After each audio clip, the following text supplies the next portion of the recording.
Hi, welcome back guys. This is your friend, Lettuce Head Fanfics. Back with amazing fanfiction. This is the series of What if Deku and Esdeath declared war on UA? Now before starting, please give this video a like and subscribe to the channel if you want more videos like this. Now let's get into the fanfic.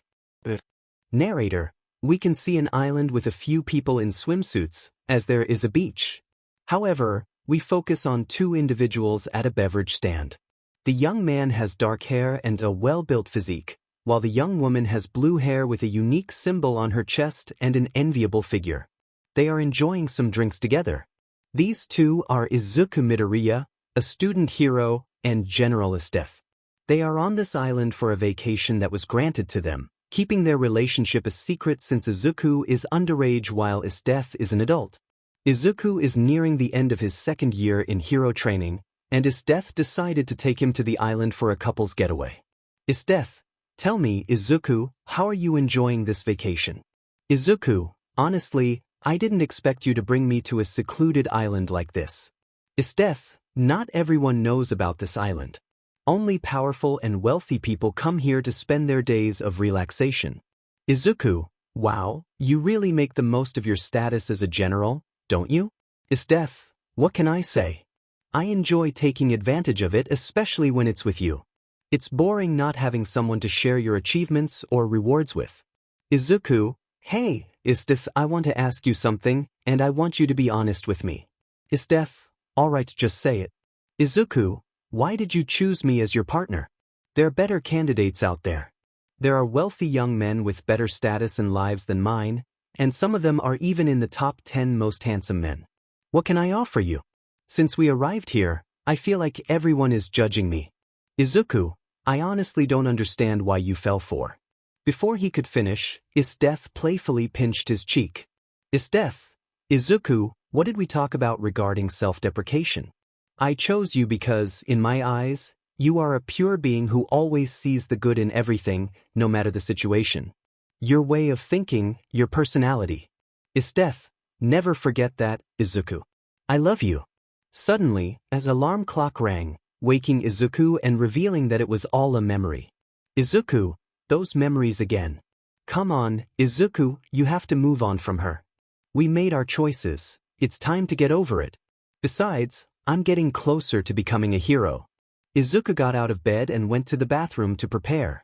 He left his room wearing his UA uniform, looking taller and more muscular, around 17 or 18 years old. Isuku, I sometimes wonder how she is doing or what she is up to right now. But it doesn't matter. Isuku arrived in the common room, which was empty, but he noticed some papers on a table and decided to approach them. Isuku, this must be the paperwork that Professor Aizawa said he would leave here while he looked for a place to put it. As he was about to walk past, an envelope fell from the table. He picked it up and felt something small and rectangular inside. Isuku, it must be a USB drive. But what is it doing here? He noticed a note that read, confidential information from the Hero Association. Do not show to anyone. How strange. It must have been a mistake. I'll return it when I see him in class. Isuku, but what could be so confidential that no one else should see it? This piques my curiosity.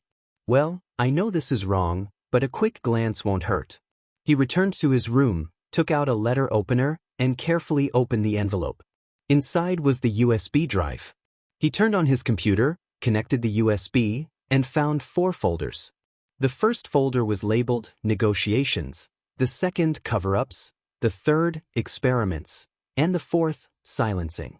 Isuku felt uneasy about these folders, sensing that what he was about to discover wouldn't be pleasant. He swallowed his apprehension and opened the first folder. Inside were several videos accompanied by texts. He clicked on the first video and saw a high-ranking member of the Hero Association negotiating with a shady character. High-ranking member, so, what do you want in return?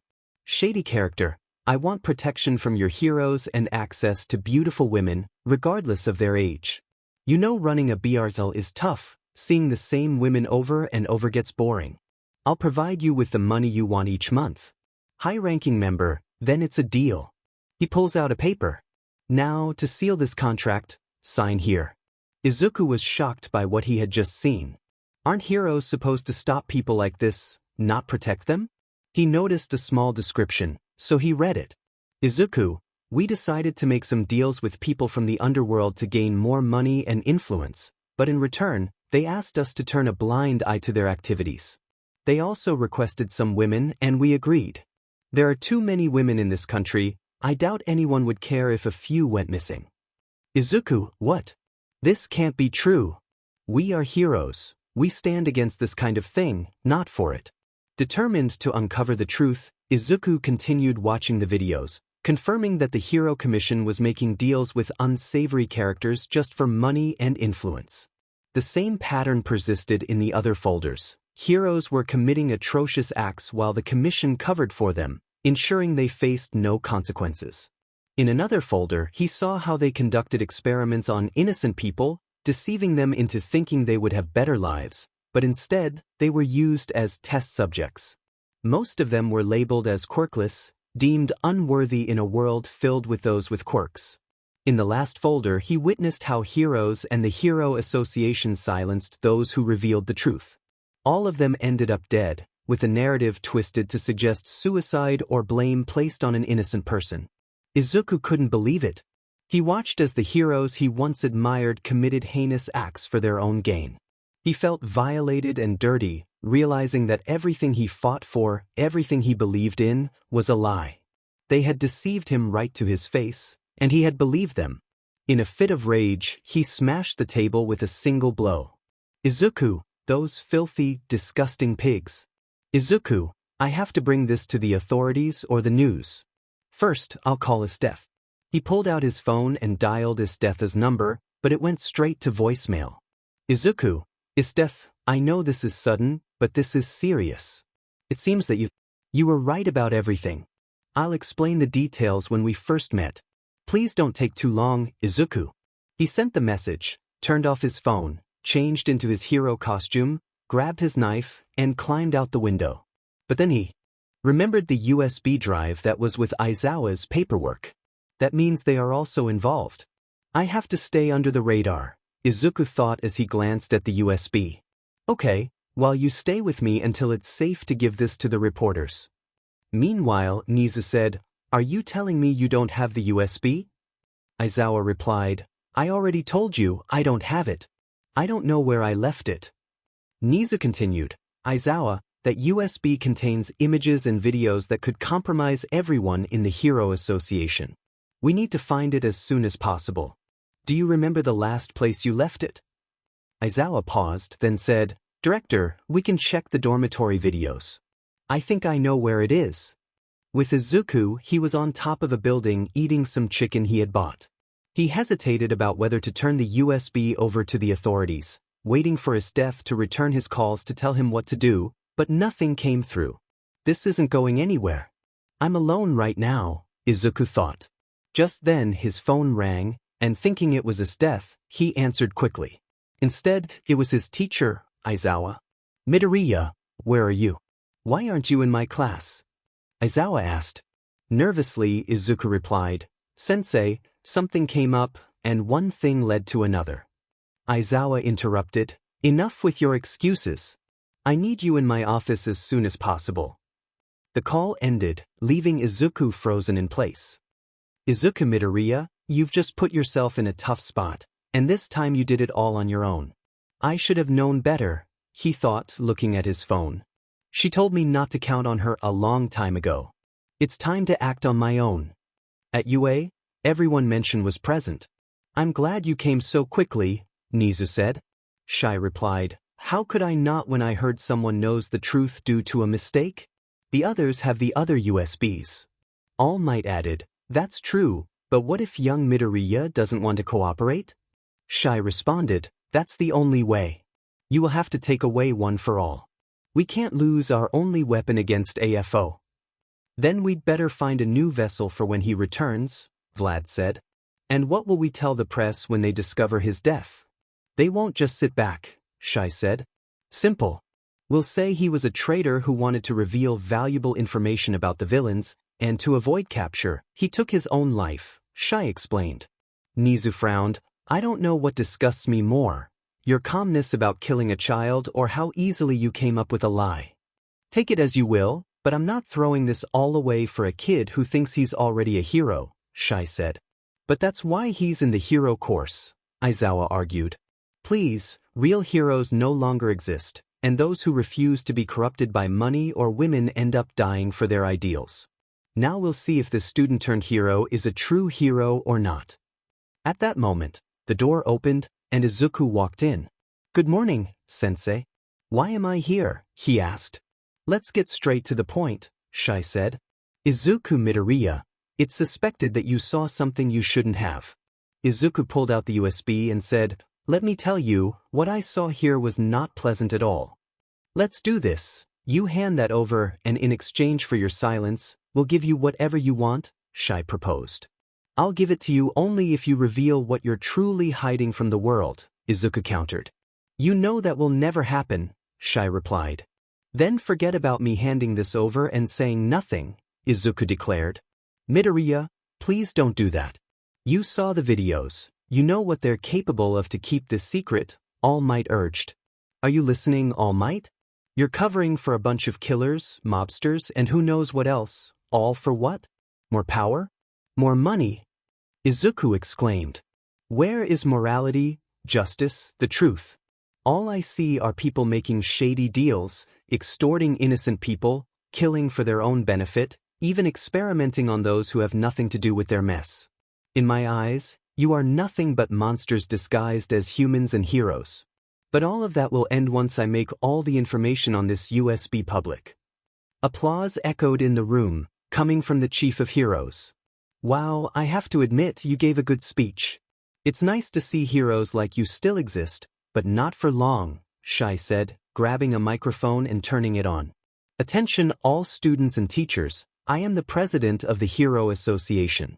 I'm here to announce that Izuku Midoriya has been infiltrated by the League of Villains and now possesses a USB with valuable information for the heroes. He plans to hand it over to the villains. You are permitted to attack to kill, and whoever brings me that USB will receive my good recommendations in the future. This won't end here, I promise you, Izuku vowed. He smashed through the door and ran, using his quirk, but his path was blocked by a wall of ice. Go somewhere that isn't your grave, Shoto said. Why am I not surprised to see you? I bet everyone was already on their way, Izuku replied. Let's make this easier, shall we? Shoto said. The students and heroes arrived, surrounding Izuku against the ice wall. Behind Izuku, well, if this is how it's going to be, activates his power at 50%. Izuku, then so be it. Izuku charged at them, fighting fiercely. Even though his quirk was blocked by Aizawa, he didn't let that stop him and continued to battle hand to hand. However, he still took damage. Momo approached from behind, wielding a katana she had created, but he reacted quickly, delivering a side kick that knocked the katana away. He seized the weapon and drew his knife, positioning himself behind the ice. Izuku, come on, you useless fools. Can't you handle me? Bakugu, shut up, you demon nerd. Bakugu unleashed an explosion, but Izuku dodged, causing the blast to destroy the ice wall. He took advantage of the destruction and threw the katana at Aizawa's leg, preventing him from blocking another quirk. Izuku escaped through the gap in the wall, distancing himself from UA. However, he felt weak as he noticed the damage to his body, including a shard of ice piercing through him. He decided to stop in an alley to rest. He pulled out a USB and suddenly had an idea of where to hide it. With his knife, he made a deep cut in his pants and inserted the USB into the wound on his leg. Afterward, he tore a piece from the sleeve of his outfit and tied it around his leg. Izuku, I hope this works. Now, where can I go? I'll surely be the talk of every news outlet. Accused of betrayal. I know where I'll hide.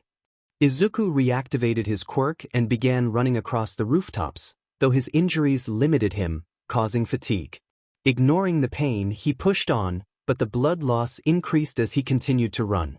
Finally, he reached a familiar spot. Izuku, it's been so long, and you still bring back fond memories. Pulls out his phone, one last time. He dialed Esdeath's number, and it rang and rang. Sorry, the number you have dialed is not available at the moment.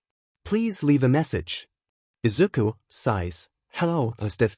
I'm sorry to bother you while you're busy. I just wanted to apologize for that time. I'm sorry for what I said, and for not believing you. I finally figured it out, but I think it's too late now. I don't know if I'll make it out of this alive. I just wanted to say goodbye and that I still care. Sound of a gunshot. Izuku fell to the ground but didn't end the message. He noticed a bullet had pierced his stomach. Turning, he saw several agents, heroes, and the president, with a smoking revolver in hand. Izuku, how did you find this place? I thought only I knew about it. Shy. For 2 reasons, the blood trail you left, and we've been watching you since you started dating General Esdeath. We know the extent of her power. Allowing you to be in a relationship with what was supposed to be our weapon was a risk. Izuku, weapon? Shy. Did you really think you were given that quirk just for your bravery or sense of justice? Of course not. We needed a vessel without a quirk, and when we ran out of options, we chose you. We told All Might to give it to you because you would be easy to manipulate, and you fell right into our trap. Izuku, so Shy, you really believed you were special, that you could make a difference? This is the real world, kid. It's time to wake up. You were never part of this, you're insignificant in our eyes. Once you're done with AFO, you'll be eliminated, and we'll just say you died sacrificing yourself for the greater good. Shy, and people will believe it. They're easy to manipulate, and you're proof of that. But now that you're no longer useful to us. Snaps fingers, you know what to do. Izuku, angrily, you're nothing but disgusting monsters. What's your purpose? Money? Power? I swear I'll rise from the depths of hell just to take you all down and show the world the truth about heroes. I will be your executioner, your judge, your jury, your karma. I will be the hatred and vengeance for all those innocent souls you've killed without remorse. All Might stepped closer to them and lowered himself to Izuku's level. All Might, I hope you can forgive me, young Midoriya. I truly didn't want this to happen. Izuku, take your words back. Keep your demon power. I'd rather die as a human than as a weapon. All Might took a piece of his hair, placed it in a bag, and stored it away. Shy, last words, hero? Izuku, go to hell. He couldn't finish his sentence as a bullet pierced his chest. Shy, well, job done here. Let's go. Nizu, are you leaving the body here? Shy, there are animals that need food. It would be a sin to take away their meal. They all left, leaving Izuku's body behind. Elsewhere, Esdeath received a new message from Izuku. Esdeath, no, send it to voicemail. Sighs, what does this kid want now? I can't even enjoy my vacation. Esdeath had been on vacation in Japan at the request of her squad. She couldn't refuse since they had bought her a ticket, but she had been receiving calls from Izuku all morning, which annoyed her. She cut the call without even reading the messages. Esdeath, I should go out and distract myself a bit. She dried off, got dressed to go out, grabbed her phone, took her hotel keys, and left. Now we see her in the city, dining at a restaurant. She noticed police patrols were unusually agitated. Esdeath, I wonder what's going on to make them so restless. Suddenly, the restaurant's TV switched to breaking news. Reporter, breaking news, at 10:50 a.m. today, the director of the famous UA school and the president of the Heroes Association discovered a traitor within the UA facilities. This traitor is Izuku Midoriya, also known as the UA traitor, who was caught stealing a USB containing sensitive information about the heroes to hand over to the League of Villains. With the League of Villains, Shigaraki, hey, what the hell? This time it wasn't us. Returning to the reporter, additionally, we have been provided with video footage of him with the USB, along with an audio recording. A recorded voice from the director's office revealed how he would disclose all the information. In the video, we see Izuku with an envelope, which he takes to his room. The audio recording plays, but it has been edited. In the recording, but all of that will end once I make public all the information on this USB. Reporter, for now, this is all that has been obtained. The traitor has just been dealt with by the heroes, with the president's permission. Until more information is uncovered, Please stay tuned. The news ended, returning to the original programming. Esdeath couldn't believe it. Had she heard wrong? Izuku had just betrayed everything he had fought for, even sacrificing so much to be a hero. No, something was wrong. Izuku would never do that. But then she remembered they said he had been killed, which made tears well up in her eyes. She didn't know where to find his body, but then she recalled something. Flashback. Izuku, I want you to know this. If something happens to me and you're not there to help, I want you to go to the place where we first met. And a flashback. Esdeath left the money on the table and exited the restaurant, heading toward the forest. She took out her phone and began dialing a number. Mobile phone. Hello, Miss Esdeath. How is your day going? Esdeath mobile phone. Hayeko, this is urgent. I need you to trace my call. Follow my location. I'm stopping in a forest, and you need to come for me. Bring the rehabilitation capsule along with medical instruments right now. Esdeath hung up and activated her quirk to make it easier to reach the forest. As she ventured deeper, she noticed traces of blood until she finally arrived and saw Izuku's body lying there. Esdeath, Izuku! She rushed to the car and carefully lifted him into her arms. Checking his pulse, she felt he was still alive, but weak. Esdeath, don't worry, Izuku. I'm here. Please stay with me. Listen to my voice. Time skip. Now we see Izuku in a water-filled capsule with a tube in his mouth. His wounds had been stitched up and they were on a plane. Esdeath watched over him alongside her squad, which consisted of women and one man, the typical protagonist, akin to Issei, who believes he is a hero but is not, thinking he is manly for having a harem, the typical protagonist assigned to a group of women, you know what I mean. Esdeath stared intently at the capsule, but one of her team members approached her. Ma'am Esdeath, we are about to arrive at the base. This is what we found on the body of the so-called Izuku, his phone, which apparently continued recording when he was attacked in the forest until it shut off, but the message was sent to his phone. We also found a USB inside his leg. I think he did that as a desperate measure to avoid being found. Here. Esdeath, thank you very much. When we arrive, we will check the messages and the USB. For now, go and rest. Where am I? What is this place? Why is it all dark? Am I dead? These thoughts belonged to Izuku, who found himself floating in a dark void. You are not dead yet. It is not your time to die, not while I have not decided if it is your time or not. Izuku, who said that? Where am I? We are inside your mind. Turn around, boy. He did as instructed, and upon turning he saw eyes staring at him intently in the darkness.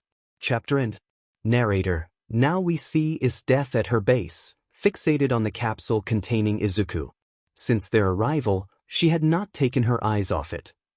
My lady, everything is ready for us to view what is on the USB and in the phone messages. Esdeath, thank you for the update, Hayeko. The two walked through several hallways until they reached a door and entered. Inside the room, several women and a man awaited them. Esdeath, I'm here. Is everything ready to see what the USB contains? I also apologize, Saori, for flying the ship during your rest. That goes for everyone else too. Saori, no problem, boss. You know how much I enjoy piloting my ship. Esdeath's squad consisted of 11 women, including herself and one man. She clapped her hands, drawing everyone's attention. How wonderful that all of you, including you, Hayeko, are here. Hayeko, go sit with your sister Aoi. From here, I will provide all the information, Esdeath instructed. Hayeko complied and took her seat next to her nearly identical sister. Everyone else, please sit down and pay close attention because I will not repeat myself. Is that clear? Yes. They all replied in unison. As they settled in, a screen lit up, displaying the 4 folders stored on a USB drive. They opened the first folder, and after several hours, they witnessed the horrors committed by the hero association behind the backs of the people. Questions swirled in the minds of the others about how that boy had obtained such information, but Esdeath remained silent, her head bowed. I can't believe it. They really did all of that, Kanako said, disbelief etched on her face. Those scoundrels are nothing but despicable, Leon added, anger rising in her voice. Seeing this, it's better to be a soldier than a hero, Rin remarked. This won't stand. Everyone needs to know about this. Those BSTRDS can't get away with it, Hayeko declared. Please, let's stay calm. There's more to come. Apparently, the boy sent some messages to our leader, and we might have more information, Hayeko said, surprising everyone. If that boy had Esdeath's number, it meant he was more than just an acquaintance, stirring a hint of jealousy in Hayeko, who didn't even have the number of one of his teammates. Your questions will be answered by the end of this, Esdeath assured them. Hayeko, display the messages. Hayeko followed her command, revealing the messages. They all realized that Esdeath's connection with the boy was deeper than mere friendship, as the way he spoke to her suggested a closer bond. When they reached the last message, it became clear that the boy was in a relationship with Esdeath, but that had happened quite some time ago. Throughout this, Esdeath remained silent, her tension palpable. The more she listened to the last message, the tighter her fists clenched in frustration. She could have helped him, but her pride had held her back. Just as Isuku was about to confess his feelings, a gunshot rang out, followed by a scream, causing everyone to jump. Wait, that voice now started. That's the voice of the Hero Association's president. As always, attacking from behind, coward. Tiger exclaimed. They listened as she insulted him, calling him a mere tool, a weak, defective weapon, someone replaceable who would never be a hero or a symbol of hope. This won't end here, do you hear me? I will return. I will be your executioner, your judge, your jury, your verdict. I will rise from the vengeance of all those who were tortured and unjustly killed. Last words, hero. I hope you go to the same. Another gunshot echoed, and silence fell, marking the end of the video. So that's why the boy was so injured. They tried to silence him, Leon said, realization dawning. Yes, but there's something I don't understand. How did he survive? Those injuries should have killed him, yet he continued to fight for his life, Kanako pondered. Izuku is not easy to kill. He always finds a way to survive. That was one of the reasons I fell for him, Esdeath replied. Wait, how were you two together, and why didn't you tell us? Hayeko asked. Because it was a secret relationship. We met when I was still a teenager and he was just a boy. We met in a forest, the same place where I found him lying there. We truly loved each other, Esdeath explained. If you loved each other so much, why did you separate? Kay questioned. Different ideologies. He believed in heroes and I did not. I knew that heroes were hiding something, just like this government. This confirms it now. Not only the Japanese government will be a problem for us, but also the heroes, Esdeath stated. Why don't we just publish what we have on the USB and the messages? Case closed, Hayeko suggested. No, that wouldn't be enough. I want revenge for what they did to Izuku. I plan to destroy them from the inside out, Esdeath declared. But what about the government? They have their eyes on us. How will we manage? Boyest. It's simple. I plan to take them down at the same time as the Hero Society. Both powers will fall, Esdeath replied. I like the sound of that. Count me in, boss, Anoka said. I've always wanted revenge against the heroes. What do you say, Tiger? Leon asked. Wherever you go, sister, I will be. I'm in, Tiger affirmed. Well, you'll need a professional sniper. Add me to the list, Kay said.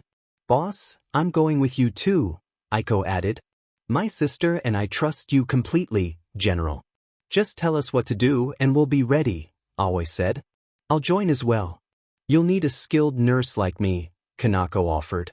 Count me in too. Lightning and I will be at your service, my lady, Saori added. Destroying two powers at once sounds fun. Sign me up, Rin chimed in. I've seen how corrupt the heroes are. It's time to make a difference. I'm in, now declared. Hey, everyone listen. We all know we're going against extremely powerful people. If we had trouble with the government not suspecting us before, it will be even harder with the heroes watching us. And all because the general's ex-boyfriend got put into a coma for sticking his nose where it didn't belong, Hayeko warned. The room fell into a deep silence, and everyone began to sweat with fear, while Esdeath remained firm, staring intently. She approached Hayeko, the difference in their heights evident. So, Hayeko, could you repeat that last part? I didn't hear you clearly, Esdeath said, her tone icy. Hayeko was about to speak again but felt a cold blade at her throat. Listen to me carefully, Hayeko, because I will not repeat myself. Izuku is and will always be someone very special to my heart. From the moment I saw him, I saw an angel descended from heaven. I didn't choose Izuku as my partner, he chose me. If we ended, it was because Izuku was blinded by his dreams, and I don't blame him. I was also blinded by my dreams, Esdeath explained. To me, Izuku is like a temple, and temples are to be respected. He was only doing what was right. Those beasts dared to touch what is mine, and no one lives to tell the tale. So not only do I plan to expose them to the world, but I will destroy them from every angle. I will make them turn against each other. The true heroes, Esdeath concluded. As Izuku, the Hero Association no longer exists. They took care of eliminating all heroes, so none will be saved from us. Esdeath, so tell me one thing, Hayeko, are you with us or against us? All the girls stood behind Esdeath, watching them with intense gazes. Hayeko, all right, I'm on your side, but I'm just worried about you getting hurt. Esdeath, worry about yourself. Everyone here knows how to take care of themselves, and they understand that nothing lasts forever. Esdeath removed the dagger from her neck and left the room. Hayeko, you all know the mess we're getting into if we do this. Leon, of course we do. Hayeko, then why did you all agree without hesitation? We don't even know the guy. Anoka, no we don't, but we owe Esdeath for everything she's done for us over time. Wherever she goes, we will follow. Aoi, we owe her a lot for keeping us from ending up in dark places. Esdeath is the only one who can make a difference, and we will be there to support her. Kay, I can see you're hesitating, Hayeko. At first, you wanted to reveal everything to be the hero, but now that we want to dig deeper against the heroes and the government, your fear seems to be increasing. Leon, tell me, Hayeko, what was your reason for joining this group? Was it for Esdeath's ideals, just to be surrounded by women, or to find your parents' killer? Hayeko, feeling nervous, no, I joined because I believe Esdeath's ideals are right. Come on, you all know me, I'm not that kind of guy. Sure, I've had my slip-ups, but they were just accidents or mere coincidences. Tiger, girls, we should stop here. We need to help Esdeath with her plan. Anoka, the cat is right, we're wasting time. Let's go. All the girls left the room, leaving only Hayeko behind. Hayeko, phew, that was close. But how can I stop thinking about them when they dress so attractively? Now that this guy is here, it's going to be difficult. Hayeko, but it doesn't matter, the girls will be in my harem. I've been studying them for a while, but the hardest one to win over will be Esdeath. Still, I'll prove I'm the best candidate for her partner. Besides, studies show she has no quirk. Hayeko, I've got this in the bag, I just need to make Esdeath forget everything else and think only of me. Back with Esdeath and the others. Esdeath, this is the plan. If we want to destroy the heroes from within, I need to join them. More specifically, I will become one of the teachers at UA. Aoi, boss, are you sure about this? You have a strong dislike for them. Esdeath, I know that, but to achieve something, you must make sacrifices. The president of the heroes knows that Izuku is with me. She probably already told the other heroes. Saori, what will you do so they don't suspect you? Esdeath, easy. I'll convince them that my squad and I will provide protection in case of a villain attack. To get them to accept, I'll just express how hurt I was that Izuku was involved. Kanako, boss, don't finish that sentence. Esdeath, I'm sorry, but the fallacy is so overwhelming that my body refuses to say it. But what I meant is that we'll tell them we came to offer protection and security in case the information leaks. Aiko, but what if the president asks about that? It would only raise more suspicions. Esdeath, simple. I'll just say I want to give the heroes a chance to see if they can change my opinion of them. Tiger, okay, and what will our positions be? Esdeath, Hayeko, since you're the nurse, I need you to take care of Isuku and update me on his recovery. Hayeko, don't worry, he'll be in good hands. Esdeath, Saori, you will be my transport. Leon Tiger, you will be my right-hand women. The three, understood boss. Esdeath, the rest of you will be my informants. I want all information about the heroes and students at UA. When I say all information, I mean all. Understood? The others, yes, my general. Esdeath, that's all for now. The plan will be executed tomorrow morning. The others can go rest. One more thing. Now, Hanako, I want you three to stay here. I have something to tell you. The others left to prepare, leaving only the four. Do you need something, General? Esdeath, I want you three to keep an eye on Hayeko. Now, may I ask why? It's unusual since you treat us like family. Esdeath, given what Hayeko said in the room, an alert went off in me, and I don't ignore those warnings. I want you to watch him at all times and report any suspicious behavior. Anoka, don't worry, boss. We will keep an eye on Hayeko. If you have suspicions about him, we will too. We'll notify you of any suspicious movements Hayeko makes. You don't need to worry about that. Now, we won't let you down, boss. Count on us. Esdeath, of course, I know you won't. I trained you to be the best at everything. But behind the door, Rumika overheard them. She pulled out her phone, saw a picture of Hayeko, and marked it with an X. Time skip. It was 12:30 p.m., and everything was normal. However, in the sky, a black ship was flying low beneath the clouds. Saori, we're almost there. How are you all doing back there? Esdeath, we're fine. Into Tiger, I want you both to be ready.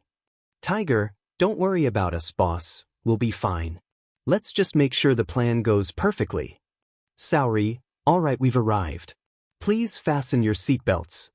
The ship began to descend toward the entrance of UA, and some students coming in and out stepped aside to avoid being in its path. The ship landed, extending its landing gear. The rear hatch opened, allowing the four to disembark, leaving the male students mesmerized. Saori, oh, how embarrassing to be stared at so much. Leon, how do you manage not to get nervous? Leon, well, let's just say that if you have a rough childhood, many things stop bothering you. Tiger, that's why you always wear that outfit, you don't care how you look? But doesn't that give a bad impression of you? Leon, I don't care, and besides, I doubt. These teenagers or the men from the central base might do something, and if they do, my sword will be the last thing they see. Esdeath, memories can wait. It's better to go in and finish this once and for all. Saori, are you sure you want to leave your ship here? Saori, don't worry, boss. I doubt anyone can move it. The four of them entered the facility, ignoring the stares directed at them. Tiger and Leon felt that none of the onlookers were worthy of their attention. Saori hadn't found the right man for her, and she realized she wouldn't find him at this school either. As for Esdeath, she only had one man in her heart, and that was Isuku. They arrived at the director's office. Esdeath, well, girls, we've reached the office of the rat who runs this school full of incompetence. Saori, hey boss, how did you know where the director's office was? Esdeath, well, when I was with Isuku, let's just say I kept an eye on him to see what he was up to. Tiger, don't you think that was a bit much? Leon, coming from the boss, it's the most normal thing for her. Esdeath, don't blame me. Isuku met all the beauty standards, of course. There were women who wanted to take him from me. I was just protecting what was mine. Esdeath tried to open the door but found it locked, so she decided to freeze it. Esdeath, Saori, would you do me the honor? Saori, of course, boss. I just hope I'm not too rusty. Saori approached the door, and with a little force, it shattered into pieces. Saori, I still have my touch. The four of them entered, seeing that everyone was there. The teachers, the top 10, the director, and the president, all in a defensive stance. Esdeath, it seems everyone is here. That's good, it saves us the trouble of explaining. Shay, what the heck? I didn't expect to see you here, Esdeath. Esdeath, what can I say? I work like a god. But anyway, I heard that my ex was well, you know what I mean. Endeavor, I didn't know you were with that traitor, maybe you're with him too. Esdeath, everyone here knows me, they should know that my team and I don't tolerate betrayal, and it must be paid for with the traitor's demise. Esdeath, we want to offer you protection in case the information has already reached the villains. Shay, that's strange coming from you, what are you plotting? Esdeath, it's simple, I want to see if you're not as bad as I think. Besides, think about the image we would present. The great General Esdeath and her formidable team joining forces to defeat the villains. That would elevate UA's popularity and change opinions about heroes, especially with me, a woman who has never changed her ideals. Nizu, she has a point, we should consider it. Shay, okay, but where is your squad? Esdeath, they stayed behind to guard the base. I plan to bring them all once you accept my proposal. Shay, I heard there's a guy in your group named Esdeath. His name is Hayeko, why do you ask? Shay, just curious. I think we've found our new weapon. Let's see how long that boy lasts before he gives in to us. Shay, alright, we accept your proposal for you to be the guardians of UA. Please bring your entire squad tomorrow to give them all the information they need. Esdeath, I'm glad to hear that. I feel we're going to achieve great things together. For now, we have to go, let's give this news to my squad. Let's go, girls. Sorry for breaking the door, it wasn't opening properly. Have a good afternoon. The four of them left the room. Tiger, wow, that was easy. Leon, I thought it would take more to convince them. Esdeath, when you've been in this job for so long, you learn to manipulate what people desire most. Now we need to share the news with the others. As they exited UA, they noticed a group looking at their ship. Sorry, hey, back away from my baby. I don't want your dirty germs on it. The group turned to look at them, some blushing at their beauty. Ida, excuse us, but this thing isn't allowed to be here. This isn't a landing area. Saori, thing? You just called my baby a thing? Who do you think you are? Saori grabbed him by the shirt and lifted him. Saori, if you call it a thing again, I promise you'll have a bad time. Ida, nervously, okay, I won't do it again, but please don't. Saori let him fall back down, but then they heard a scream. Turning around, they saw Mineta with a slap mark on his face from Tiger, who looked furious, while Leon had her sword drawn. Tiger, if you come near my sister with those intentions again, I'll cut you into pieces. Do you hear me, you pervert? Leon, that wasn't necessary, I could have handled it myself. Tiger, I told you no, even if you could. I'll always be here for my sister, no matter the problem. Steph, enough. Is this really what heroes have become? A complete disappointment. Bakugo, who do you think you are? Bakugo couldn't finish because he received a slap so hard it knocked him to the ground. Esdeath, show me some respect, you filthy scoundrel. I am General Esdeath, equally powerful as the director of this foolish academy. One word from me can ruin your future. Stiff, girls, let's go. We'll notify the director tomorrow. I don't have the time or patience to deal with insignificant matters. The four of them boarded the ship and left, but now Esdeath wore a smile. Esdeath, their days are numbered, heroes. The end of the heroes and this corrupt regime is coming. Now we see Izuku floating in the same dark void. Izuku, what are you doing in my mind? Or you? One question at a time, kid, but all you need to know about me is that I am part of the creation of everything you know. This story will be divided into 2 arcs. The first arc will be called The Fall of an Old Regime, consisting of 10 chapters or more. In this arc, we won't see much of Izuku. It will focus on Esdeath and her team and how the heroes and the government crumble. The second arc will be called The Rebirth, focusing on Izuku and how he will create a new regime based on his new beliefs and ideals. Chapter End. Narrator, we can see Saori's ship landing at the base. The rear gate opens, and the 4 of them step out. Esdeath, good, the first step of the plan is complete. Call the others to share the news, I have something to do. Leon, understood, boss. Tiger, Saori, you're coming with me. The 3 of them went to find the others while Esdeath headed in another direction. As she walked, she pondered a few things. Esdeath, I hope Izuku is okay. It was a miracle that he is still alive, but something has been bothering me since he arrived. It's kept me on high alert, and this instinct is protective. I always felt this twinge when Izuku was in danger or someone wanted to attack him. But why does it activate here in my base? I don't think any of my girls would betray me, I know their loyalty. But when I approach them, the twinge calms down, so it's not them. The only suspect is Hayeko. I just hope Anoka, Kei, and now have found something suspicious. Esdeath. These suspicions began when I talked about my relationship with Izuku. I noticed Hayeko getting jealous, but I already told him I only see Izuku as a comrade. My heart beats for only one person. Esdeath stopped thinking as she reached the infirmary. She entered a few numbers and the door opened. Inside, she saw Kanako working on a computer, and beside her was Izuku, nestled in a capsule.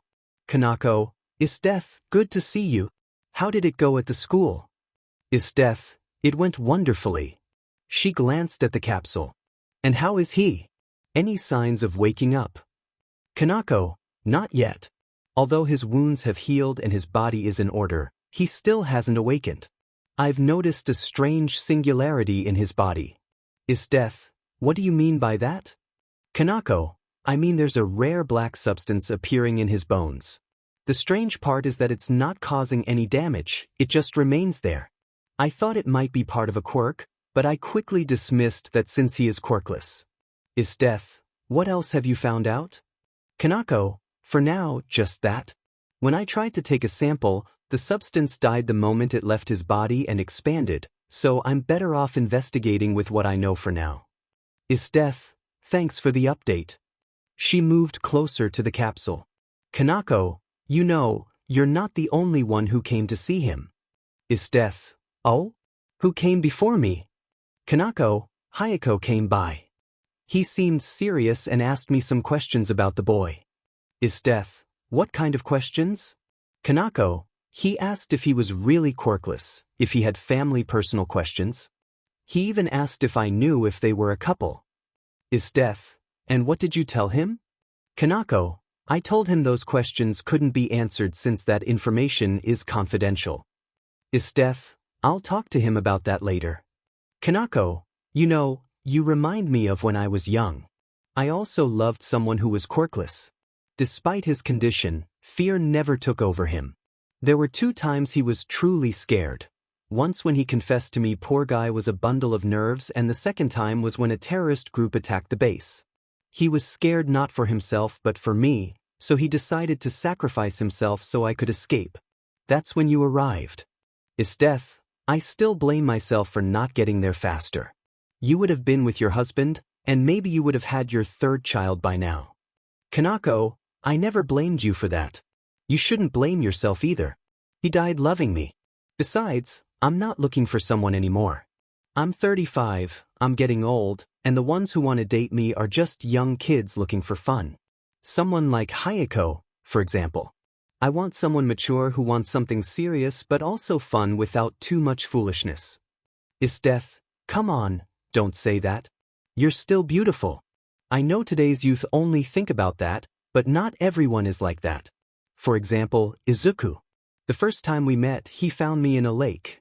Instead of doing something inappropriate, he covered his eyes and turned red, constantly apologizing. I thought that was sweet. Kanako, wow, I'd like to find someone like that someday. Esdeath, how about this? Once all this is over, I'll let you be Izuku's partner.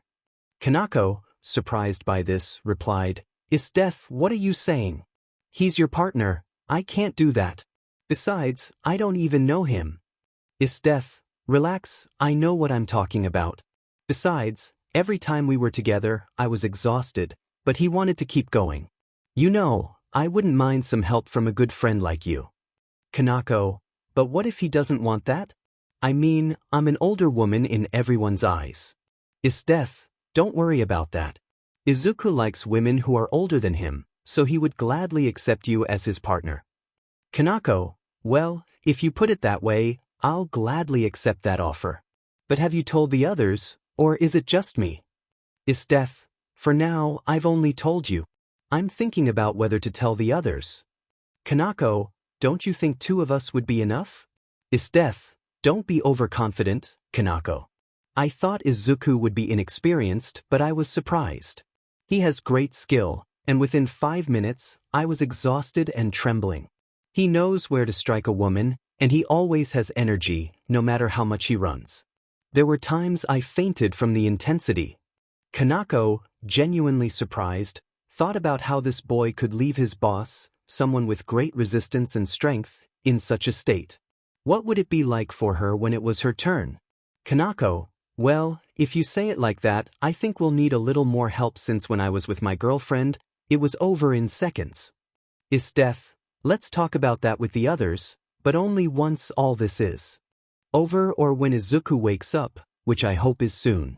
I have a lot to discuss with him. Esdeath, now come with me, the others are waiting for us to talk about our next step in the plan.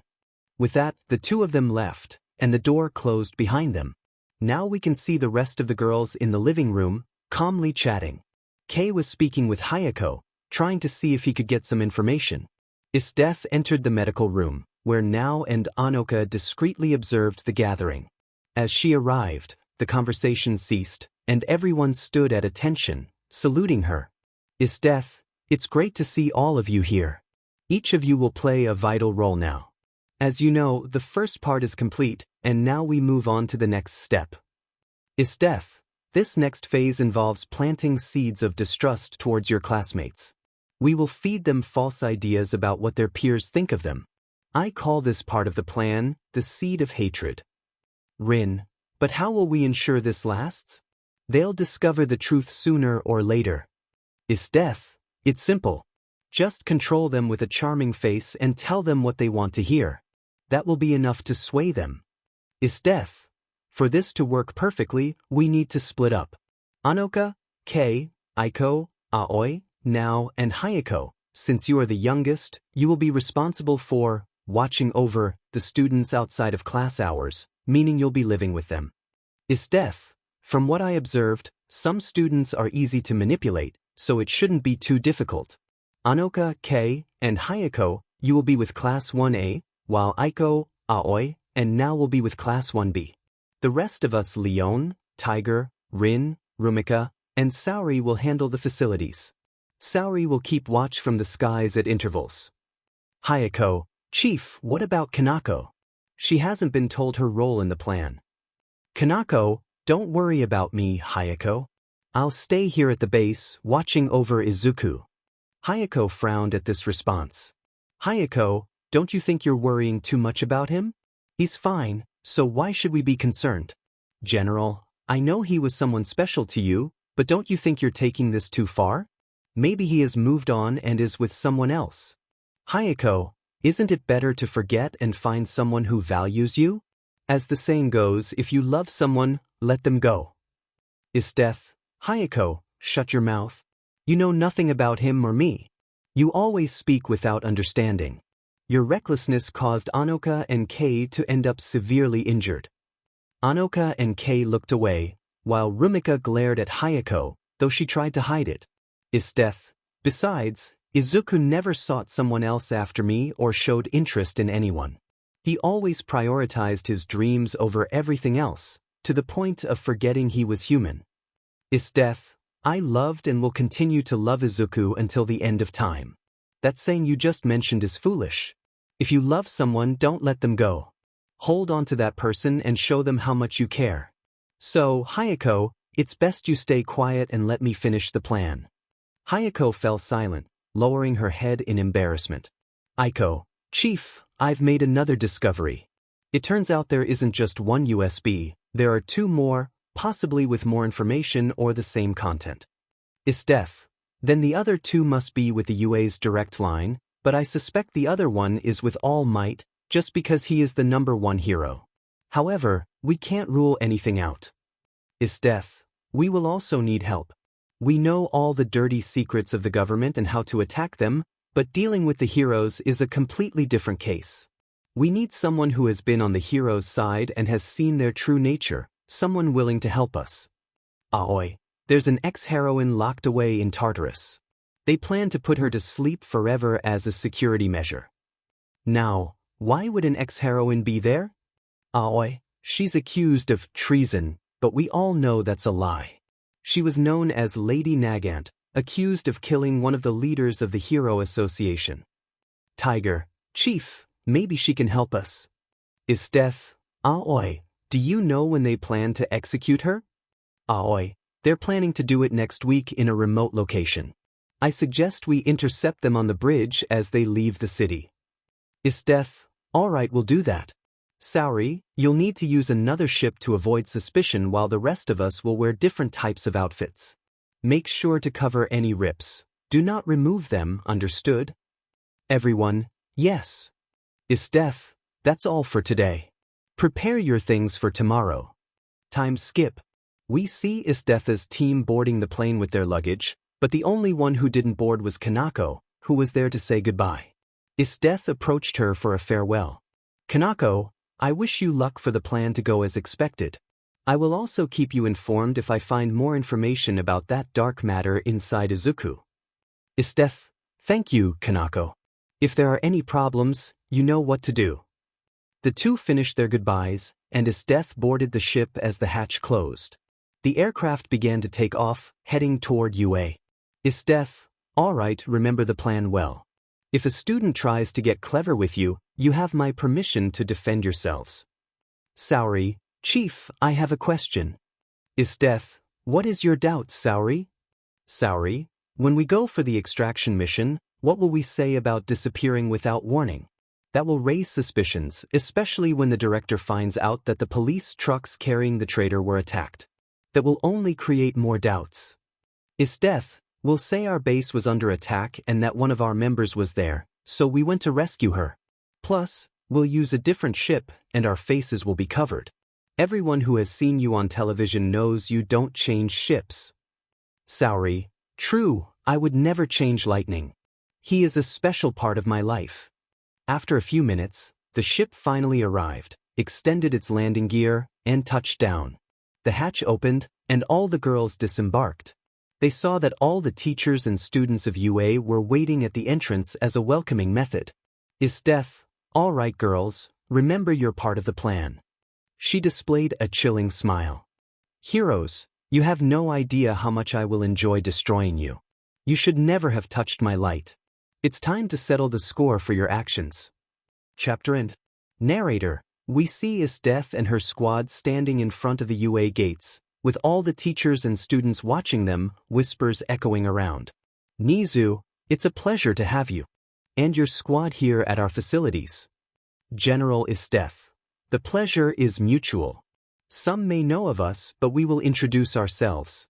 I am General Esdeath, leader of the Golden Guard, and this is my team.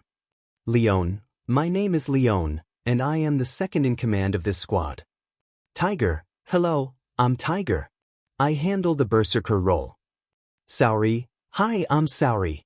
I pilot the ship you see behind us. You could say I'm the best at it. Rin, my name is Rin. I handle robotic enhancements, but I'm also an expert with the whip and in combat. Rumika, I'm Rumika, in charge of tactical missions. Aiko, I'm Aiko, responsible for the computers, but I'm also excellent in the field. Aoi, I'm Aoi, Aiko's older sister. I'm good with computers, but I prefer to participate in the action rather than just watch from afar. Anoka, I'm Anoka, specializing in firearms and bladed weapons. If you're wondering why I'm in this school uniform, it's because I like wearing it. Now, hi, I'm Now, and I focus on hand-to-hand combat. Kei, I'm Kei, the team's expert sniper.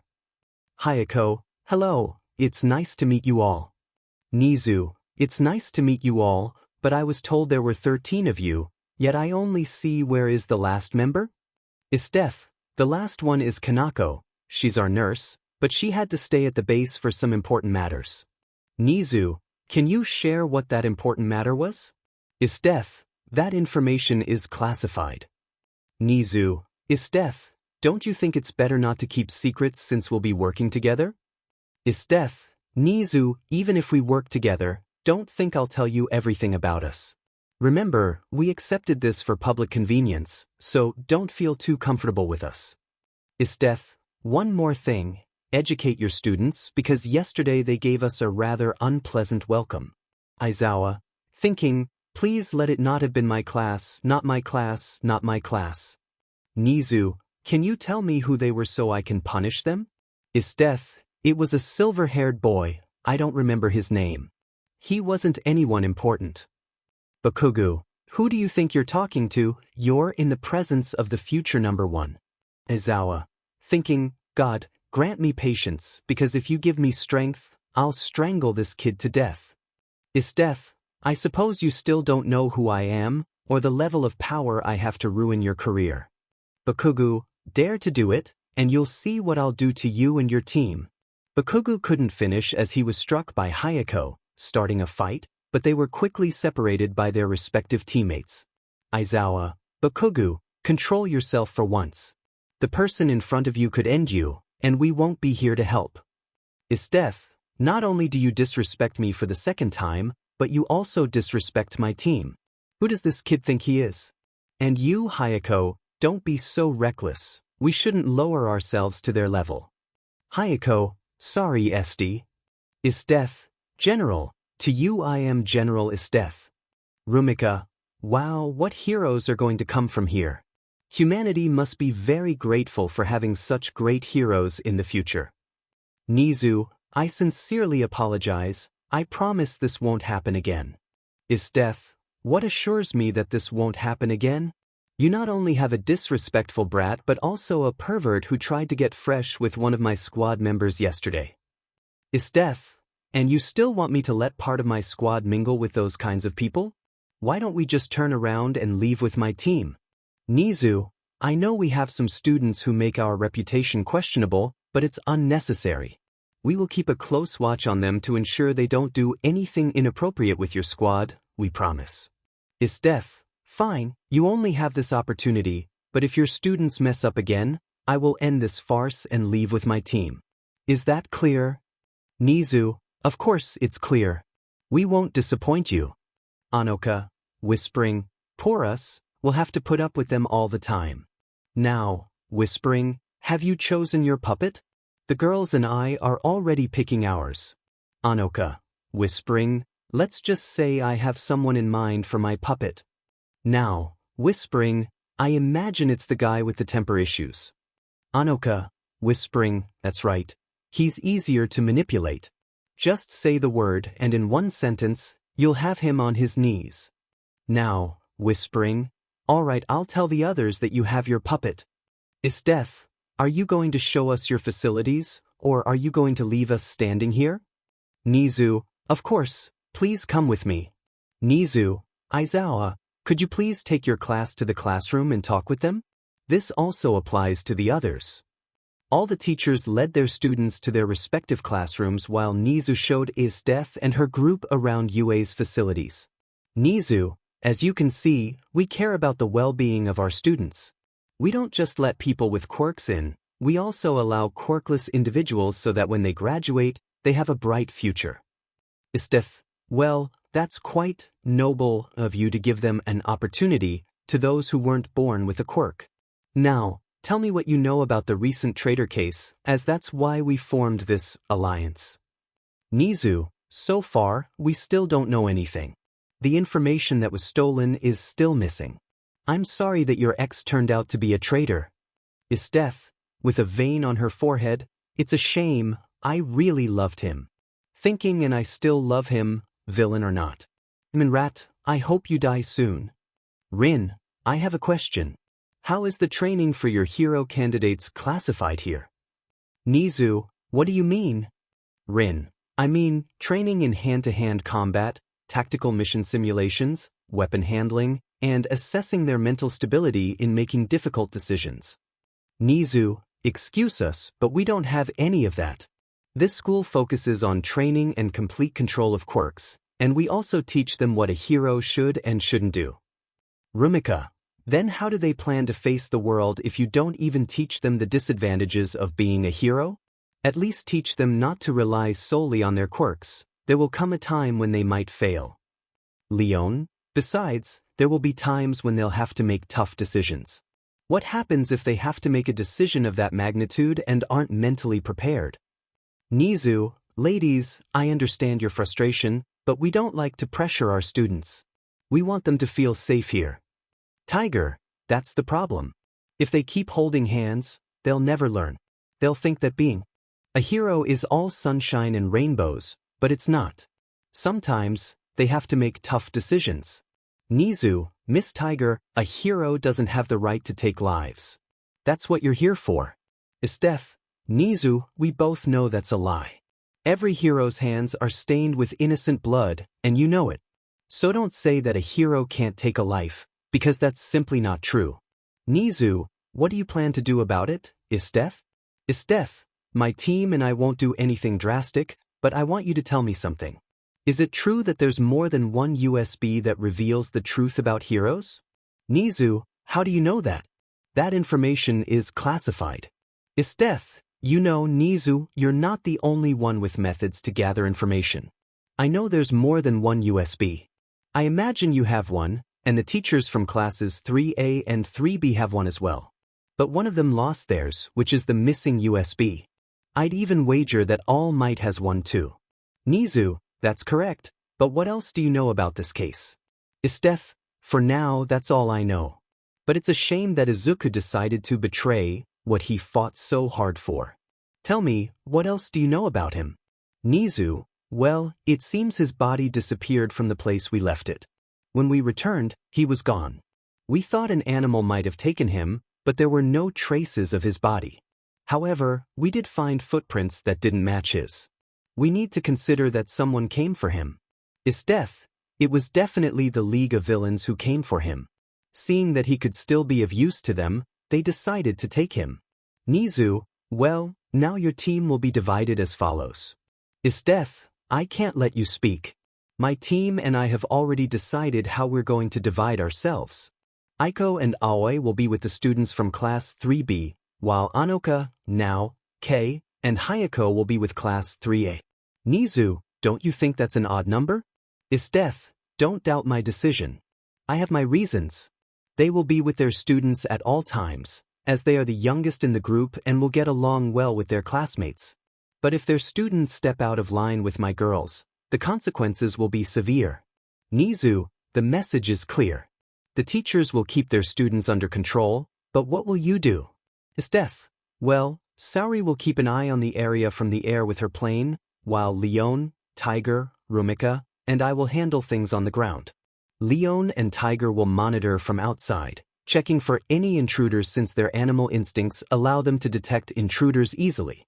Esdeath, meanwhile Rumika and I will take care of the facilities from the inside. Nizu, it seems you all had this planned before arriving here. Leon, we like to be cautious, you never know what awaits you out there. Nizu, well then, come with me so I can introduce you to classes 3A and 3B. Both classes are currently engaged in a competitive training session. Rumika, let's see how they perform. These young heroes are quite something. Tiger, like this is going to be so boring. If I wanted to watch pre-adults fight like 5-year-olds, I would have stayed home and watched kids' shows. They were guided by Nizu, and upon arrival, they saw a combat arena. On each side were the students from both classes with their respective teachers. Before the training began, Nizu called everyone's attention. Nizu, good afternoon, dear students and teachers. As you know, General Esdeath will be with us while things settle down. For now, they will be here to assist us. Nizu, General Esdeath and her team requested to observe how our almost heroes are doing. Remember, Izuku's former classmates are nearing graduation from UA. I plan to reveal everything on their graduation day. Nizu, Esdeath, and her team took their seats in the stands. Aizawa, all right, students, give it your all. Show them what kind of heroes you are. Vlad, the same goes for you. Give it your all. The training commenced, demonstrating that classes 3A and 3B had a good grasp of their quirks. However, during combat, it was evident that they were not well trained in that area, which caused Esdeath and her team to lose interest. In the stands, Anoka, when will this end? I'm so bored. Aoi, their attacks are too predictable. They're slow and repetitive, it's easy to learn their attack patterns. Tiger, plus, some aren't skilled in hand-to-hand combat. Those with quirks that aren't combat-oriented will struggle if they don't learn martial arts. And those who do practice martial arts still have a lot to learn. Their strikes and kicks are easy to see coming. Leon, this is supposed to be the best academy where great heroes have emerged. I don't know what's more pathetic, the heroes who are about to graduate, the ones who have already graduated, or the villains who haven't been able to defeat them. Sorry, you could say both sides are somewhat disappointing. Nizu could only sweat in embarrassment, knowing that the future heroes still had weaknesses. The training battles concluded with a tie between Kirishima and Tetsu. Now, all the students were waiting to hear what the girls had to say. Denki, I'm sure I impressed them with my moves. Mineta, what are you talking about? They were surely captivated by my presence. Jiru, can you both be quiet? It's incredible that you're still thinking about that at this point. Nizu, so, what did you think of the performance of these promising heroes? Nizu noticed that the girls had fallen asleep, even Esdeath was dozing off, drooling slightly. Everyone broke into a sweat at that sight, but the only one who remained awake was Hayeko, who decided to wake them up. Esdeath, hey, Hayeko, why are you waking me? I was in the best part of my dream. Hayeko, I'm sorry, General, but the students' training has ended, and they wanted your opinion. Since you were asleep, I woke you up. Esdeath, well, what do they want to know? Nizu, your thoughts on how the training went. Aiko, boring. Aoi, disappointing. Now, underwhelming. Kei, not worth it. Anoka, not interesting at all. Hayeko, well, maybe they can improve a bit more. Rin, you won't last long out there. Rumika, they're perfect for cannon fodder. Tiger, very predictable. Leon, they're too weak, their bodies can't withstand anything. Esdeath, you heard my team. You don't stand out in any way. You rely too much on your quirks, you can't even fight without them. All the students felt somewhat displeased by those comments, while the teachers were somewhat angry about how their students were treated. Bakugu shouted, hey, who do you think you are? Don't compare me to these useless people. I'm better than all of them, including you. Esdeath replied, if you think so highly of yourself, why don't you come and fight one of us? Bakugu retorted, of course, I would defeat all of you without any effort. Esdeath said, well, it's settled then. You have the final word. Nizu asked, what do you think, Aizawa? He is your student after all. Aizawa responded, I say, it's fine. Esdeath continued, oh, Saori, how about you fight a little? Saori, looking nervous, replied, are you sure, boss? I'm not sure I still have the touch in combat after the last time. I think my skills are a bit rusty. Esdeath encouraged her, what are you talking about? Come on, show us what you're made of. Saori said, well, if you insist, then I'll do it. Esdeath declared, it's decided. Saori will fight against Bakugu. Saori stepped down from the stands and took her position in the combat arena, though it was clear she was a bit anxious. Hayeko asked, General, are you sure? I've never seen Saori fight. Don't you think you chose wrong? Esdeath replied, Hayeko, what have I told you about judging a book by its cover? Besides, you haven't been on this team for long. We've all seen Saori's combat abilities. Hayeko countered, if that's the case, then why does she only pilot the ship and not fight on the battlefield? Rumika chimed in, you know, Hayeko, it's better to keep some doors closed than open, and this is one of them. So it's best for you not to ask any more questions. Just watch the battle that's about to start. Saori thought to herself, oh, I'm so nervous. Everyone is watching me. Bakuga laughed, this is going to be easy. It's an insult to make me fight against her. Aizawa announced, all right, on the count of 3, you will begin. 1, 2, 3, go. Bakugo launched himself with explosions towards Saori, who maintained her battle stance. Bakugo shouted, take this, you worthless extra. Suddenly, a loud bang echoed through the arena. The students, teachers, and Hayeko were shocked by what they saw. Bakugo was on the edge of the arena, groaning in pain, his shirt torn, and a mark from a punch on his stomach. The blow was so strong that smoke was rising from him. Saori exclaimed, Oh wow, I still have it out. Bakugo slowly began to rise but was still in pain from Saori's strike. Saori warned, "Hey, I advise you not to get up too quickly. That hit was too hard for you." Bakugo scoffed, "Shut up.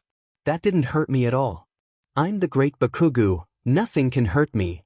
Saori replied, "Well, if you say so, then I won't hold back." Saori appeared in front of Bakugo before he could react and delivered a powerful spinning kick to his face. The kick was so strong that it knocked out a few of his teeth, leaving him with a bleeding nose and unconscious on the ground, declaring Saori the winner. Saori said, "I guess after all these years, the old me is still here, hee. Hayeko, surprised, remarked, "Wow, I didn't know Saori had that kind of strength." Tiger added, "Pfft, and you haven't seen anything yet. She was just holding back against that spoiled kid. It's clear he was never taught properly." Niza commented, "Well, that was quite surprising. Let's wrap this up. Please, someone take Bakugo to the infirmary, and the bodyguards should go with the assigned group." But none of the girls moved. Leon said, "Sorry, but the only orders we follow are from our boss. No one else." Esdeath instructed, "All right, girls, go to your assigned areas, and I wish you luck with your parts of the mission." They all replied, "Yes, General."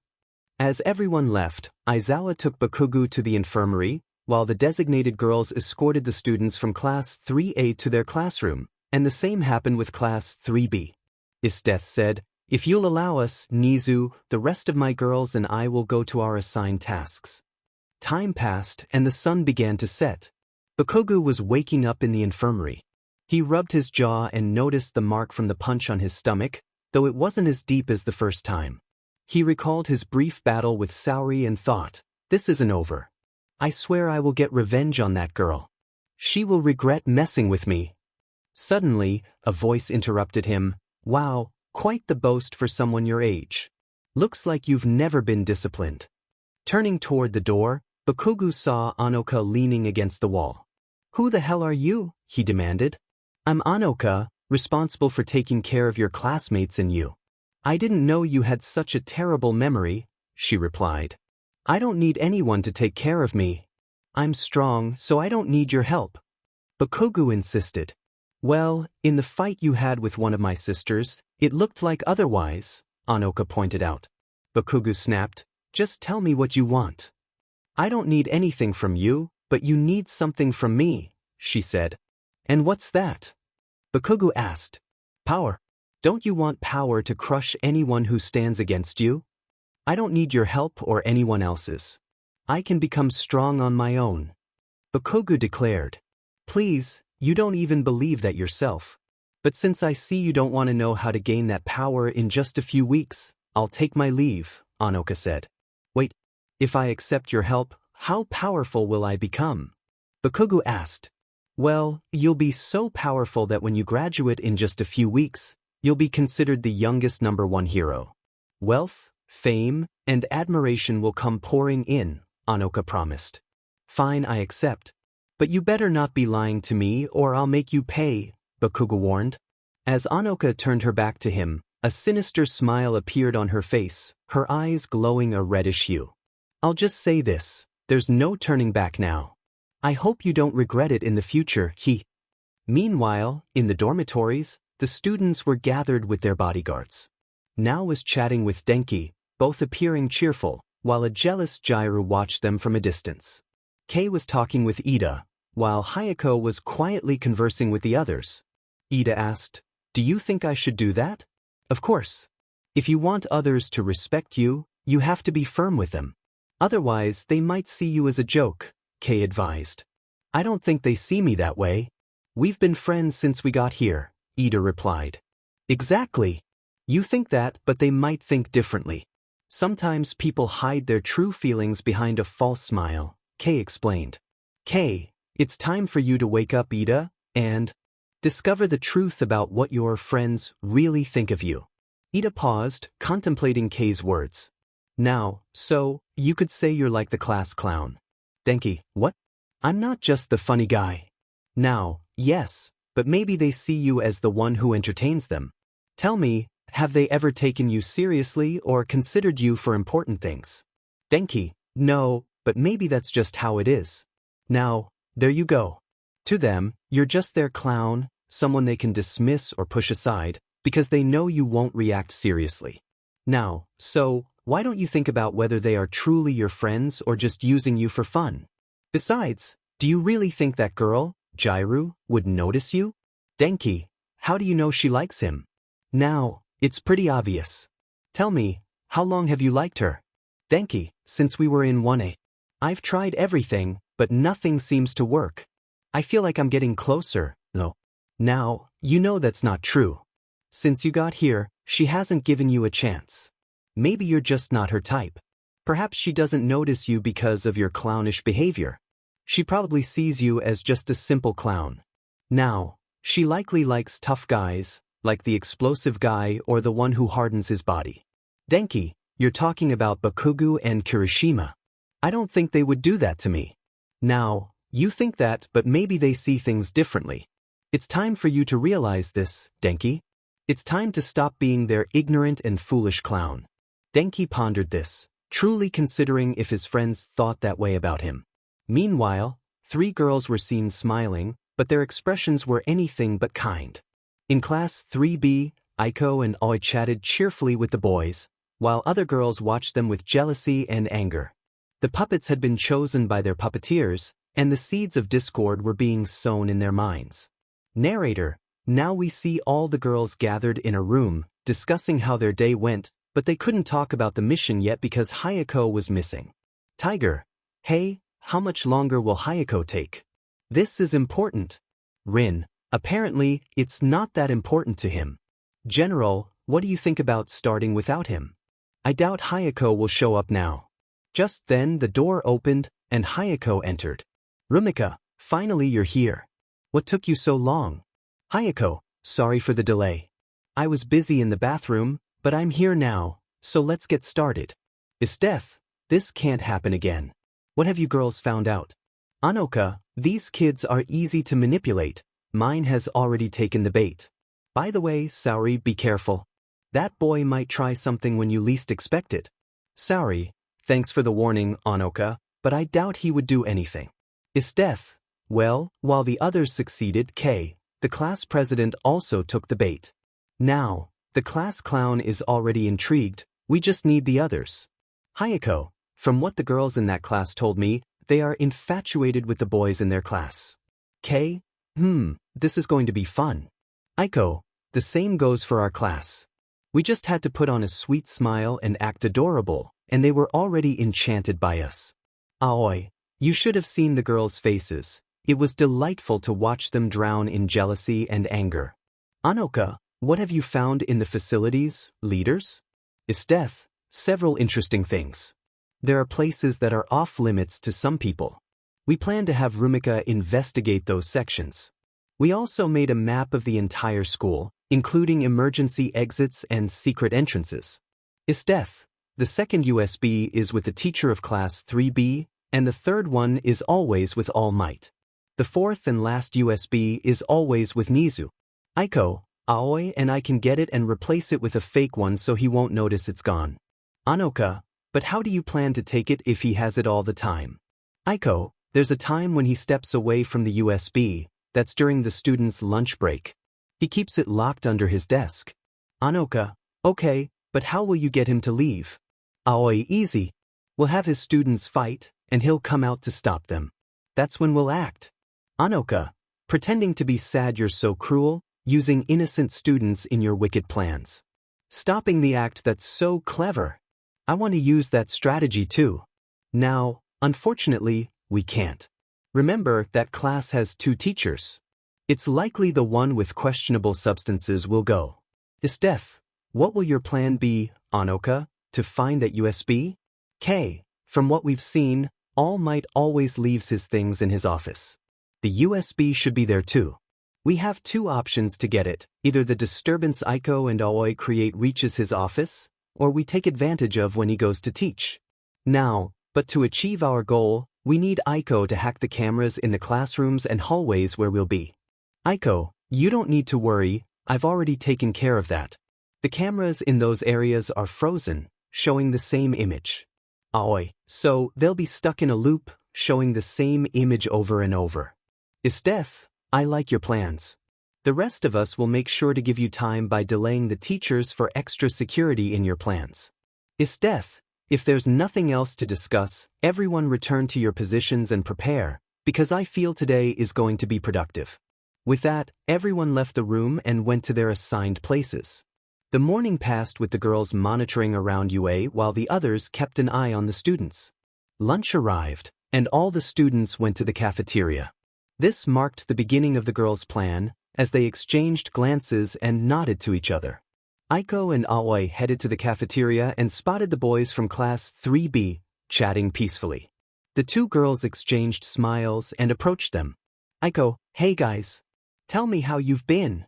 Today, Aways. Hayeko, Aoi, it's great to see you here. I thought you usually ate somewhere else. Aoi, and missed the chance to talk to our favorite guys? No way. Hayeko, by the way, Tetsu, here's your favorite ice cream. I got it for you since you said someone ate the other one. Tetsu, oh, thank you, Hayeko. You didn't have to go through the trouble. Aoi, hey, I don't mean to be nosy, but Jiroda was eating a cake that looked just like yours. I can even promise it had your name on it. Tetsu, it was you again, Jiroda. How many times do I have to tell you not to eat my food? Jiroda, hey, it's not my fault you leave them there without your name. Tetsu, of course I label them, but apparently you just have those glasses for decoration, you blind fool. Jiroda, look who's talking. The pirate version of Metapod. Tetsu, call me that again, and you'll see what happens, you flea-ridden dog. Jiroda, enough. Of all the insults, that's the one I can't forgive. Get ready to fight. Tetsu, oh, you think you can take me on? I doubt you can do anything, you flea-ridden. Before he could finish, the fight began, causing quite a commotion. Hayeko and Aoi wasted no time and rushed to inform Vlad about what his students were doing in the cafeteria. Meanwhile, Vlad was working on his computer when the door swung open. Hayeko, Mr. Vlad, two of your students just started a fight in the cafeteria. You need to come quickly. Vlad, what? Why did they start fighting? Aoi, over food. They started fighting over food. Vlad, those kids. I'm on my way. When I leave, lock the classroom. Vlad got up from his seat and headed to the cafeteria to stop the disturbance his students had caused. Once he was far enough away, Hayeko and Aoi entered the classroom. Hayeko took out a small camera drone and started flying it outside to check if anyone was coming. Hayeko, no one's coming for now, but you better hurry. Aoi, don't rush me. This takes time and skill. She pulled out some tools, headphones, and her phone. Hayeko, what are you doing? Looking at her incredulously. Aoi, please. I told you this is a process that requires calm and skill. Don't rush the teacher. Aoi put on her headphones and began searching for something on her phone. Once she found it, she hit play and started her work. Hayeko kept watch to ensure no one came. Meanwhile, the others saw All Might leaving his office towards the cafeteria, so they seized the opportunity and snuck into his office. Upon entering, they went to his desk. Now opened the drawer while Kei kept watch, and Hayeko and Anoka rummaged around for anything useful, all wearing gloves to avoid leaving fingerprints. Anoka and Hayeko continued searching the shelves, but Anoka spotted a photo of All Might and Izuku at the beach on the day he finished cleaning up. Anoka, thinking it seems All Might was linked with him. Wow, this photo looks pretty interesting. I can't blame Esdeath for being with him, I'd do the same. Now managed to open the drawer and found a USB. She took it and swapped it for a fake one but noticed a letter with Izuku's name on it. Now, does anyone know the name of the boss's boyfriend? Anoka, you mean the hot broccoli? I think his name is Izuku. Hayeko, what do you mean hot broccoli? You've only seen him once. Anoka, well, he does have that broccoli look, and he looks pretty hot in this photo. Hayeko, please, I can be hotter. Anoka, Hayeko, your physique is the average of a generic high school student in an anime. Don't say silly things. Kei, why are you asking about his name now? Now, well, there's a letter addressed to him here. Anoka, take it. It might contain something useful. Hayeko, how will they know someone was here? Anoka, they might think that, but if they see the fake USB, they'll think it was left somewhere else. Anoka, so now, take the real USB and the letter. It's time to go. Now put the drawer back as it was. Anoka left the photo on the shelf, and they all left. With the other two, Anoka just messaged me. She says they have the USB, we just need to finish our part. Aoi, who was locking the drawer, stood up and packed her things. Aoi, well, what are we waiting for? We have what we came for. Showing the real USB, the fake one is right there. Aiko returned her drone and put it away, and the two of them left, locking the classroom door behind them, completing their mission without being seen. Upon returning to the cafeteria, they saw Vlad scolding Tetsu and Juroda. Aiko, shouldn't we do something? Aoi, yes we should, but I'd rather not. Let's see how the others did on their mission. Aiko, alright, let's get out of here. The two headed towards Saori's ship, where they gathered to discuss matters that no one should hear. Esdeath, so, girls, how did your mini-missions go? Anoka, too easy to be true. We managed to get the USB without anyone seeing us. We also found something interesting. Esdeath, oh? Now, it's this letter that was in All Might's drawer. It has the name of his boyfriend. She handed it to Esdeath. Esdeath took the letter and tucked it into her pocket. Esdeath, I'm going to read this later. Aiko, Aoi, how did you do? Aoi, we did quite well. It's easy to manipulate these kids. By the way, where's Rumika? I don't see her around. Just then, the back door of the ship opened, and Rumika entered. Rumika, sorry for the delay, there were some very interesting things in those restricted areas. Tiger, what did you find? Rumika, information on how UA was created, who its sponsors are, and details about all the heroes who came from here. Including the top, there's also information about their students and records of all the experiments conducted, which were signed and approved by several powerful and prestigious agents in the government. Not to mention that the director himself approved and participated in these experiments. Esdeath, that's more than excellent. It's fantastic. You all did a great job today. Be proud of yourselves. Esdeath, for now, everyone return to your posts. I'm going to see what this letter contains.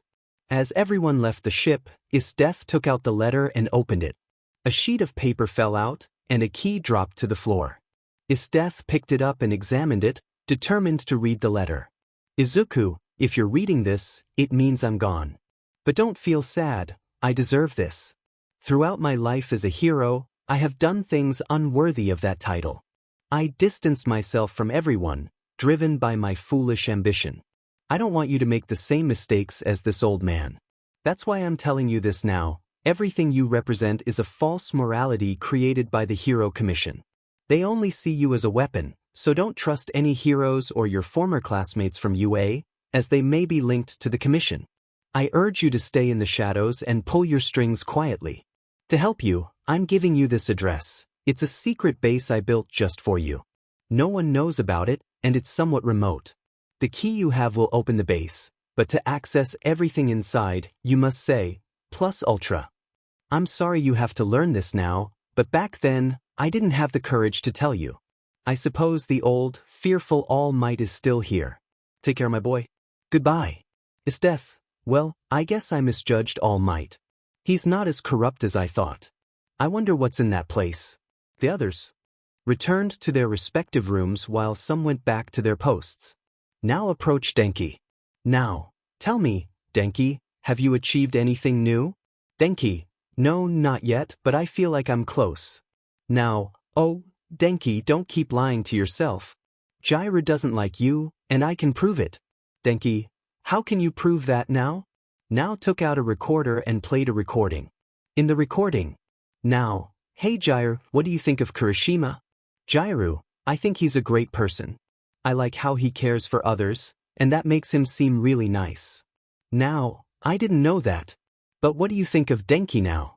Jiraiya, he's a complete idiot in every sense of the word, a disgusting pervert, and someone pathetic. Now, strong words for the guy you like. Jiraiya, what? I've never liked him. I'd rather go out with Bakugo or Kirishima, at least they're worth it. End of the recording. Denki, Did she really say that about me? Now, well, you just heard it loud and clear. It's a shame you had to find out this way. Now, I heard that Kirishima likes Mina. Why don't you do the same to him? Just don't tell him I said anything. Denki, thanks for your help. That JRK will regret this. Denki left, leaving Now alone. Now, one down, now I just need K to finish his part. Once those two fall, the others will be affected, spreading anger like dominoes. I just need to spread false rumors, but I assume you'll handle that, right, Anoka? Anoka emerged from the shadows, clearly pleased. Anoka, it was easy to uncover their darkest secrets. I've also hired some students to spread the rumors. They just have to wait for my signal and they'll spill everything. Now, that's good to hear. How are you doing with Bakugu? It must be tough dealing with him. Anoka, you have no idea. He never stops yelling. Plus, I've been giving him some enhancers to keep him happy. Now, wait, those aren't the same enhancers that almost harmed Hayeko, are they? Anoka, yes, but I'm giving them in small doses. I plan to get him hooked to the point where he becomes dependent. When he takes a full dose, his body won't be able to handle it, and he'll suffer a fatal overdose. Now, an adult giving drags to a hero student about to graduate? Anoka, please, we're only 19, and the age difference isn't that significant. Though I wish Hayeko had died that day. Now, you still hold some resentment over that incident. Anoka, my hatred for him remains as strong as ever. Because of him, Kei and I have to use these cursed prosthetics. Now, you need to calm down. By the way, have you found anything suspicious about Hayeko? Anoka, no, that JRK Bakugu steals all my time. He always wants me around, and it's so stressful. Now, I don't know why he fell for you. From what you just said, it sounds like someone in love. Anoka, me with that idiot? Never. I'd rather lose my legs again than date that devil spawn or that hot-headed Hayeko. Neither of them is worth it. Meanwhile, Kei was giving Ida a recording. Ida, what is this, Kei? Kei, well, you wanted to know what your so-called friends really think, right? Here it is. But I'll warn you, listen at your own risk. Ida, why are you giving this to me? How do I know it's not edited? Kei, I'm not asking you to believe me. You decide if you trust me or not. Just know that what you're about to hear won't please you. Ida took the recorder and left for his room. Kei? Good, he's fallen for it. Now, who will be my next target? Pulls out a page. I know. He'll be my next victim. A photo of Shoto Todoroki appears. He has family issues, so this will be easier. In the distance, screams could be heard, along with things being thrown and destroyed. Kei, looks like someone heard something they didn't like. He received a message instructing him to meet at the ship, which he did immediately. Everyone gathered at the ship, where Esdeath was waiting for them. Esdeath, you must be wondering why I called you here. Well, I decided to read the letter Anoka gave me. It revealed that All Might was telling Isuku the truth, but he planned to give it to him only when he died. Apparently, he left a secret hideout that only he knows about, built especially for Isuku. He left the address, the key, and the code to access everything inside. Leon, so, does that mean we're going there? Esdeath, no, only Saori and I will go. If we all go together, it will raise too many suspicions. You all need to tell the principal that the higher-ups called me for something urgent. Esdeath, only you two need to know. Everyone, it's clear. Now go and inform the teachers and directors about what I told you. Esdeath instructed. With that, everyone left the ship except for Esdeath and Saori. Saori took her seat in the co-pilot's chair, pressed a few buttons, and the ship began to power up. Esdeath sat beside her, and they fastened their seatbelts. They entered the coordinates for the secret base, and the ship started to ascend. All right, let's go, Saori said. In a flash of speed, the ship sped away towards the newly discovered secret base located on the outskirts of the city. As the clock struck 11:25 p.m., the narrator described how Saori's ship soared through the skies, heading toward the coordinates of the secret base. We're almost there, Chief. It's best we prepare ourselves, Saori said after a few minutes. The ship landed carefully to avoid drawing attention. The rear hatch opened, and Esdeath stepped out, accompanied by Saori, who was equipped with protective gear and wielding a modified AK. In front of them loomed a massive mountain, causing Saori to raise an eyebrow. "Are you sure this is the right coordinate, Chief?" Saori asked.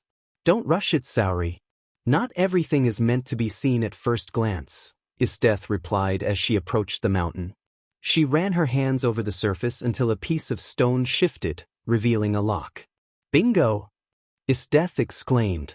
She produced a key and inserted it into the lock. As she turned the key, the ground trembled slightly, alerting Saori, while Esdeath remained calm. Part of the mountain began to open, revealing a door that led to a platform elevator. "Are you staying here, Saori, or are you coming with me?" Esdeath asked. "I'm coming, Chief," Saori replied. They both stepped onto the platform, which began to descend. As they went down, lights began to flicker on, illuminating a vast space filled with a large computer, an array of firearms, bladed weapons, and a knight-like black armor displayed in a case. There was also a car and 2 motorcycles that looked anything but ordinary. How did All Might manage to do all this in just 3 years? Saori wondered. All Might was number 1. He could do whatever he wanted and no one would question him, Esdeath explained. "Am I the only one who finds that armor a bit intimidating?" Saori asked. "That armor seems familiar, but I can't quite place it," Esdeath mused. "Let's head to the large computer in front of us," Saori suggested. They approached the computer and pressed a button, causing it to power on. However, to access more, they needed to enter a password. Esdeath pulled out a paper, read the password, and typed it in. After hitting enter, the computer confirmed the correct password, granting them full access. "Welcome, Mr. Isuku. I have been expecting you," the computer's voice announced. "Where did that voice come from?" Saori asked. "I am the AI of this base, but you can call me Cortana. However, I don't see Mr. Isuku with you." "How did you manage to come here?" the AI inquired. "I am General Esdeath, the former partner of Isuku. If he is not here, it is because he was attacked by the heroes. Fortunately, I found him, and he is being cared for in my base," Esdeath explained. "How can I be sure you are not lying?" the AI challenged. "Check for yourself," Esdeath replied confidently. "Very well, but to avoid any issues, the AI activated some turrets. Please refrain from making any sudden movements while I verify what happened." After a few minutes, the AI spoke again. "I apologize for my earlier caution. Do you know when Mr. Izuku will wake up?" "That is still uncertain. He has shown no signs of waking up soon," Esdeath replied. "Now that you see we are not a threat, why not introduce yourself?" Saori suggested. "I'm sorry, but I must present myself to Izuku first. Those are the orders I was given, but I am willing to assist you in any way you need," Cortana responded. "We plan to transfer some items from my base, and the rest of my team will be coming as well."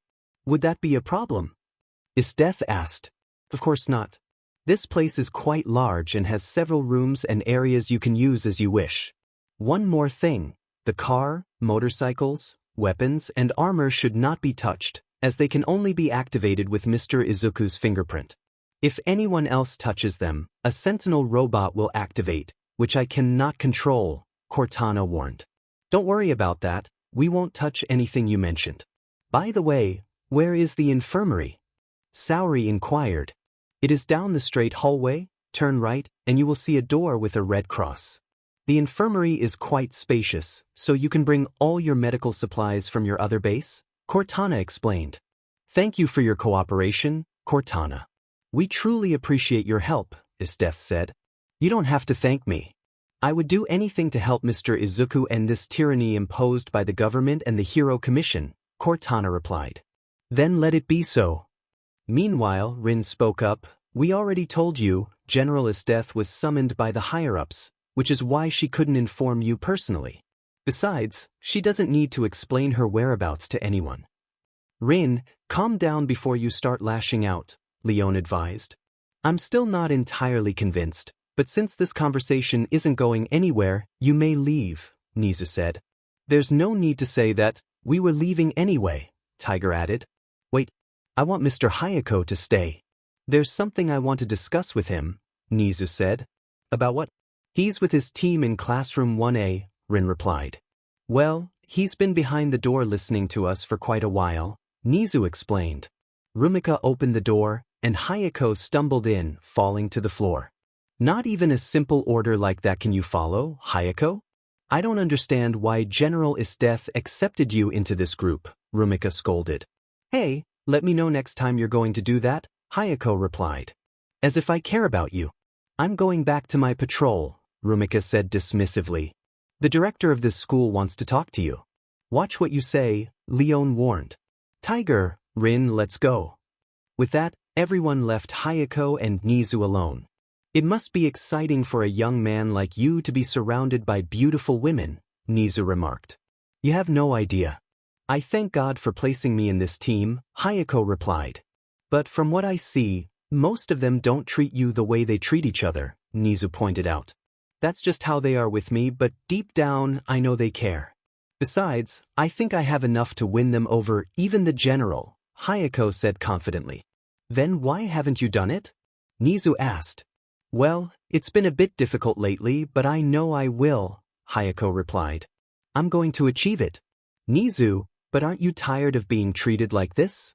Wouldn't it be better if they treated you as you deserve, like a true hero? Hayeko, the truth is yes.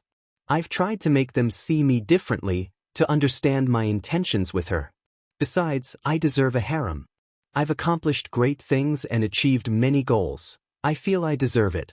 And what better way than to have a harem with the girls from my group? Nizu, you know we can help you. Hayeko, how do you mean we? Nizu turns the tablet around, revealing he is on a video call with Shay. Shay, well, I've been researching you, Hayeko, and I can say you are a very promising young man.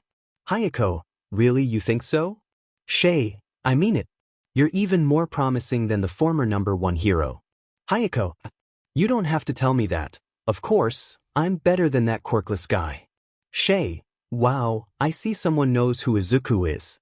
Hayeko, yes, when I found out that Esdeath had a partner, I did some research. Honestly, I don't understand how Esdeath could be interested in that useless guy when I'm right here. Shay, it's a shame Esdeath doesn't see the potential we see in you. Aren't you tired of her and her friends always belittling you? Hayeko, yes, I'm fed up with that. She always goes on about how great that useless guy is, but what about me? I've done more than that quirkless. Shay, exactly. Look, we have the power to make Esdeath and her team finally see how amazing you are, and that you are beneath their feet. Don't you want that? Hayeko, yes, of course I want that. What do I have to do to gain that power? Shay, it's simple. You just have to answer our questions and follow these instructions. Hayeko, if I do that, I'll have that power and my companions in my harem? Shay, absolutely, and maybe even more girls in your harem. Hayeko, well then, I don't see why I should refuse that offer. I accept. Shay, I'm glad to hear that. Nizu, well then, to keep in touch, young Hayeko, take this phone and use it only when we contact you. Hayeko, of course. Shay, for now that's all. You can leave, but stay alert for our call. One more thing. Keep this conversation between us, okay? Hayeko, don't worry about me, I'll be on the lookout, and I promise I won't tell anyone about this conversation. With that, Hayeko left the room, leaving only Nizu and Shay. Nizu, what did you think of that? Shay, perfect. It was easier to manipulate him than I thought. Now that he's taken the bait, we need to make our next move. Nizu, and that is? Shay, to have him betray his team and tell us what they are really plotting and where their base is located. Nizu, okay, and how will you make the girls fall at Hayeko's feet? Shay, you know, I've always wondered how strong the minds of that team are. Once I capture them all, I'll put them to the test to see how far their minds can break. Nizu, when they told you that you couldn't be more twisted, you took it as a challenge.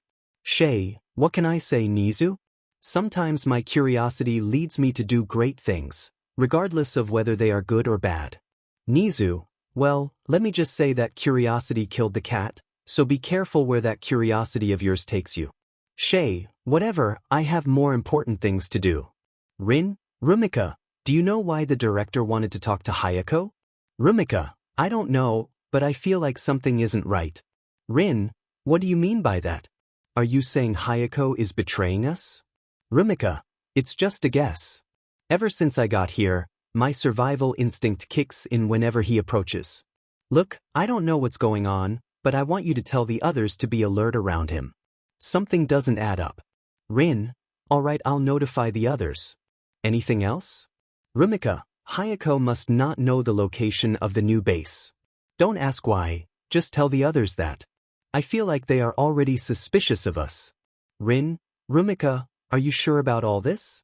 I understand you have a strong hatred for Hayeko, but don't you think? Rumika, Rin, I know I have a strong hatred for that idiot because of what he did to Anoka and Kei, but my hatred has nothing to do with this. When have I ever lied to you? Rin, fine, I'll trust you. I just hope you're not wrong about this. The two took separate paths. Rin pulled out her communicator and began writing to the others about what Rumika had just told her. Now, all the communicators began to vibrate. They checked and saw Rin's message, exchanging glances and nodding in agreement. Note, the message did not reach Deku and Esdeath, as they wanted to confirm their suspicions before informing her about what was happening. Anoka was leaving the bathroom, washing her hands when Aoi entered. Anoka, Aoi, how are things going with your sister and the other class? Aoi, perfectly fine. We've uncovered many secrets from that class that we can spread as rumors. I also heard you have a little group that will help spread them. Anoka, that's right. Do you want to give me more rumors? Aoi, you read my mind. Here, take this notebook.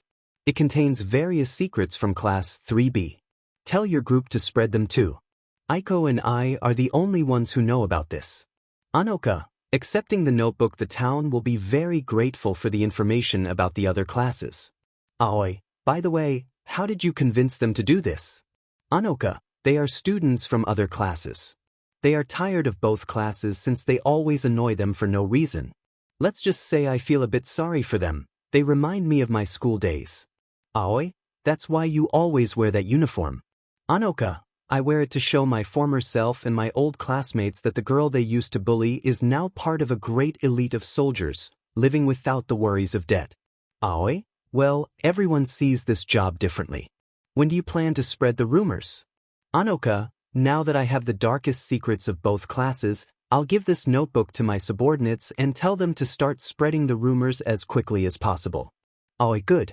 By the way, did you read the message Rin sent us about Rumika suspecting Hayeko? Anoka, honestly, I'm not surprised considering Hayeko. Even the boss has her suspicions about him. Aoi, really? How do you know that? Anoka, the boss herself asked Nao, Kei, and me to spy on Hayeko. If he does anything suspicious, we are to report it to her immediately. Aoi, okay, but why did she only ask you three and not the others? Anoka, I don't know. Perhaps because we spend the most time with him, the boss must have her reasons. Aoi, but do you really think he would betray us? Anoka, honestly, I don't know, but if he does, it wouldn't surprise me coming from him. Aoi, huh? Why do you say that? Wouldn't it hurt you a little? Anoka, after Kei and I were left injured because of Hayeko, the coward was going to abandon us to the enemy when his so-called perfect plan failed. Even when we told him it wouldn't work, he didn't listen and dragged us into certain danger. Anoka, since that day, I've harbored a deep hatred for Hayeko. Now, because of him, I'm forced to use these prosthetics, but it hurts even more for Kei. After that, she was never the same. She always wears that stoic, emotionless face.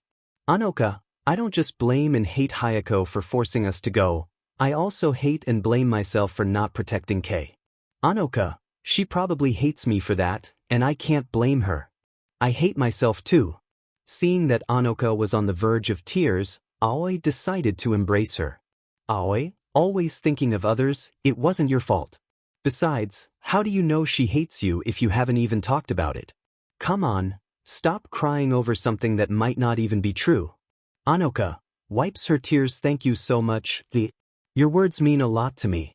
Aoi, no need to mention it. We're family, we need to support each other. Now, let's get back before anyone realizes we've disappeared. With that, the two left the bathroom and headed to their respective classrooms. Aiko received a notification on her communicator and became excited about what she saw. Aiko, Oh no, I'm sorry, but Aoi and I have to go. I need to inform my team about something important. Vlad, what is it if you don't mind me asking? Aiko, it's classified, so no more questions. As Aoi arrived, Aiko grabbed her arm and pulled her away. Aoi, hey, what's going on? We can't abandon our position. Aiko, this is urgent. We need to inform the others. Tell them we'll meet in the forest. Specifically where Saori lands her ship. Also, let the boss and Saori know. Aoi, if what you're saying is so urgent that we have to leave our positions, then I'll notify the others right away. Everyone was already at the location when a large shadow from a ship loomed above them, indicating that Esdeath and Saori had arrived. When the ship landed, the rear hatch opened, and Esdeath stepped out. Esdeath, we're here. What was so urgent that we all had to be here? Aiko, the execution of Lady Nagant has been moved up. They plan to execute her live tomorrow. Everyone was taken aback by this news, while Esdeath merely clicked her tongue. Esdeath, those fools. There's no choice. Lady Nagant is crucial to our plans. The extraction will take place tomorrow at 12:30 p.m., and she will be taken to the new base we were investigating. I want everyone ready for tomorrow. Understood? Everyone? Yes. Time skip. Tuesday, 12:30 p.m. We see a convoy of armored vehicles and police cars driving through the streets in perfect synchronization, with the most protected vehicle in the center. Inside that vehicle, Lady Nagant sat with heavily armed soldiers. Suddenly, a large shadow appeared above them, revealing a massive ship. Agent 35, when were we notified that we would have air support? Agent 36, no one told us about that. Before they could react, the ship fired 2 missiles at the first vehicles, destroying them along with the bridge. As the vehicles attempted to retreat, the ship fired again, demolishing the other part of the bridge and preventing their escape. The rear hatch of the ship opened, revealing Esdeath, who wore a different suit than usual, just like the others. All their outfits were identical, though they differed from what they typically wore. Esdeath activated her helmet before speaking. Esdeath, all right, soldiers, let's make this quick. Leave no witnesses and protect the target. We need her alive, understood? Everyone? Yes.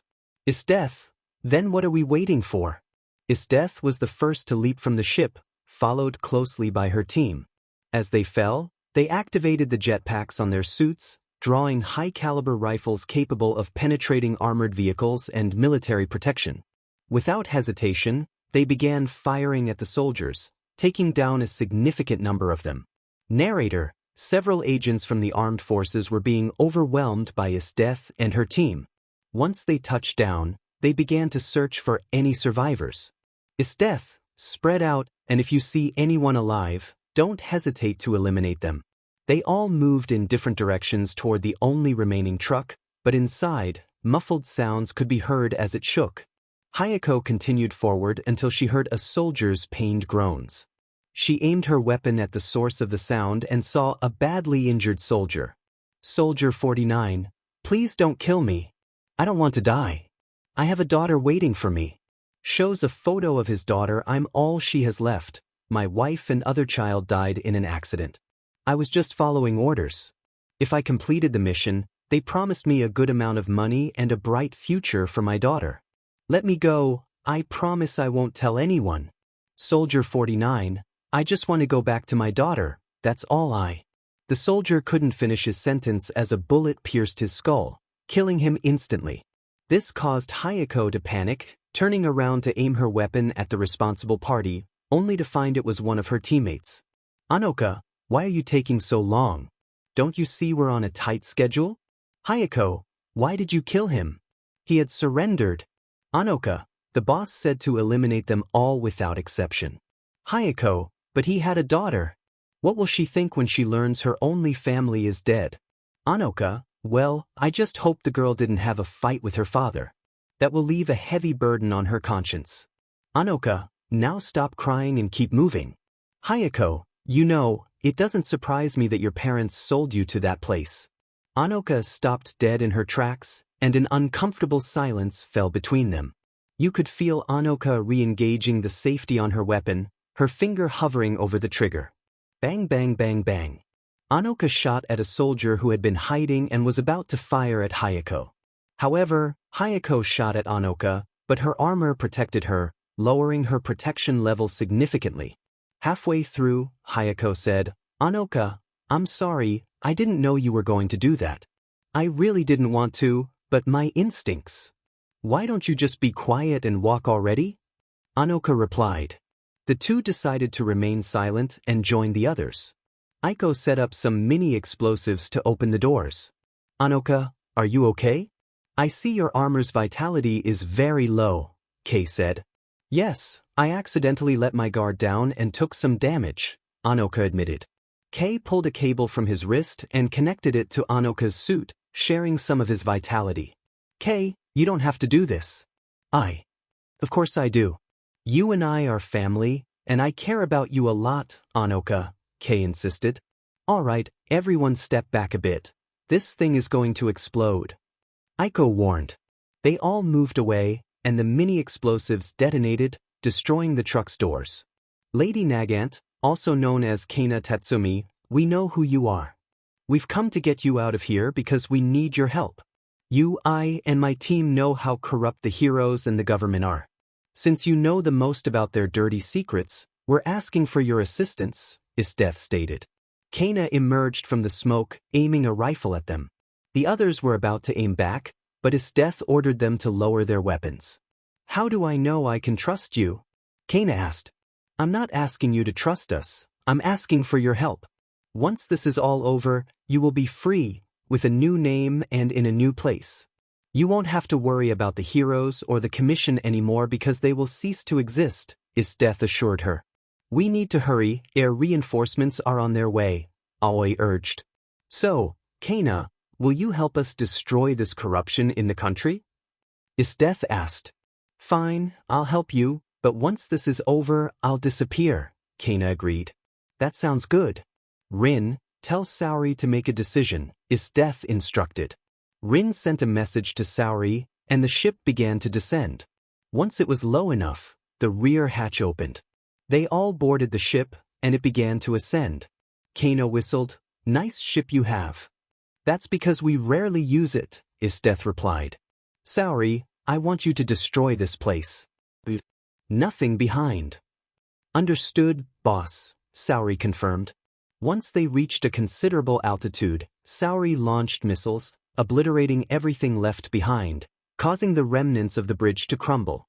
After that, she activated the ship's camouflage and moved away from the area. "Now, team, I hope you like the new base because that's where we're headed," Esdeath announced. "Great, I can't wait to see what it's like," Hayeko said. "Hey, Hayeko," Anoka called. "What is it?" Hayeko replied. "Forget it," Anoka said. Before Hayeko could respond, Anoka knocked him out with the butt of her weapon, causing him to fall to the ground. "Anoka, can I ask why you did that?" Esdeath questioned. "Simple. We have our suspicions about him, and I think Hayeko knows the location of the new base." "That's a bad idea," Anoka explained. "I'm not the only one who thinks this way. Rin and the others feel the same. I'll take responsibility for any mistakes." "I suppose you have a point. I did plant that idea in your heads. Fine, I won't be mad at you. Just put him in a seat and prevent any more issues," Esdeath conceded. "What's going on? One of your team members just got knocked out by his partner. Aren't you going to say something?" Kana asked. "We suspect betrayal. Any other questions?" Esdeath replied. "When did you start all this?" Kana inquired. "When the Hero Commission attacked someone very important to me. He uncovered their dirty secrets, and when he refused a bribe, they decided to silence him. I managed to get there in time to save him. He's stable but still hasn't woken up," Esdeath explained. "Wow, I guess there were still some good heroes left," Kana remarked. "Yes, there were, but now all that remains are the ashes of what were once considered heroes," Esdeath said. "But how can I help you?" "I imagine you have information by now," Kana suggested. "Yes, but the reason we need your help is that you know the heroes inside and out. You know their movements and the dirty tricks they might pull against us," Esdeath clarified. "That's true, I know everything about them. But you are the great general, Esdeath. I've heard of you while serving the commission, Kana acknowledged. That's true, but I'm still human. I can't be everywhere at once. We also have the government breathing down our necks, so you will handle the hero commission while I deal with the government, Esdeath instructed. Alright, that seems fair. They found themselves in the forest, watching as the ship descended slowly. When it landed, the hatch opened, and they all disembarked. Why do I have to carry this idiot? Anoka complained. You knocked him out, it's your responsibility, Aiko replied. I never agreed to this part of the plan, Anoka protested. Stop arguing, girls. Let's get inside, Esdeath said. Hey, you know this is a mountain, right? Kana pointed out. Weren't you taught the definition of a secret base? Esdeath retorted. She pulled out a key, removed a false stone, and inserted it, opening the secret door. What were you saying? Esdeath asked. Not bad. How long did it take you to build this? Kana inquired. Actually, it's not ours. This base was built by All Might. He made it for the person I told you about, Esdeath revealed. Wow, it seems All Might wanted to create his own base for that guy, Kana noted. Maybe, but his lack of courage prevented him from doing the right thing. Let's get inside, Esdeath urged.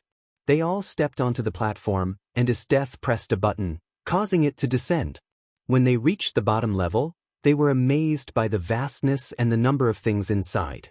Anoka dropped Hayeko, waking him up, and they all noticed Kanako was there. Girls, it's great to see you again. Kanako exclaimed. Kanako, we're glad to see you too. But how did you get here? Rumika asked.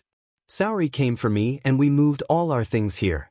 The infirmary here is much larger than ours, Kanako explained. And where is the Sleeping Beauty? Anoka asked. Well, he's still not awake. He's competing with Sleeping Beauty, Kanako joked. As far as I know, he wakes up with a true love's kiss, so you know what to do, Esdeath. Go wake your Sleeping Beauty with a kiss, Kana teased. Everyone jumped at the sudden voice. Calm down, girls. This is Cortana, the AI of the base. She will assist us with whatever we need, Saori introduced. Nice to meet the rest of your team. As you know, my name is Cortana. I was created to be Mr. Izuku's assistant, but since he's not here, I'll be at your service until he returns, Cortana said. That's not fair, I want my own base too, Hayeko thought. Maybe I'll take something from here and make it mine. He realized it. Kana, noticing the armor. Hey, I recognize that armor. My mother used to tell me a story about it. Ignore the sword, I have a better one.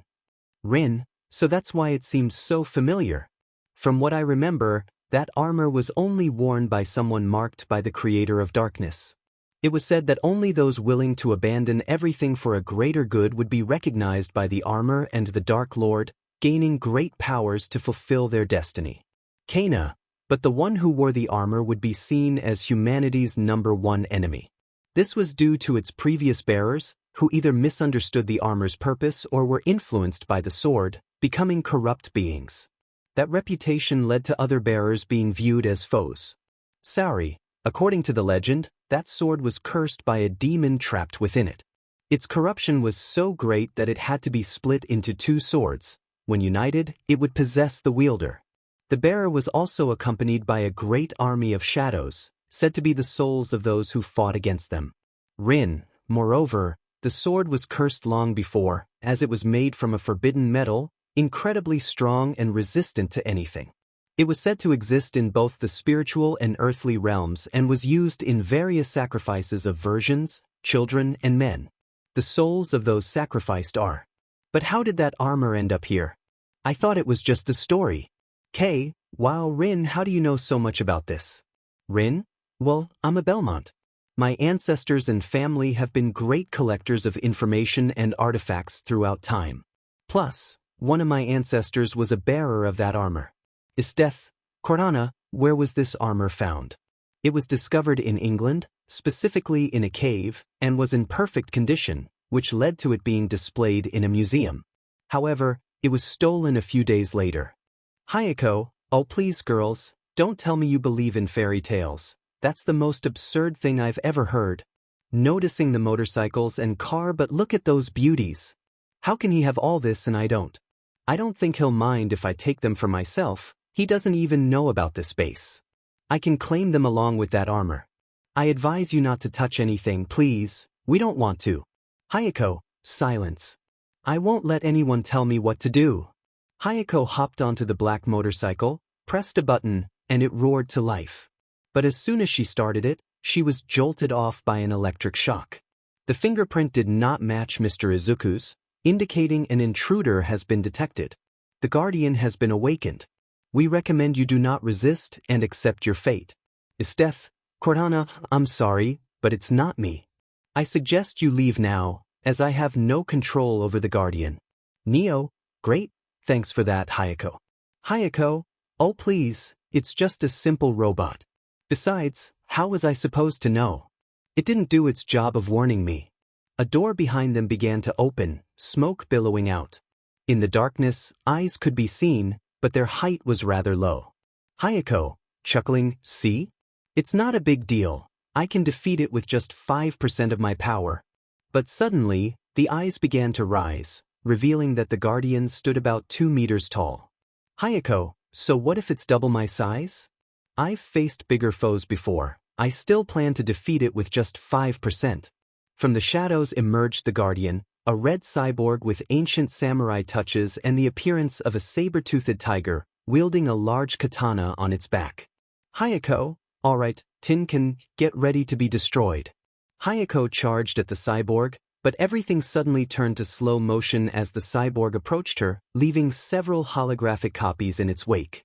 When the cyborg stood before Hayeko, it delivered several kicks, followed by a flurry of punches to various parts of her body. When it stopped, time resumed normally, but Hayeko was thrown back, clearly overwhelmed and knocked out. Anoka, what the heck? I didn't even see it move. How did that happen? This is because Ronin was equipped with a vast arsenal of weapons. The technology he just used is called Sandevistan, granting him incredible speed while time slows down. It was tested on humans, but after the third use, they went insane. Ronin, how did you find this place and why are you allowing them to be here? Cortana, this place is reserved only for Mr. Izuku. Mr. Izuku was attacked by heroes and left in critical condition, but thanks to his death, he was saved. I allowed them to stay because they share the same goal of destroying the Hero Commission and the Japanese government. Ronin, if that's true, why can't I see Mr. Izuku? If you do that, I'll let you continue with your plans. Esdeath, all right, we'll do it. Just follow Kanako and me, we'll take you to the infirmary where he's resting. But first, bring the one you just knocked out with us. Ronin, if that means I can see Mr. Izuku, then fine. Ronin grabbed Hayeko by the leg and began dragging her toward the infirmary. Upon entering, he saw Izuku in the capsule, still asleep. Ronin released Hayeko's leg and approached the sleeping Izuku. Ronin, how long has he been like this? Esdeath, several days. Although his wounds have healed and he's no longer in danger of death, he still hasn't awakened. We don't know when he will. Now do you believe us? Ronin, alright, I believe you. I'll help, but once Mr. Izuku wakes up, I won't follow your orders anymore. The only orders I'll obey will be his. Esdeath, don't worry, Cortana has already told us the same thing. We have plenty of damaging information on all of them anyway. Ronin, if that's the case, why haven't you made it public? Esdeath, I want to destroy them from the inside out, making them turn on each other. Ronin, understood. I'll return to my place. If you need me, call me through Cortana. Goodbye. With that, Ronin left the room. Esdeath, phew, I'm glad that was resolved quickly without any. Nobody got hurt, Kanako said, pointing at Hayeko. Esdeath replied, he doesn't count. Well, my girls and I have to head to UA now. I'll leave him to you to take care of. With that, Esdeath exited the room, leaving Kanako to let out a heavy sigh. What am I going to do with this kid? She wondered.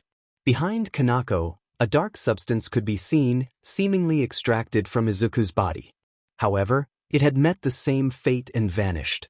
The viscous black goo began to move, suddenly transforming into smoke that drifted into the ventilation system, making its way to the main room. Upon seeing the armor, the smoke penetrated the protective glass and entered inside. Now we see the others on the ship, clearly using Tornado. They were on their way to UA when laughter erupted as they spotted Anoka, who was chuckling at something on her phone. Aiko asked, "What's so funny, Anoka?" Anoka replied, "It hasn't even been a minute since I gave my approval for my subordinates to spread rumors, and 2 students from Class B are already starting to fight. Look for yourself." She showed Aiko the video, revealing Tetsutisu and Minoma in a scuffle while some teachers attempted to separate them. Aiko remarked, "So they both realize they're in love with Kendoke? And what about Class A? What do you have on them?" Anoka continued. "Apparently, there was also a fight between Ida and Bakugo. It seems the rumors are starting to affect them too," she added. Rumika exclaimed, "Is it really true that just a few rumors can cause this?" Anoka responded, "No, I also leaked audio and recordings of them speaking poorly about each other behind their backs." Now questioned, "Do you think it was a good idea to leave Hayeko at the new base? What if she does something?" Tiger replied, "Don't underestimate her. From what I saw, that AI was always on high alert, and having one of us there will keep it attentive to any suspicious movements we make." Rin chimed in, "I managed to hack into UA's camera systems. It seems Shay is in a meeting with the director, the teachers, and the top 10, discussing the recent attack." Esdeath urged, "Put it on speaker, we want to listen." In the video, Nizu asked, "Can you explain how you lost a high-risk agent? You were supposed to have everything under control. What happened?" Shay responded, "That's exactly what I want to know. The enemy attacked out of nowhere, and it seems they had this planned. They knew what weapons to use against the armored trucks and the agents' suits." Endeavor added, "If it was Esdeath and her team, they are the only ones capable of taking down a large number of well-armed soldiers. They possess significant firepower." All Might interjected, "Don't you think that's an exaggeration, Endeavor? Besides, we were the only ones who knew about this. Why are we making such a fuss? They were going to kill her anyway."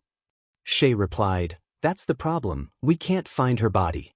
I'm sure the attack started as an extraction, but for the enemy to have that kind of firepower, they must be backed by someone powerful." All Might speculated, it could have been the League of Villains. They might have hired mercenaries for this mission, providing them with money and weapons. Both they and we know that Lady Nagant is dangerous, not just because of her quirk, but because of what she knows about us. Shay asked, "By the way, where are Esdeath and her team? They should be here." Nizu explained, "She told me that the higher-ups called them for a mission, which is why they aren't here." Shay questioned, "What do you mean the higher-ups? Why wasn't I notified? They should have informed me." Nizu replied, "That's why they are the higher-ups. They decide whether to share information or not. In their eyes, we are nothing to reproach them for." All Might added, "Besides, Esdeath and her team are under government orders, not yours. The only ones under your command are the heroes." Shay sighed, "Regardless, we need to find Lady Nagant. We can't let her roam free with damaging information about us." As the video ended, Esdeath remarked, "We're under government orders, but what nonsense. The government is losing power over us every day, and soon there won't be any corrupt government giving us orders." Hayeko groaned, "Everything hurts. What happened?" Kanako replied, "So you finally woke up." Hayeko asked, "Kanako, what happened? Why am I here? Where are the others?" Kanako explained, "You're here because you went to fight the guardian of this base. In just a few seconds, you were on the floor, covered in bruises. The others went to UA, they couldn't stay here any longer. For now, you'll stay here. If you don't mind, I need you to leave since I'm busy studying this," she said, realizing it was gone. "Wait, where did it go? I remember placing it here." Kanako called out, "Hayeko, I need you to leave now. A suspicious black substance has disappeared." "Okay, I'll step out. I hope you find whatever you're looking for," Hayeko said, leaving the room. Kanako walked through the hallways of the base until she reached the main room. Hayeko, noticing the absence of anyone, pulled out the phone given to him by Director Nizu. It was still next to the armor behind him. He dialed the number and the phone rang. Suddenly, the armor turned its head to look at him. Feeling watched, Hayeko turned to see, but the armor quickly returned to its original position. Seeing no one, he went back to the phone, but the armor looked at him again. Feeling that sensation of being observed once more, he turned his head, but the armor was back in its previous position. Hayeko, now suspicious, returned to the phone, and the armor glanced at him again. This time, he quickly turned around, and the armor returned to its position, but it was too late. Hayeko had seen it. I don't know how you got in there, but I'm going to get you out, he declared, using 10% of his power in his fist. He struck the glass, shattering it and sending the armor flying into pieces. The sound of the armor echoed, and the door to Ronin opened, revealing him. Ronin exclaimed, "What happened? Oh my goodness! What did you do to the sacred armor, you cursed boy?" Hayeko replied, "Oh please, don't tell me that. Cyborgs like you believe in that childhood tale." Just then, Kanako arrived, holding a pistol, followed closely by Kana, her quirk activated. "Kanako, oh no! Hayeko, I only took my eyes off you for a moment, and you're already causing chaos in someone else's space." "Hayeko, but there was someone in the armor. I saw him watching me." "Ronin, kid, there's no one there. That armor is empty. If someone were inside, they would be in danger because if you're not worthy of it, it would drain your vitality, leaving nothing but a lifeless husk. Ladies, please control your companion. He can't just go around destroying things at will. Educate him. Kana, he's not my companion. I'm just here temporarily until this is all over. Kanako, I apologize for the trouble my companion has caused. I'm very embarrassed by her behavior. Ronin, you should take him away before I regret letting you stay here. Konana, help me reconstruct the armor. Kanako, Hayeko, come with me before you break something else. You too, Kana. It's better to leave them alone." So the three of them left. "Ronin, how much more of this do I have to endure? They just came here and took over, including Mr. Izuku's place. Look what they did to the armor. I'm upset too, Ronin, but we owe them a great favor for saving Mr. Izuku. Ronin, then let's give them all the information about the heroes and send them off. That way, we owe them nothing. I understand your frustration, but we can't do that because the leader of their group was in a relationship with Mr. Izuku." "Ronin, I didn't know that part of the story. What happened?" "Due to conflicting inspirations, they separated. Besides, Esdeath still has feelings for Mr. Izuku." "Ronin, maybe yes, maybe no, but that won't change my opinion about them being here. And how do we know Mr. Izuku still loves her? I managed to get the last messages from Mr. Izuku's phone. The feelings are mutual, so you don't have to worry. Ronin, what about the other members, especially that boy? Both you and I know he was calling the director of that hero school. Why would he call the enemy instead of his boss? That raises a lot of red flags for me. That raised suspicions for me too, which is why I intercepted the call to prevent the director or anyone else from reaching him. Ronin, tell me, who else knows about the location of this base? For now, just the girls from the group. When they arrived here, they brought the knocked out guy. By the time he woke up, he was already at the base. Ronin, good, let's keep it that way. That kid must not know the location of this base. I barely know him, and he's already raising too many suspicions. Understood. As long as he's here, we need to keep an eye on him. Ronin, alright, the armor is rebuilt. Now put it in a new display case. I'll patrol the areas to ensure there's no tracking chip. Now we see how the ship lands on UA grounds, and the girls step out. Esdeath, act normal. If anyone asks about Hayeko, say she was injured and is in the infirmary. They all entered UA, noticing the hostility among some students. The tension was so thick it could be cut with a scalpel. They arrived at the office without knocking. Esdeath, wow, there's so much tension here and outside. I can tell your students are a bit upset. What happened? Nizu, the students' issues are minor. What matters is finding those responsible for today's attack. Esdeath, excuse us, but my team and I were occupied. Could you give us a brief summary of what happened here? Shay, What happened is that the former heroine Lady Nagant was rescued while being transported in armored convoys. Esdeath, but why was she being transported if Tartarus is where the worst of the worst go? Where were they planning to move her? Tartarus is supposed to have high security, impossible to enter or exit without permission. Shay, that's classified information, but where the heck were you? You were supposed to be here. Esdeath, the higher-ups called us. The details are classified and should only be shared with higher-ranking agents. Shay, what do you mean higher-ranking? Am I not high-ranking? Esdeath, of course not. I have more authority than you and the director. I don't need to notify you of anything. Instead, you should feel proud that people like us are considering you. So, Shay, know your place in this hierarchy. If that's all, my companions and I will begin our patrol. As she was about to leave, Esdeath added one last thing. Esdeath, one more thing, Director Nizu, I recommend you keep your students in check. A rabid dog without a leash only ends up at the slaughterhouse. Have a good afternoon. Goodbye. Shay could only strike the table in indignation. Shay, Tisk, how dare she say that to me? This meeting is over for now, but we need to be more alert than ever. Now we see how Anoka, K, and now we're heading toward classroom 3. Anoka, you know, I didn't realize the whole school would come to hate each other. I thought it would just be the 2 hero classes, but this is much better than I expected. K, you could say our part of the plan is done. Now we just have to pretend and keep fueling their hatred for one another. Now, you could say that. Graduation is just around the corner. Have they not revealed their strongest secrets yet?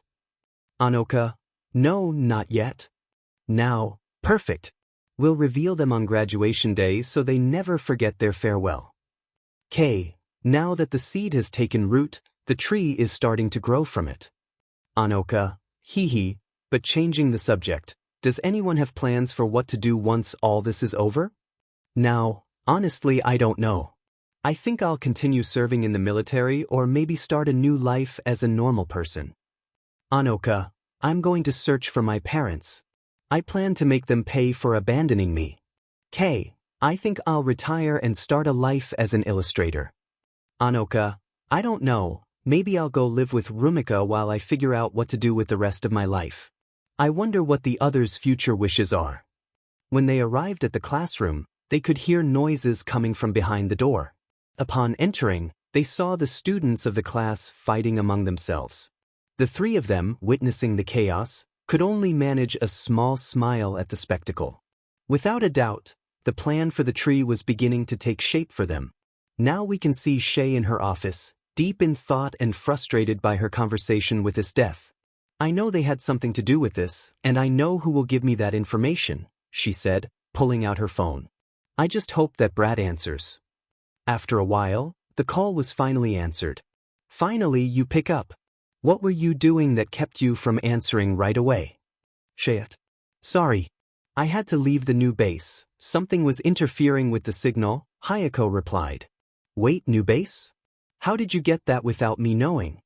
Shay pressed. Apparently, All Might left this base for Midoriya so he could operate from here, Hayeko explained. Give me the location of that base right now, Shay demanded. I can't tell you because the girls knocked me out before I could explain. When I woke up, we had already arrived. Maybe you can trace my call, Hayeko suggested. Fine, I'll locate your call, but is the old base still operational? Shayat. Yes, it's still functioning. We're just here temporarily. Once this is all over, we'll return to the old base, Hayeko confirmed. One last thing, were you responsible for the recent attack on the extraction of the former heroine, Lady Nagant? Shay inquired. Well, Hayeko hesitated. Hayeko, you know our deal. We promised total trust, and you were supposed to tell me everything your teammates were doing. Or do you not want your teammates, especially Esdeath, to praise you? Imagine finally being admired by all of them. Not only will you have the most beautiful women in this country, but you'll also be number 1, the face of this nation, Shay said. So tell me the truth, were you behind all of this? Shay pressed. Yes, we were responsible. We had been planning it for days. Currently, Lady Nagant is working with us, Hayeko admitted. Can I ask why you did all of this in the first place? Shay questioned. Revenge. Esdeath is doing all of this for revenge. She wants to take you and the government down for what you did to Izuku. It's so annoying, she keeps talking about that useless brat as if he's something special. What about me? I'm much better than him in every way, Hayeko vented. So all of this is because she's throwing a tantrum over her boyfriend's death? I should have guessed. She wouldn't make deals with heroes, Shay remarked. That's not all. The one you killed is still alive. When all that happened, Esdeath was on vacation. She heard the news that day and managed to save him by a miracle, Hayeko revealed. Are you kidding me? I shot him myself. That's impossible. Where is he, and how is he recovering? Shay exclaimed. He's here with us at the new base, in an incubation chamber. Although his injuries are healed and he's out of danger, he still hasn't woken up. We don't know when he will, Hayeko explained. That's good. Izuku Midoriya remains a dangerous target because of what he knows. We can't let him wake up under any circumstances, Shay stated. Okay, but what do we do? He could wake up at any moment, Hayeko said. Listen carefully, Hayeko. This will be your first mission for us. If you do it well, we'll give you something that will grant Izuku his power, Shay instructed. Ask me anything. I assure you I will complete it without fail, Hayeko promised. I like your attitude. What I want you to do is eliminate Izuku Midoriya. It will be easier to do it when he's vulnerable in that incubator. I imagine you can handle that, Shay said. Yes, I can do it. Izuku Midoriya will no longer be a problem. It will be very easy to take him out. Don't worry about that. But how many days do I have to do this? Hayeko asked. I give you 3 days to complete the mission. I assume you can do it? Shay confirmed. That's more than enough. Izuku Midoriya will be dead in those 3 days. You don't need to worry about that, Hayeko assured her. With that, the two ended the call. It's enough time for you to trace the call, Shay instructed. In front of her, some workers were using devices to track the calls. Give us a few minutes, and we'll have the location as soon as possible, Agent X said. I hope so. We can't let something we've achieved fall apart because of a child's tantrum, Shay replied. By the way, what will you do now that you know General Esdeath and her team did all of this? Agent X asked. For now, I'll act like I don't know, but when I gather enough evidence or something to counter her, I'll launch my attack when they least expect it. They won't have anywhere to run since both bases will be destroyed, Shay planned. And what will happen when you have Esdeath and her team trapped? Agent X inquired. Since I have a deal with that brat, I'll brainwash them and hand them over. We need a weapon that can defeat all for one. Just when we thought he couldn't get any stronger, that brat managed to do it. I don't know how he did it, but he discovered techniques and abilities thought to be lost over time, Shay said. This is definitely a mess after another. So, how is the tracking of that new base going? Shay. We're getting close, boss, Agent X replied.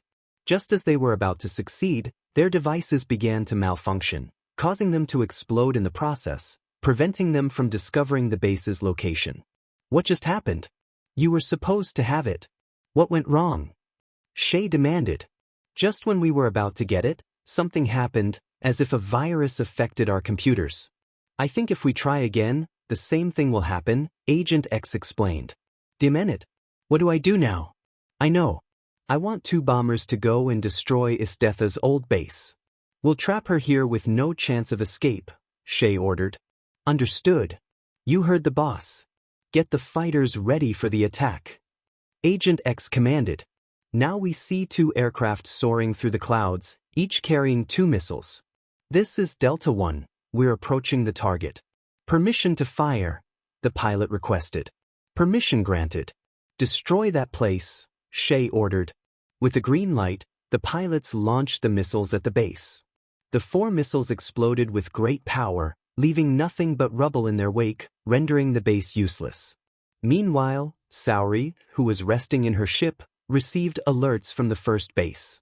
Upon seeing that it had been completely destroyed, she alerted the others. Code Red. Base number 1. Saori called out. The base has just been destroyed. I repeat, it has just been destroyed. This is not a drill. Please, everyone, come to the ship as quickly as you can. Just a few seconds passed before everyone arrived, alarmed by what had just happened, while Hayeko appeared somewhat nervous. Esdeath, so our old base was destroyed by 2 bombers. Sorry, that's right. It all happened so fast, I don't know what really occurred. Leon, but how did they know we weren't there? No one except us knew we had moved from the base. Tiger, don't you think Shay might already be aware of us? This could be a message that she knows about our plan. Rumika, impossible. She might have suspicions, but to carry out an attack like that requires proof and authorization from high command. Rin, then if it wasn't her, who else could it have been? She's the only suspect in all of this. Esdeath, they want to corner us, whether it's Shay or not. They're trying to leave us with no escape when they find the new base and trap us. But someone provided them with this information. Esdeath, there's a traitor among us, or someone has been listening without us realizing it all this time. I just hope it's the latter. It would be a shame if there was a traitor among us after all this time. Hayeko could only grow more nervous. If Esdeath and the others found out he was the traitor, it wouldn't end well for him. Kanako was seen working on her computer. Behind her, Izuku was inside the incubation chamber, but something strange was happening. Izuku's fingers began to move until they formed a fist, and he frowned even while asleep, indicating that awakening was drawing closer. In the infirmary, Kanako appeared agitated as she searched through her computer and flipped through papers and books on her desk. The door opened, revealing Hayeko. Hayeko, hello, Kanako. How are you today? Kanako, I'm a bit busy, Hayeko. If you just came to chat, I would appreciate it if you left. Hayeko, is something going on? Kanako, it's Izuku's body. Strange things have been happening to him overnight. She pointed to the incubator. Hayeko was surprised to see black markings spreading across Izuku's body, with dark substances oozing out and sticking to the incubator. It looked like something was trying to escape, and 2 black horns were beginning to emerge from his forehead. Hayeko, wow, that's unusual. When did all of that appear? Kanako, it was like that when I arrived. Given how advanced it is, I suspect it appeared around midnight. I tried to inform Esdeath, but she isn't answering her phone. I've been looking for an explanation, but nothing makes sense. Hayeko, what if you take a break? Maybe with a clear mind, you can work better. Kanako, Hayeko, if you're not going to help, I recommend you leave. I'm very busy right now. Kanako pushed Hayeko toward the exit and closed the door behind him. Hayeko, I need to do this quickly. But he's supposed to be quirkless, how can he do this? Hayeko was startled when he saw Kana, who was wearing training clothes and appeared somewhat sweaty. He blushed at how she looked in those garments. Kana, hey, I'm talking to you. Hayeko, oh, I was just discussing what's happening to Izuku's body. Kana, Izuku Midoriya, right? I know what you're talking about. I was surprised to see him like that, especially when your boss showed him to me for the first time. His name sounded familiar, but when I saw him, I remembered everything. Hayeko, wait, you two knew each other? Kana, yes, I met him when I was in high school. He was a little kid in elementary school. I saw him being bullied, so I went to help him. He was such an adorable child, I grew fond of him. Every time I left school, I would go to the park to play with him. But once I went to the Hero Commission facilities, I lost track of him. Kana, seeing that great kid inside an incubation chamber because of the heroes I admired breaks my heart. Hayeko, oh wow, I didn't know that. By the way, where have you been? Why are you so sweaty? Kana, I discovered this place has a great training room, so I trained a bit to pass the time. Anyway, I'll leave you to it. Try not to make a scene. Kana walked away toward her room, and Hayeko couldn't help but admire her. Hayeko, yes, she will also be in my harem once I deal with that guy. But I need Kanako to leave the infirmary. How will I manage that? She's too focused on this. Aoi, I can't believe the boss did that. Aiko, well, she told us that without sacrifice, there is no victory. Anoka, good thing Hayeko isn't here to see this, he would be so envious. The girls were discussing something, and Esdeath was explaining how to extract civilians without drawing attention. Esdeath, does anyone have questions about the topic I discussed today? Most of the male students were blushing at what they saw, while the more reserved ones hid their embarrassment. Some were indifferent, and one even began to act out in class, but nobody noticed. Just then the bell rang. Esdeath, Kaminari, you can stay. I need to speak with you seriously. Mineta, lucky guy, you get to be alone with such a beauty. Esdeath discreetly took out a recorder while no one was watching, pressed a button, placed it on her desk, and partially closed it. She unbuttoned a few buttons on her shirt, revealing some skin. Denki, what do you need from me, sensei? Denki blushed even more as he saw Esdeath revealing more skin than he expected. Esdeath, come on, Denki. We're alone. You can call me by my name, and I'll call you by yours. Is that all right? Denki, sure, Esdeath. But what do you need from me? Esdeath, oh, Denki, no one has ever told you how adorable you look, or how that black tuft makes you seem rebellious. At Esdeath's compliments, Denki only blushed deeper. Denki, no, nobody has ever said those kinds of things to me. Esdeath, then I'm the first to tell you. How lucky I am. You know, Denki, in these last few days, I've found you quite attractive. Esdeath stood over Denki, who was lying on the desk. She began to unbutton his shirt, while Denki, caught up in the moment, held her tightly. Just as their lips were about to meet, Esdeath paused. Before we kiss, I need you to clarify something that's been troubling me. If you tell me the truth, I promise you more than just a kiss, she said. All right, just tell me what you want to know and I'll tell you, Denki replied. I want to know what really happened with the traitor Isuku Midoriya. And remember, no lies, Esdeath insisted. Denki nodded. When the heroes and the president of the heroes told us the whole truth, that USB contained all the dark secrets of the heroes. But we stayed silent because they promised us great wealth and fame once we became official heroes. He continued, besides, Isizuku was just a burden. He always broke his bones. I'm glad he's gone, he always stole the girls. But now that he's not here, look at me, I'm about to be with a beauty like you. Thank you for your honesty, but it's time for you to sleep, Esdeath said coldly. Before Denki could react, she grabbed his neck with a bit of force, and he slumped unconscious onto the desk. She quickly got off him and buttoned her shirt, then paused the recorder on the desk. I'm sorry for what I just did, Isuku. This body still belongs to you. I'm doing all of this for you and no one else. I hope you can forgive me for this terrible act, she murmured before leaving the classroom, where her team was waiting. Did you get what you were after, boss? Rumika asked. Yes, Esdeath replied, showing them the recorder. Now let's get out of here. I need to take a shower urgently. They all left the UA facilities and headed to the ship, where Saori was waiting for them. Once they arrived at the base, Kanako rushed over to Esdeath. Can you tell me why you didn't answer my calls? You have no idea how worried I was. Kanako exclaimed. Kanako, stop shaking her if you want her to answer, Tiger interjected. Kanako let go, and Esdeath quickly composed herself, her hair slightly disheveled and her eyes spinning. Kanako, what's wrong? Why are you so upset? I didn't answer because I was busy, Esdeath said. It's about Izuku's body. You need to see this quickly. Kanako grabbed Esdeath's hand and led her to the infirmary, with the others following out of curiosity. When they arrived, they saw Izuku's body, but what was new was that the incubator had tape on some parts that looked broken, suggesting something wanted to escape. Kanako, what happened to Izuku's body? Esdeath asked. I don't know. It was like this when I got here.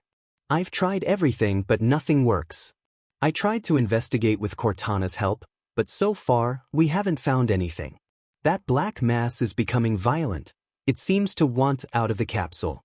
I've been holding it back with some sedatives, but I don't know how long they'll be effective against it, Kanako explained. Esdeath watched as the black mass pounded against the glass, but it didn't seem to be doing it with much force, indicating that the sedative was working. Esdeath decided to approach the incubator. Esdeath, I don't think this is a good idea. We don't know how dangerous it is or what it could cause, Kanako warned. Calm down, girls. I know what I'm doing, Esdeath reassured them. Standing in front of the incubator, the black mass did everything it could to escape, but when it saw Esdeath, it stopped. Esdeath placed her hand on the glass, and the mass transformed into a hand, resting against hers. Izuku, if you can hear me, I want you to know everything is all right. We will make those who hurt you pay. I hope you wake up soon. There's so much I want to tell you, but I couldn't, she said softly. For some strange reason, the black mass calmed down, ceasing its attempts to break the glass and retreating into Izuku's body, leaving behind black digits and horns that matched the color of the digits. Thank goodness it calmed down. I was running out of tape to cover the leaks, Kanako sighed in relief. You managed to calm your green prince, Kana remarked. Kana, it's good to see you, Esdeath replied. Good to see you too. But tell me, do you have the recording? Kana asked. Yes, I have the confession from a UA student about what really happened that day, Esdeath confirmed. That's perfect. We need to compile it with the other information we have about the heroes, Kana said. By the way, where do we put all the information we're collecting? Hayeko asked. Rin and Rumika handle that. They're the only ones who know where the rest of the information is stored. Here, girls, Esdeath said, handing them the recording. Put it with the rest of the information. Will do. Let's go, Rumika, Rin said, and the two left the room to store the recording. What's our next move, boss? The graduation for the 2 hero classes is tomorrow, Kay asked. Don't worry about that, Kay. I already have a plan. I'll tell you all in the meeting room. Come on, Esdeath replied. With that, everyone left the room, leaving Hayeko alone in the infirmary. He approached the incubator. Listen, I don't know if you can hear me, but if you can, I want you to pay close attention to what I'm about to say, Hayeko began. I hope you enjoy these last moments of life you have because I plan to end you. The Heroes Commission made me a tempting offer that I couldn't refuse if I got rid of you and revealed what Esdeath was doing. Not only will I gain power and fame, but I'll also get a harem made up of the girls on my team. And the first one I'll be with is Esdeath. I'll show her what it's like to be with a real man. She'll be so satisfied with me that in their eyes, you'll just be a joke. I plan to take everything that belongs to you because I deserve it, unlike a quirkless loser like you. I can already imagine Esdeath screaming my name while I'm with her, and you'll be long gone, ha. In the room, once Izuku stepped out, his body began to react negatively, causing the energy within him to surge. As the camera focused on Izuku, his hair transformed to a striking white. Suddenly he opened both eyes, revealing that they had turned a deep crimson red, signaling the beginning of his awakening. Narrator, the big day had arrived, where the 2 classes of heroes would finally become official heroes. Preparations for the graduation ceremony at UA were underway, set to take place that evening with students and their parents in attendance. However, instead of strengthening their friendships as they once had, the students found themselves at odds, unable to even look at each other as tensions escalated into conflict. Meanwhile, Bakugo had grown stronger thanks to the doses provided by Anoka, but this dependency brought complications to his body, which he chose to ignore. What was our team doing? They were in their secret base, discussing a special topic. Esdeath. All right, ladies, as you know, today is a significant day for the UA students. How is the information coming along, Rin, Rumika? Rumika, all the information we've gathered is on this USB. She held up the USB. It includes everything, even the recent confession from a student. Just plug it into the computer, and with a click, it will be all over the networks. Hayeko, really? All that information is on that tiny USB. Rin, yes, what were you expecting? It wasn't easy to compile this, so maybe keep quiet. Esdeath, now, girls, no fighting. Back to the topic at hand. During the graduation, the teachers will say a few words to their students. It will be obvious that we will also take the stage. When that happens, we will reveal all the information, but someone will have to do it from here. Hayeko, thinking, this is my chance. You know, girls, I can do it. I have some knowledge in this area, so I can stay here. Esdeath, are you sure about that, Hayeko? Hayeko, of course. Kanako can go in my place. She never got to see you. Kanako, I don't think I can go, I need to monitor things. Hayeko, I know, but since Esdeath spoke to you, there hasn't been any new information. Besides, if anything happens, I'll notify you immediately. You don't need to worry, I'll be fine. Esdeath, what do you say, Hayeko? We take your word for it. Kanako, well, he has a point. It would be good to get out of the infirmary once in a while. All right, I'll go with you this time. Esdeath, okay, once we get up there, we will reveal our entire plan. Once everyone knows and the information is published, Saori will call her ship, which will destroy part of UA. We will escape on that ship and return here. Esdeath, is the plan clear to all of you? All, yes.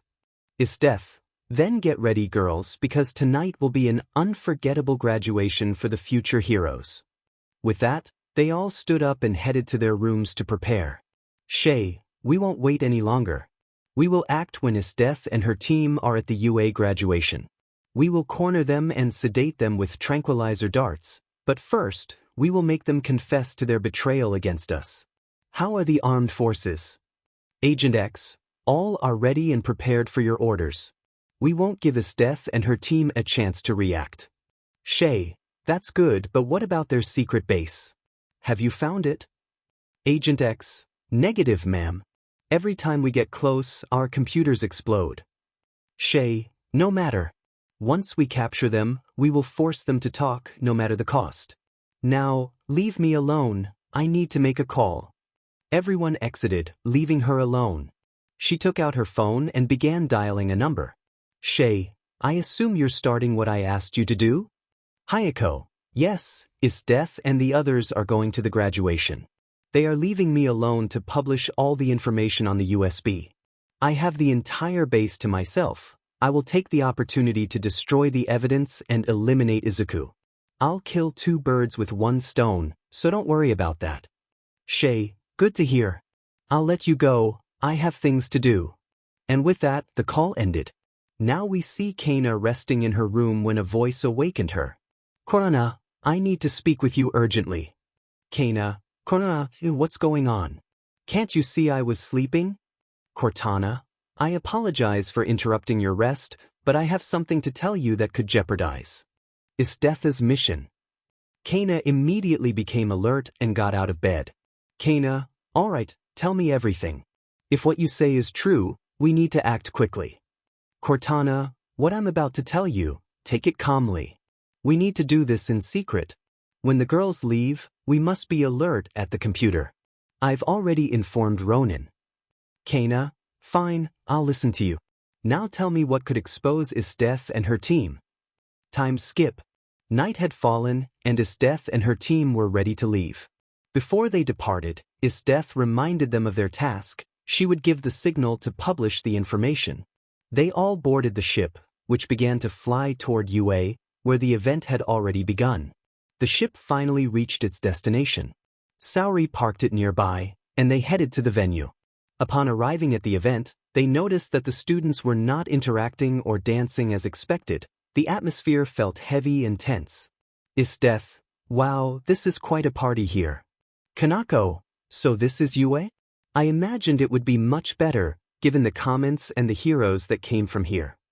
The director, Nizu, along with the teachers, took the stage to speak. Nizu, good evening, dear students and parents. Today is a very special day for them, as it is the day when classes 3A and 3B, along with the other classrooms, graduate and become heroes. Classes 3A and 3B will become professional heroes, ready to do everything to ensure the safety of civilians. Next, the teachers from each classroom will come up to say a few words to their respective students. Nizu addressed his students, bringing smiles to their faces with his words. Now, as the next step, can Miss Esdeath and her team come up here? We want to hear about their experience working with the heroes and whether their opinions of them have changed. Esdeath and her team stood up from their seats and walked toward the stage. All the teachers stepped down, and Nizu handed the microphone to Esdeath. Just as Esdeath was about to speak, the doors burst open, and several police officers entered, alerting everyone present. Nizu exclaimed, "What is going on here? Can someone explain?" From among the officers stepped forward Shay. I apologize for interrupting your graduation ceremony, Nizu, but I have to inform you that we've been made to look foolish. Nizu asked, what do you mean by that? Shay replied, what I mean is that Esdeath and her team have been deceiving us all along. Here, I have the evidence. She held up a button, and a voice began to play through the speakers. Esdeath thought, no, it can't be him. He wouldn't do that, would he? The voice detailed Esdeath's plan from start to finish, revealing how they were responsible for the extraction of the former hero, Lady Nagant. Everyone was in disbelief, realizing they had been misled. Shay declared, it's time for you to stop pretending, Esdeath. Your tricks end here, and... Before she could finish, a sinister laugh echoed throughout the venue. At the same hour, Hayeko, seeing that the others had left, stored the USB drive and pulled out a weapon, loading it and disengaging the safety. It's time to deal with the pest that has been bothering me all this time. Hayeko re-entered the base. Upon reaching the computer, he placed the USB drive down and headed toward the infirmary. Upon arrival, he spotted Isuku, who appeared to be normal. It seemed the changes in his body had hidden themselves. Hayeko drew his pistol and aimed it at the incubator. Isuku narrated, where am I? The last thing I remember is being cornered and shot. So, am I dead? Is this the heaven everyone talks about? What a disappointment. I expected something better. You are not in heaven, child. We are inside your mind, a voice responded. Who said that? If we're in my mind, what are you doing here? Calm down, child. Look behind you.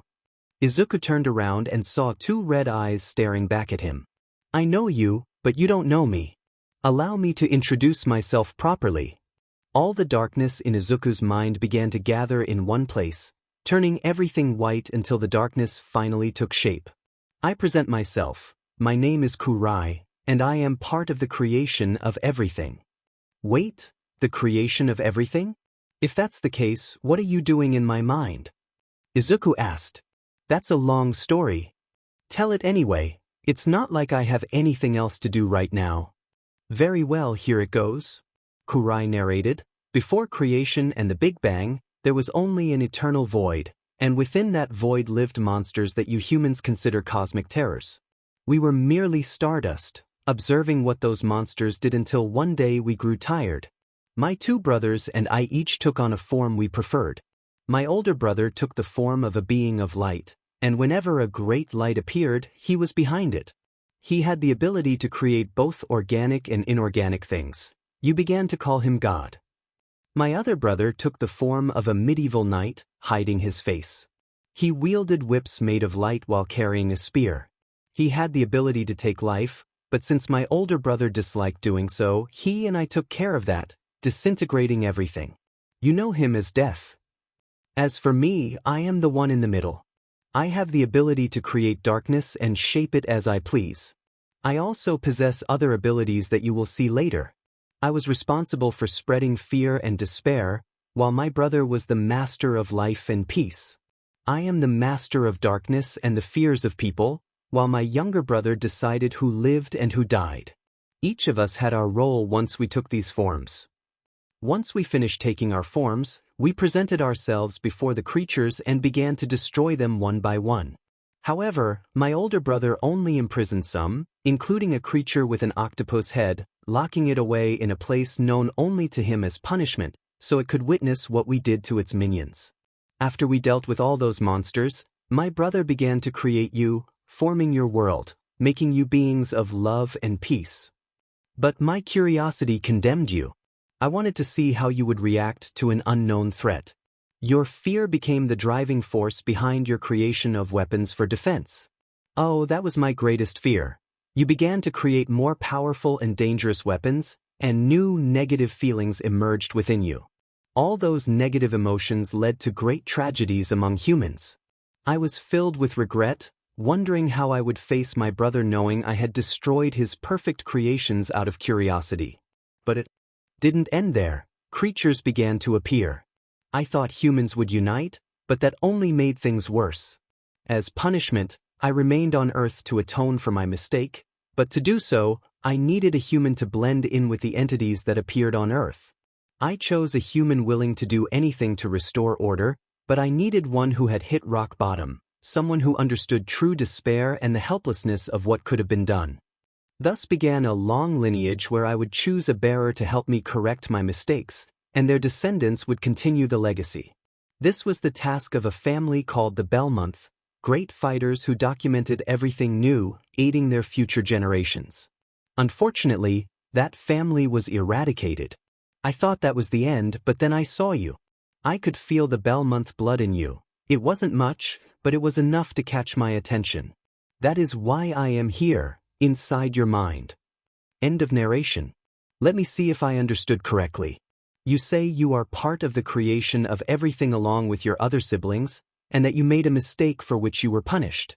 You wanted to atone for your error and join the humans, specifically a family of scholars, but they were exterminated. Now you are in my mind because I carry part of that blood. Kurai responded, in summary, yes. Izuku sighed, what a terrible day I've had, honestly. But what kind of things would you bring to that so-called family? Kurai explained, they were granted a portion of my power. They also bore a great armor that I created from a metal forged in darkness. Wait, you mean they were granted a part of your power? I thought they were your vessels after all, Izuku said. I prefer to call them bearers, it sounds less insulting. To access my full abilities, a great sacrifice must be made. You must forget everything that binds you, leap from a volcano, and be reborn as a new person. Few have made such a sacrifice. Well, I suppose to achieve something, you have to leave something behind, right? Izuku replied. Exactly. They possessed a weapon, but that weapon was not created by me. That armor is cursed by a demon, which trapped the souls of those sacrificed for it. This is due to the metal it is made from. That weapon is powerful and can corrupt its bearers, which is why it was separated into two. However, its last bearer united them, causing great calamity in the world, adding another burden to my conscience. That made the people of those times see my bearers as villains, Kurai added. I can't blame them. You were the cause of their misfortunes. You are everything they fear. You are darkness, the first fear of humanity, Izuku stated. Indeed. If you allow the darkness to govern you, it will turn malevolent, as the weak-minded and weak-hearted let it control them. But if you have an unbreakable will, the darkness will be on your side, and you can achieve great things. If darkness is seen as evil, it is because of the weak who could not withstand it. The darkness is neither good nor bad. It simply exists. It will do as you command, but if you let it govern you, it will follow the strongest thoughts, which are often negative. Tell me, how many of your former bearers were consumed by their hatred? Izuku asked. Almost half became tyrants, but there were others who fought against their anger and prioritized their duty, Kurai explained. So tell me, Izuku, if I grant you this power, what will you do with it? Will you let it control you, or will you control it? Kurai questioned. Isn't it obvious? I will be the guide that people seek.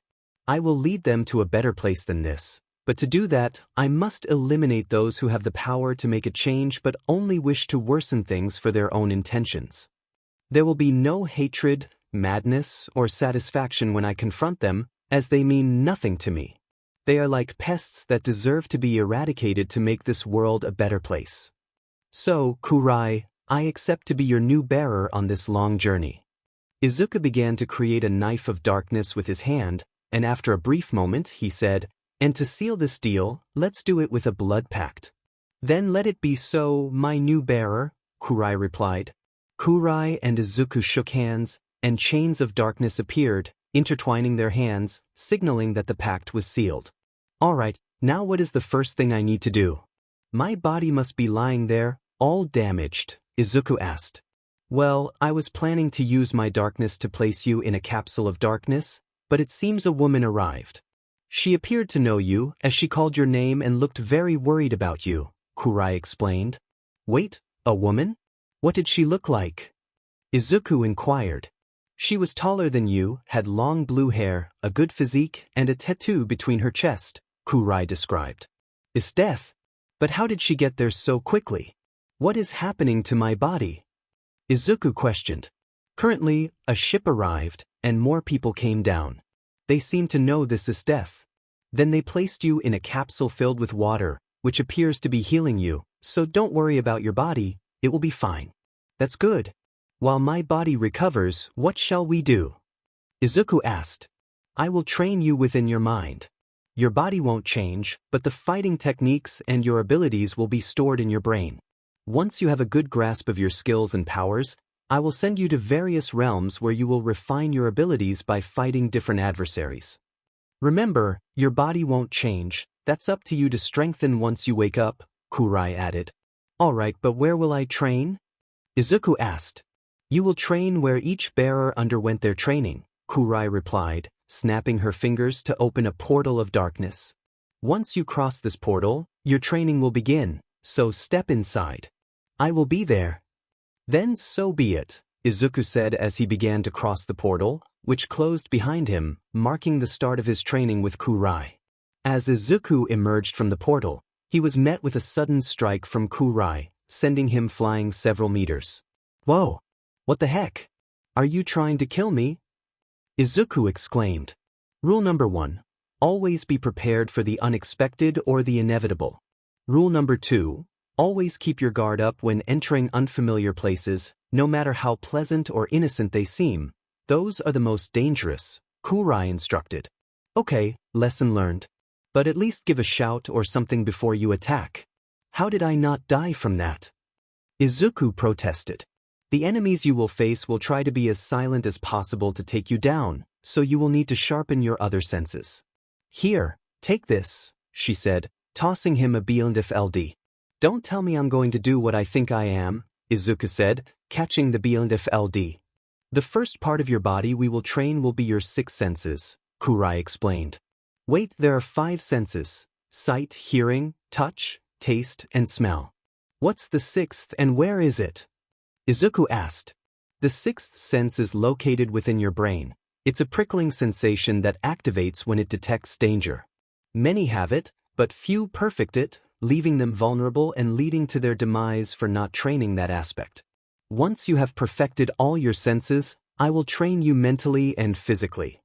Once you are fully ready, I will send you to various places to continue your training.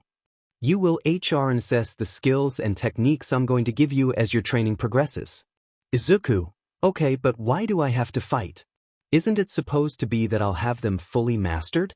Kurai, every bearer has gone through this process, combining or creating new techniques or abilities while traversing those worlds, to pass them on to future generations. All those skills belong to my former bearers. The enemies I'm talking about have been in this land for many years. You probably know the techniques and abilities of my bearers. Kurai.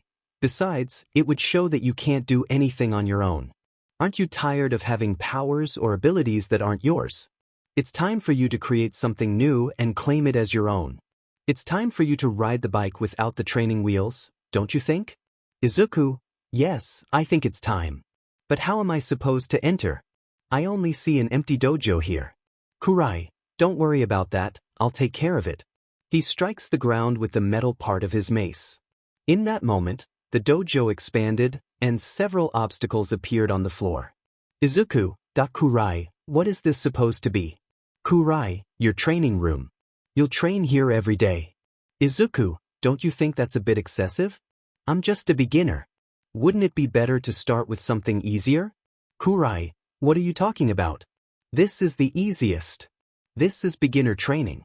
There's no need to fear. If your ancestors could do it, so can you. It's in your blood. Izuku, I only have part of that blood. I don't have it all. Kurai, well, something is better than nothing, right? Don't forget to put on the BGMI. Izuku, he puts on the BGMI. This isn't going to end well. Kurai, what are you talking about? You can do this. Kurai gives Izuku a gentle push, sending him forward. Izuku, that hurts. I lost a tooth. I can't feel my legs. Ah my. Kurai, come on Izuku, you're almost there. Watch out for that mine on the floor boom. Izuku, call the firefighters and the police. The fire is too much. Now we see Izuku flying toward the finish line, and there appeared Kurai, who threw confetti and applauded. Kurai, Bravo Izuku! You made it to the finish line.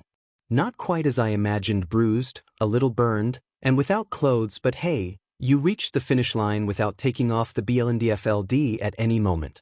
That counts for something. Kurai, well, let's move on to the next training. Izuku, next? I thought this was it. Kurai, of course not, Izuku. This part is about detecting everything around you and testing your reflexes. Now, the next phase. Kurai snaps his fingers, and the dojo transforms into a fighting ring. Izuku, well, I have some knowledge about that. The BLNDFLD reappears over his eyes. This is a joke, right? Kurai, of course not, Izuku. I want you ready because I won't hold back. Both took their battle stances, and Kurai was the first to strike. Kurai, right hook. Izuku prepared to evade that blow, but it came from the left, knocking him to the ground. Izuku, time out. Hey, what was that? You said it would come from the right, but you hit me from the left. Kurai, rule number 3 in a fight. Never trust what your enemy tells you. You can't trust them. Izuku, okay, again. This time, no stopping. He shouts. He attempted a spinning kick, but... Izuku, my ribs. Kurai, don't believe everything I say, Izuku. Think of me as your enemy trying to deceive you. Remember rule number 3. Izuku, alright, I remember. Let's try again. He throws a left hook. Izuku prepared to go right and deliver a hook, but ended up landing a left hook instead. Izuku, you idiot. You said you'd do the opposite of what you said. Kurai, rule number 3. Don't forget it. And so they continued, with Izuku trying to dodge and counter Kurai's strikes, but he was unsuccessful, especially with the BLNDFLD on. The final blow sent him crashing to the ground. Izuku, not again. Kurai, I think that's enough for today, Izuku. Izuku, no, I won't let this end without hitting you first. Izuku got back up, feeling the weight of the blows he had received. They resumed their fighting stances. Kurai advanced first, preparing to deliver an uppercut, but something clicked in Izuku's mind, and he dodged the blow, stepping back. Kurai was coming for him, but suddenly, darkness enveloped Izuku's arms and legs, turning them black, while small circles with strange symbols surrounded them. Izuku heard footsteps approaching him. Kurai was about to deliver a hammer blow, but Izuku was faster. He lunged at Kurai, landing a strike to his ribs, causing Kurai to grunt in pain. Izuku stepped back, feeling he was far enough away, and kicked Kurai in the chin. Without giving him time to react, he finished the fight with an uppercut, sending Kurai to the ground. When Izuku heard a loud sound of something falling, he removed the BLNDFLD and saw Kurai on the floor. Izuku, I finally got you. Just like last time, he notices what's on his arms and legs. Wait, what is this? Kurai, wow, I guess you awakened your first ability. As you know, your ancestors had incredible physical strength, but sometimes that strength didn't work well against high-level spirits. So, the first bearer devised a technique. When your arms and legs turn black, it allows you to strike at your enemy's soul, dealing significant damage and making it impossible for them to use their powers. The circles will destroy their body. The larger the circles, the easier it will be to break their body to the point where a single blow can completely obliterate it. The impact will be so great that it will turn your enemy's blood too. Izuku, wow, that's incredible. So, what's next? Kurai, I'm glad you asked. He snaps his fingers. Now we'll see how good you are at dodging things you can't see. Now, ball launchers appeared in front of Izuku. Izuku, then let's stop wasting time. He puts the BLNDFLD back on. Let's get started. Kurai, that's the spirit, Izuku. I'm glad you're starting to get the hang of this. As time passed, Izuku's 6 senses improved with each training session, and although he always wore the BLNDFLD, it was no longer an obstacle for him. Izuku had surprisingly adapted and evolved his other senses, particularly his vision, thanks to some enhancement spells he had used on his eyes, allowing him to see beyond what ordinary people could. Kurai, your progress has been exceptional, Izuku. You've managed to improve your senses in a short amount of time. That's great. Now that your 6 senses are enhanced, it's time for the next step in your training. Kurai, and that is to train your body. With your current physique, you won't achieve much. If you were able to face villains before, it's because your world is nearly filled with weak individuals. Izuku, so what are you going to teach me for this next step? Kurai, first, you'll follow a training regimen to strengthen your body. Once that's done, we'll start practicing your hand-to-hand combat skills, where I'll teach you the martial arts developed by the ancient bearers. Izuku, okay, but where will my training take place?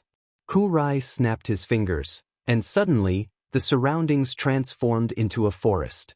Before Izuku could say anything, he had to dodge a barrage of heavy logs that fell from the sky. Izuku, hey! What was that? At least give me a warning before you do something like that. Kurai, sorry, I wanted to see how quick your reflexes are. Now, put those logs on your back and start climbing that mountain. Izuku looked up at a towering mountain that seemed to touch the clouds. Izuku, all right then. He placed the logs on his back. These things are really heavy. Where did you get them from? With great difficulty, Izuku began to walk toward the mountain, all while being observed by Kurai. Kurai, that's the spirit, Izuku. I'm glad to see you understanding the challenge. I see a great future ahead of you. As Izuku climbed the mountain with the heavy logs on his back, he was visibly sweating and exhausted, but he pressed on. Izuku, thinking to himself, come on Izuku, you can do this. You're almost there. Eventually his legs gave out, and he knelt down. Looking up, he could see the summit of the mountain. Izuku, I can do this. A couple of logs won't defeat me. With renewed determination, Izuku stood up and sprinted toward the finish line, ignoring the pain and fatigue in his legs. Finally he reached the top, where Kurai awaited him, throwing confetti in celebration. Kurai, bravo Izuku. You've made it to the finish line. Izuku, panting, replied, it wasn't as hard as it seemed. What's the next step? Kurai, good question. I'm going to give you a list of exercises you need to do and how many times to do them. Izuku, what are you waiting for? Give it to me. Kurai pulled out a sheet of paper from his robe and handed it to Izuku. As he read the list, Izuku was astonished by what it contained. 100 push-ups, 100 sit-ups, 100 squats, run 10 kilometers. Izuku, this has to be a joke, right? How do you expect me to do all of this? Kurai, nothing is impossible, Izuku. The limits are in our minds. You need to break those barriers, and once you do, nothing will stop you. Kurai, so stop wasting time talking and start exercising that body of yours. Thus began Izuku's grueling training routine, a regimen he followed day in and day out. He could feel every part of his body begging him to stop, but he ignored it. No matter how tired he felt the next day, he would rise again to complete his training, regardless of the weather or his exhaustion. He remained focused solely on his training, which Kurai observed. Kurai, thinking, incredible. Throughout this time, Izuku hasn't stopped training, regardless of how his body feels or the weather. His strength and endurance have both improved. Kurai, thinking, I've also noticed that he seems taller now. His demeanor has changed as well. He always looks serious. It seems he's very determined to become stronger. Izuku was lifting a large rock, raising and lowering it with ease. After a few minutes, he made a powerful lift, sending the rock soaring into the air. He positioned himself and executed a powerful kick, splitting the rock in two. He landed gracefully on the grass as the two halves of the rock fell behind him. Kurai, great performance, Izuku. You've successfully completed your training. Izuku, awesome. What's next to finish my training? Kurai, now you need to train in the fighting techniques of my ancient bearers and their skills. We'll discover the rest as we go along. Izuku, okay, what's the first thing we'll train this time? Kurai, it's a technique invented by the first bearer called the Bakai, from which several roots and variations were created. We'll train each of them, followed by the skills. Izuku, alright, but what are those? Kurai, the Bakai has several variations, but the first and most basic one is simply called Bakai. Izuku, Wait, are you telling me that the first technique of the Bakai has the same name as the technique itself? Kurai, well yes. The first bearer didn't complicate things with names, he just named them whatever came to mind. Kurai. It also varies by percentages, for example, 20%, 30%, etc. But you must be careful about who you use this technique against, Isuku, because it was created solely for assassination. This technique will kill your opponent, no matter the circumstances. Kurai. The Bakai will start to take effect by first causing a fever in your enemy, followed by a nosebleed. After that, they will experience hallucinations of their greatest fears, and the final stage is madness. The insanity will be so overwhelming that your enemy won't be able to withstand it and will end their own life, thus defeating them. Kurai. So be cautious about who you use this technique against, Isuku. It's a forbidden fighting technique for a reason. Isuku. Understood. I'll be responsible and careful about who I use it on. Kurai. Good, Isuku. Remember, with great power comes great responsibility. Isuku. With great power comes great responsibility. Got it. I'll keep that in mind. Kurai. Now, the first pose of the Bakai is this. Follow my instructions closely. Kurai guided him through each step, demonstrating how to perform it correctly. Isuku was getting accustomed to the situation. All right, Bakai. Inside his body, he could feel his blood circulating faster, bubbling with energy. His limbs darkened, and symbols began to reappear.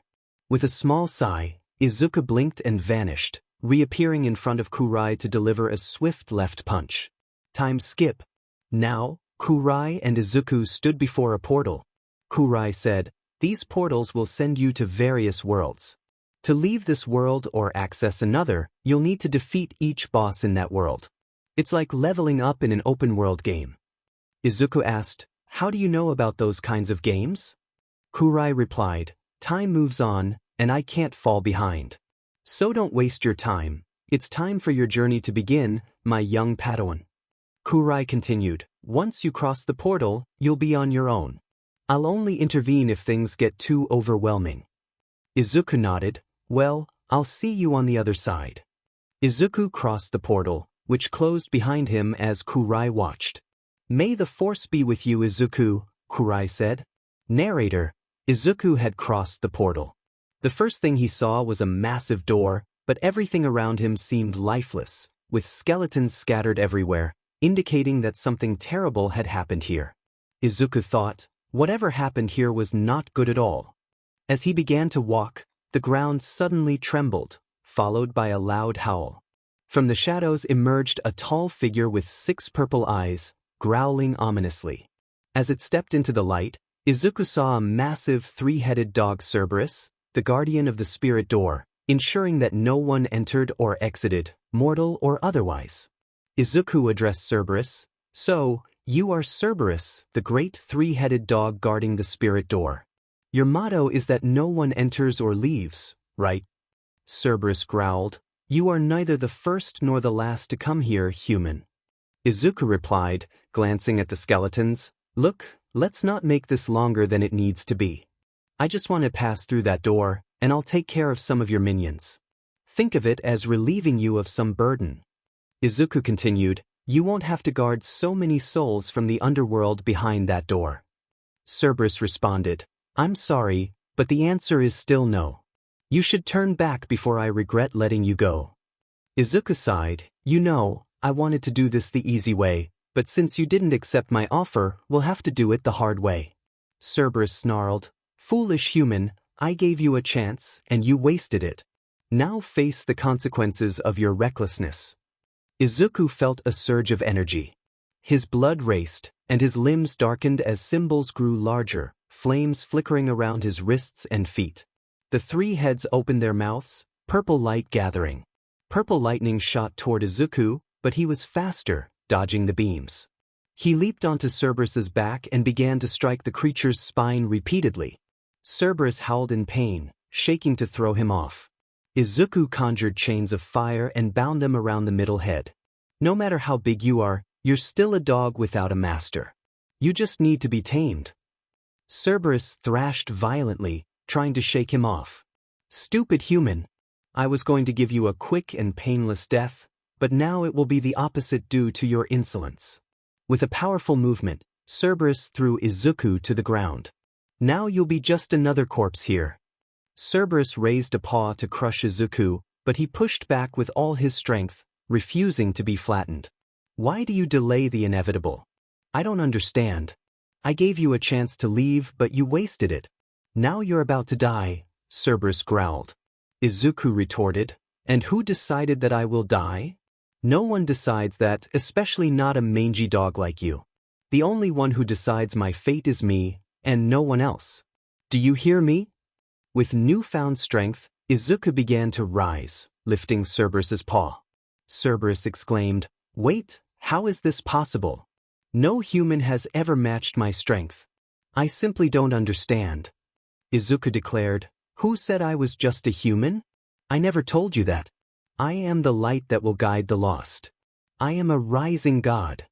With a powerful strike, Isuku hit Cerberus's paw, sending it flying. The middle head reacted quickly, preparing to unleash another attack. Isuku shouted, "Oh no, not on my watch." He created a black mace and hurled it into Cerberus's mouth, sealing it shut.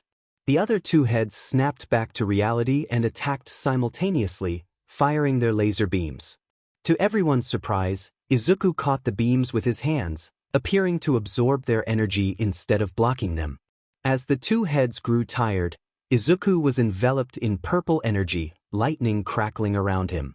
"You know, this isn't half bad coming from a mangy dog like you," Isuku taunted. Cerberus growled, "Foolish human, you have no idea what you're doing. If I die, the beasts behind that door will be unleashed and destroy everything in their path." Isuku replied confidently, "Don't worry, I'll seal them in with me. And once I emerge, there won't be a monster or demon left standing because they will all fall by my hand." Isuku began to gather the purple energy in his hands, his eyes glowing with intensity. "Farewell, Cerberus, guardian of the abyss." He unleashed the purple energy in the form of a laser toward Cerberus, defeating him. As the creature fell, the doors opened. Isuku declared, "You better be ready, all of you creatures of the underworld, because I have a dream, a goal that includes all of you meeting your end by my hand. So I hope you're prepared for when I come for you." Isuku stepped into the depths of the abyss, and the doors closed behind him, marking the beginning of his great journey ahead. Isuku was descending a staircase, the only light coming from candles affixed to the walls. The only sound in the dimly lit space was the echo of his footsteps. Finally, he reached a second door adorned with the image of a medieval knight's helmet. "I have a feeling I'm going to find something interesting here," Isuku thought as the doors swung open. Without hesitation, he stepped inside, and the doors closed behind him. The room was shrouded in darkness until suddenly, blue flames ignited in the candles, illuminating the area. He noticed various pieces of armor scattered around. "Wow, this is strange yet intriguing," Isuku remarked. Suddenly, the armors began to tremble, putting him on high alert. Mist seeped from the armors as they started to assemble themselves. What caught his attention was the blue hue visible in their visors and parts of their frames. "Oh, I didn't expect this, but then again, I never expect anything, so that doesn't count," he said confidently. "You may be numerous, but that doesn't mean I'm lost. Just so you know, I'm not trapped with you, you're trapped with me." Isuku was enveloped in purple electricity, markings appearing on his body as circles with symbols manifested, now larger than before. "All right, living scrap metal, let's see how good you really are." The first three armors lunged at him. The one in the middle swung a sword, but Isuku blocked it, spinning around to deliver a kick to its head, knocking it off. The first armor attempted to stab him with a spear, but he quickly stopped it, applying more force to break the spear and then using its tip to strike the helmet. The third armor charged at him, and Isuku executed a swift kick, sending its head flying. "Is that all you've got, heaps of scrap?" he taunted. The three armors he had defeated began to rise again.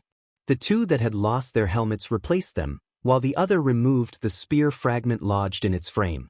"Oh, something tells me we're going to be here for a while," he said, realizing he was in for a lengthy battle. Izuku fought against the relentless armors that kept regenerating, no matter how hard he struck. He was beginning to tire, unable to afford a moment's rest, knowing that the instant he let his guard down, the living armors would come for him. I need to figure out what brings them back to life because if I keep this up, they'll wear me down, he thought, scanning the room until he spotted 5 pillars with figures in robes standing nearby. I guess they're the ones responsible for bringing them back, he concluded. Just as he prepared to leap, one of the knights charged at him, followed by another that tackled him. Soon he was surrounded by knights, forming a steel ball. Enough! You've pushed me too far! Izuku shouted. With a surge of electricity, he unleashed a powerful blast, sending the knights flying in all directions. I won't say it again, get out of my way or face the consequences, he warned, but the knights ignored his warning. I knew you wouldn't listen, he said, charging toward them. He leaped and spun in a whirlwind, breaking through their ranks. Now, his focus shifted to the sorcerers at the 5 pillars. The pillars are close together. If I destroy one, it will take the others down like dominoes, he strategized. It's time to clear the area. Izuku leaped high, propelled by his electricity, and dove down, creating an electric field that pushed the knights away. Without wasting any time, he charged electricity into his arm. Time for you cowardly scoundrels to face my electric shot. He raised his arm, sending a torrent of electricity toward one of the pillars. Using minimal power to conserve energy, the first pillar exploded, causing the others to topple one after another, eliminating the sorcerers in the process. Seeing that he had cleared the way, he turned back to the knights. All right, let's try this again. The knights charged at him without hesitation. Izuku grabbed a sword lying nearby and began to fight back. He destroyed one knight's helmet with a punch while his electricity took care of the others. He seized another knight and hurled it against the wall, shattering it. With the sorcerers gone, the knights would not return to life. Using his powers, he launched another knight into the walls, ensuring it was defeated for good. Large amounts of lightning erupted from Izuku's body, destroying all the knights around him. As he saw that none were left standing, he relaxed, now surrounded only by old metal and silence. Izuku, I'm going to rest for a bit while that door opens. Suddenly, he heard heavy metal footsteps and the sound of something being dragged. A knight appeared, but this one was different. It was red and wielded a massive sword. Before Izuku could process what was happening, he had to dodge a large mace aimed at him. He quickly realized it was another knight, this one gray and carrying a huge mace. Izuku, oh please, this must be a really bad joke. Igris, it's the first time I've seen a mortal in the abyss. No one has ever defeated Cerberus, but it seems you are the first human to do so. Tank, that must mean you're strong. That's good, I've wanted to fight someone strong for a long time. Izuku, just one question.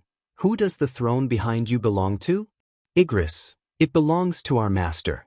One day, he went to explore what lay deeper in the abyss, and we have been waiting for his return ever since. Tank, but you came here, killed the sorcerers, our troops, and destroyed our lord's sanctuary. We will have to eliminate you. Izuku thought, crap, if Kurai hasn't intervened, he must want to see how I handle this situation. He picked up a sword and a shield that were lying nearby. Izuku, so what are you waiting for? Come at me and I'll make you kneel before me. Tank was the first to charge at Izuku, preparing his mace to crush him. Izuku thought, Bakai-ten is style, gunfights. The gunfight style is a skill that allows one to fight with weapons as if they were an extension of their body. It also makes the weapon stronger depending on the percentage being used. This skill is commonly used because the first rule is, a Nakatamata must always be well armed, whether in combat or not. Izuku protected himself with the shield, causing their weapons to clash and creating a loud vibration throughout the area. Out of the corner of his eye, he saw Igris attacking from behind, so he quickly blocked the attack with his sword. Now all three were exerting force against each other, Tank trying to crush him, Igris attempting to slice him in half, and Izuku pushing back with his shield and sword to avoid being crushed or cut. Tank, I must admit you're somewhat strong. No one has been able to withstand my mace for this long. I just hope you don't disappoint me. Igris, I must say the same. My sword has a sharp edge, it could cut through anything, yet you're holding it off with an ordinary, rusty sword. Tank and Igris began to exert more force. Izuku knew he had to escape as his energy was running low. He decided to jump back, freeing himself from the entanglement. Tank wasted no time and charged at Izuku, ready to strike him on the head with his mace, but Izuku dodged. He jumped onto Tank's mace and drove his sword into his right shoulder, causing Tank to drop his weapon. In a swift motion, Tank grabbed Izuku and threw him away. Igris appeared in front of Izuku, ready to impale him with his sword. Izuku reacted quickly and shielded himself, but that didn't stop him from crashing against the wall, causing it to crack. He spat out a bit of blood. Igris began to exert more force, causing Izuku's shield to start cracking. Izuku was at a loss, trapped against the sword and the wall, literally. His body had taken significant damage from the impact, and he could feel his remaining energy slowly depleting. Izuku thought, if Kurai hasn't acted yet, it means he trusts me. If he trusts me, then that's enough for me to keep fighting. Izuku, hey, haven't you ever been told to always watch the hands and not the face? Igris, what do you mean by? Izuku, fire black, fire blade. Igris was pierced in the chest by a sword made of black fire. Using his legs, Izuku pushed off, freeing himself from the entanglement. Igris dropped his sword and fell to his knees, clutching his wound. Igris, I suppose I got a bit overconfident, but at least you put up a good fight before I go. The head of Igris was pierced by the same fire sword, ending his life. Tank, so you managed to finish off Igris. In all my years, I never expected to see that. Izuku, now it's your turn. Tank, this will be difficult since my mace is meant to be wielded with both hands, and I only have one good one. Izuku, then make the effort. Give your last breath fighting. Tank chuckles, you're right. He picks up his mace. With this final attack, we'll settle everything. Both charged at each other. A loud crash echoed throughout the room. Izuku fell to the floor, his shield broken and his sword vanished. Tank stood there, his mace shattered on the ground.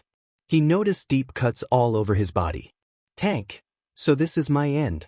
At least I finally had a great fight. Thank you, mortal, for making me feel alive for a few moments. Tank had died. Izuku regained his composure and saw that the door had finally opened. But before leaving, he wanted to try something. Izuku, let's see if this works on you. Izuku, arise. A mist began to appear beneath all the bodies, but as it touched them, it faded away. Izuku, maybe it's because they still await a king who is already dead. Izuku, I know you still await your king, but if you join my crusade and come with me to the depths of the abyss, perhaps we will find him. So, do you accept to be my shadows? I will be your monarch, leading you to what you long for. The black mist began to appear again. This time, when it touched the knights, it did not disappear but began to envelop them. Suddenly, all the armors rose, and the blue tones turned red. In front of all the knights stood Igris and Tank, restored. Tank had his mace back, and the cuts on his body had vanished, while Igris no longer bore the wounds on his chest and head. Tank, so what are we waiting for? There are still many levels to descend. Izuku, you're right. He looked at the open door. Let's go. Izuku opened the door without asking questions and found himself in a snowy forest at night. The fog was thick, and it seemed like it would never end, just like the snow. Izuku thought, if I had known these dioramas existed, I would have brought warmer clothes. He remembered what Kurai had told him about shaping darkness to his will. As he concentrated, darkness began to surround him, forming a cloak to keep him warm. Much better, he murmured, but the forest still gave him an uneasy feeling. White fire, fire daggers. Izuku conjured 2 daggers of white fire and ventured deeper into the woods. As he walked, he felt a sense of unease, as if something was watching him. He scanned his surroundings for any signs of danger and soon spotted footprints that weren't his own. Curious, he approached them and noticed they belonged to a creature that was likely around 3 meters tall, walking on 2 legs. It seems these things travel in packs. Whatever they are, I need to be cautious, he thought as he followed the tracks. The fog and darkness didn't hinder him, as he could see through the shadows. He heightened his senses to ensure nothing escaped his notice. Suddenly, he felt the unmistakable sensation of being watched. Shadows flitted at the edge of his vision. In a swift motion, he climbed a tree just as he heard growls and the sound of branches snapping. He began leaping from tree to tree, testing the creature's abilities to hunt him. Turning to look back, he saw the shadows climbing and jumping through the trees, trying to catch up. Just then, something lunged at him from the right, knocking him from the tree and into the thick underbrush. The only light came from the moon above. I'm surrounded by vegetation with the moon as my only light. I've seen this before, he thought. The bushes began to shake violently, and he spotted several eyes watching him from the darkness. One of the creatures finally revealed itself, illuminated by the moonlight. Oh, so you are the infamous Wendigos. You look even more terrifying up close, he said. If the legends are true, I need to remove your heart to defeat you, but I want to test the white fire first. The Wendigo that had knocked him down lunged at him, but Isuku dodged and slashed at its ribs with his dagger. The creature looked at its wound, and suddenly, it ignited in white flames, perishing in moments. Very well, abominations of nature, who's next to be consumed by their sins? Isuku challenged as the remaining Wendigos charged at him. He enlarged his daggers for an advantage. 3 Wendigos attacked simultaneously, but Isuku executed a swift double cut, and they too were engulfed in flames within seconds. Smoke billowed from the trees as a larger figure observed from a distance, descending the mountain towards the source of the smoke. Back with Isuku, he stood atop the remains of the Wendigos, surprised at how easily they fell. Just a single cut was enough to ignite them. However, from the shadows, one last Wendigo emerged, ready to attack. Before it could reach him, it was suddenly pierced through the chest and split in half by an even larger creature. This creature discarded the body and devoured the heart of the last Wendigo. I suppose you must be the boss of this level. Let's see if you're just another fraud like your followers, Isuku remarked. The beast lunged at him, and Isuku crossed his daggers to defend against the attack. He noticed the creature was injured but not burning. A beast that has never sinned? That's new, he thought. He kicked the beast in the stomach, pushing it away. Bakai style, sword 40-40. His hands transformed into black-red swords. The sword style allowed him to cut through various materials, affecting both the living and the dead, and it contained a potent, mysterious poison. They clashed again, their claws and swords colliding as they both exerted their strength to overpower the other. I have to admit you're impressive, but I still have more levels to complete, so let's finish this quickly. The Wendigo retreated, and in the blink of an eye, it appeared behind Isuku. He quickly blocked the attack with his sword, and taking advantage of its moment of vulnerability, he struck back. Red fire, blood fire. The sword ignited in red flames as it pierced the Wendigo, and with a swift motion, he cut upward, severing its shoulder. The Wendigo's wound ignited in red flames, causing the severed part to explode. Now, the creature was left with only one arm and began to circle around Isuku to confuse him. You think I don't know what you're doing? You're trying to disorient me.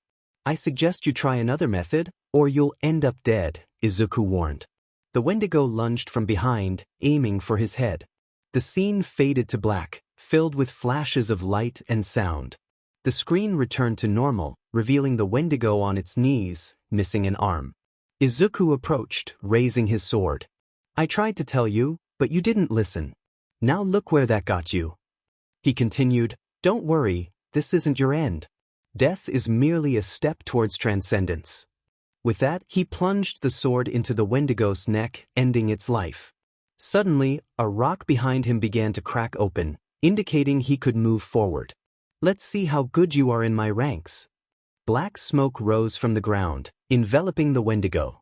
Once the smoke cleared, the Wendigo stood again, its body transformed into darkness with hints of red. Good, now join the others. When I need you, I'll call. The Wendigo nodded and vanished. Isuku turned to the now open door. I wonder how many levels I have left to complete. Continuing on his journey, the door closed behind him. Narrator. We see Isuku sitting halfway down the stairs of the next level, having cooked and eaten the heart of a Wendigo to regain his strength for what lay ahead. Behind him, Igris appeared. Hey, Igris, what are you doing? We haven't entered the next level yet. Well, I was wondering why you were in the abyss and what motivated you to come this far. Well, it wouldn't hurt to share a bit about myself.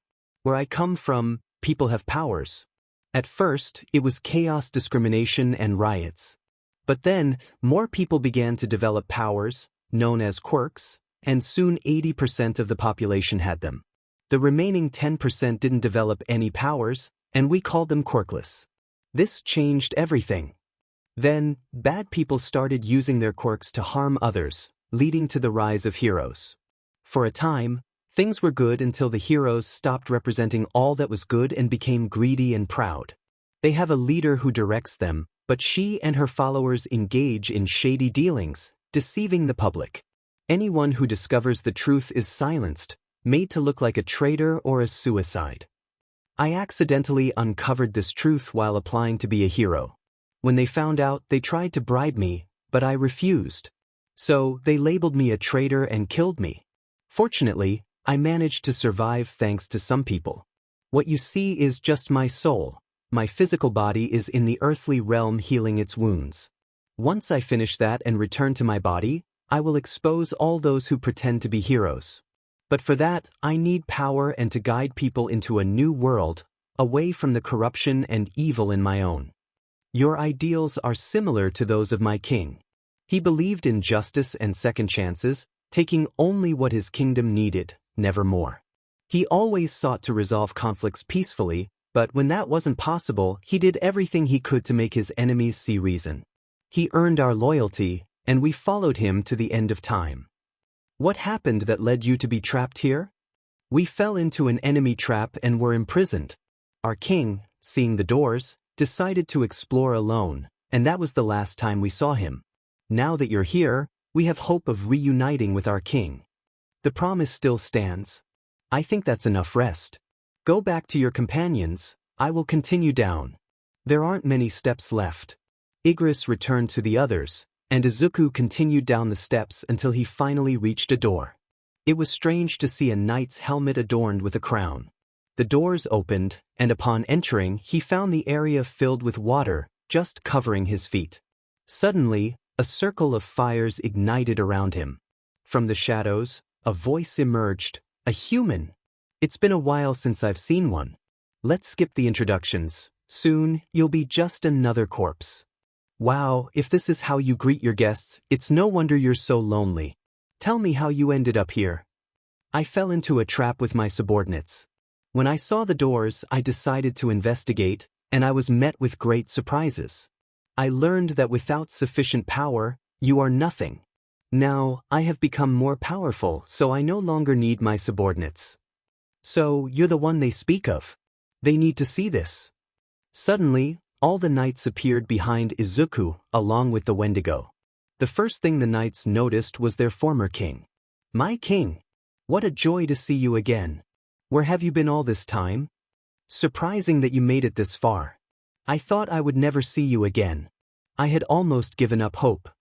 Sir, why do you say that? We have been waiting for you all this time. I realized that if you travel in a group, it shows weakness. That's why I didn't return. I stayed here to become someone greater. Now that I am, I no longer need you. My king, how can you say that? We have always been loyal to you. Why? Why would I explain myself to insects like you? You will die here. Listen, it's better if you let that go. He is no longer your king. Power has consumed him. The only way to free him is to defeat him. If that is the only way, then so be it. Knights, they charged at their former king, with Isuku leading the charge. But something fell behind him, causing the knights to stop in their tracks at the sight of a massive figure that had landed before them. It was another knight, but much larger. But Guardian will take care of you. The human is mine. Isuku, go and free him from that hole he's in. We will handle the Guardian. Isuku thought, Blue fire, fire punch 50%. He leaped towards King, aiming to strike him in the face, but his blow was blocked by one of the daggers. Others aimed to pierce him, but Isuku was quick to evade. You'll need more than that to defeat me. You're right. Isuku conjured a hidden blade of blue fire, shaped like a chainsaw, and created a shield with chainsaw blades extending from it. Bakai, gunfight plus blue fire 60%. King decided to step down and positioned himself in front of Isuku. The two faced each other, waiting for the other to make the first move. King took two of his daggers, aiming to stab Isuku, but Isuku was quicker and blocked the attack with his shield. With his hidden blade, he attempted to strike back, but King deflected it with his other two daggers.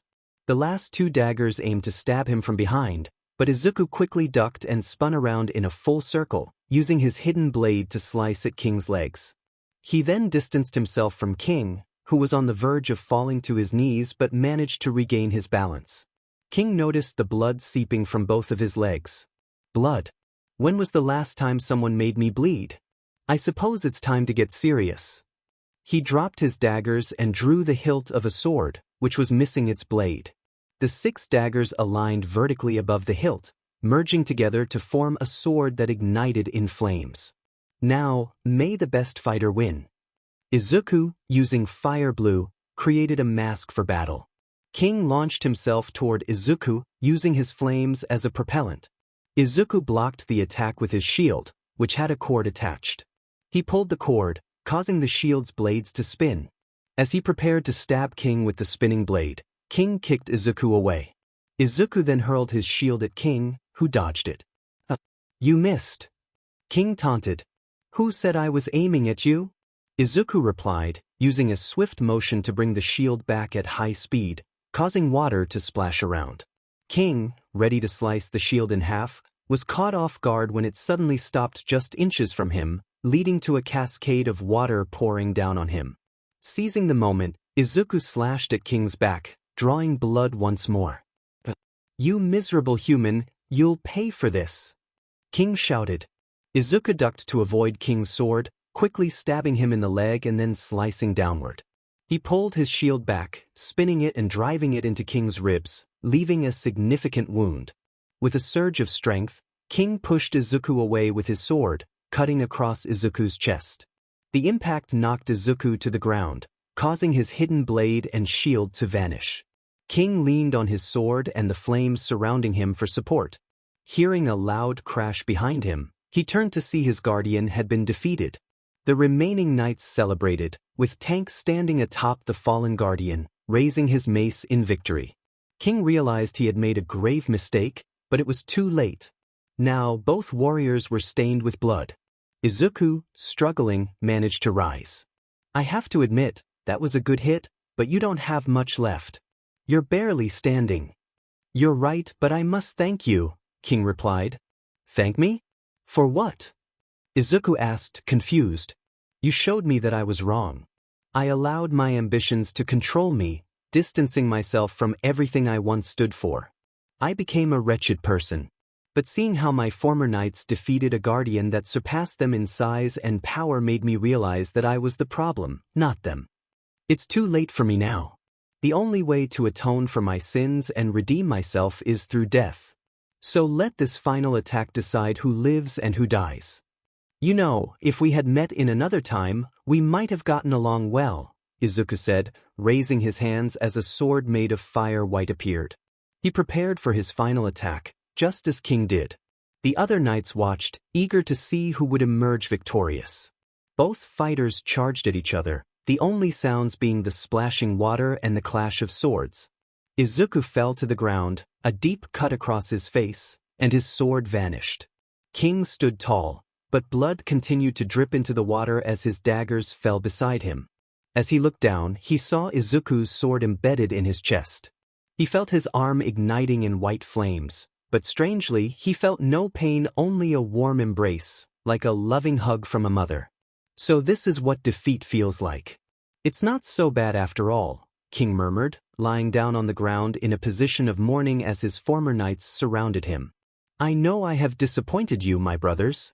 I ask for your forgiveness, but do not weep for me. The young man who led you will now be your new leader. Izuku approached him. Guide them to a better future than I could offer. The mantle now falls to you, Izuku Midoriya. Before the white flames consumed him, King uttered his final words. Mother, my beloved, I will finally be with you. The flames enveloped him completely, turning him to ashes that scattered across the ground. There was no need to apologize, my lord. We never held anything against you. Now, take your right to finally rest in peace, Igris said as the doors opened. Izuku noticed the guardian they had defeated and, using his necromancy, turned it into one of his soldiers. Now, the knights, along with the guardian and the Wendigo, stood before Izuku, all kneeling in respect.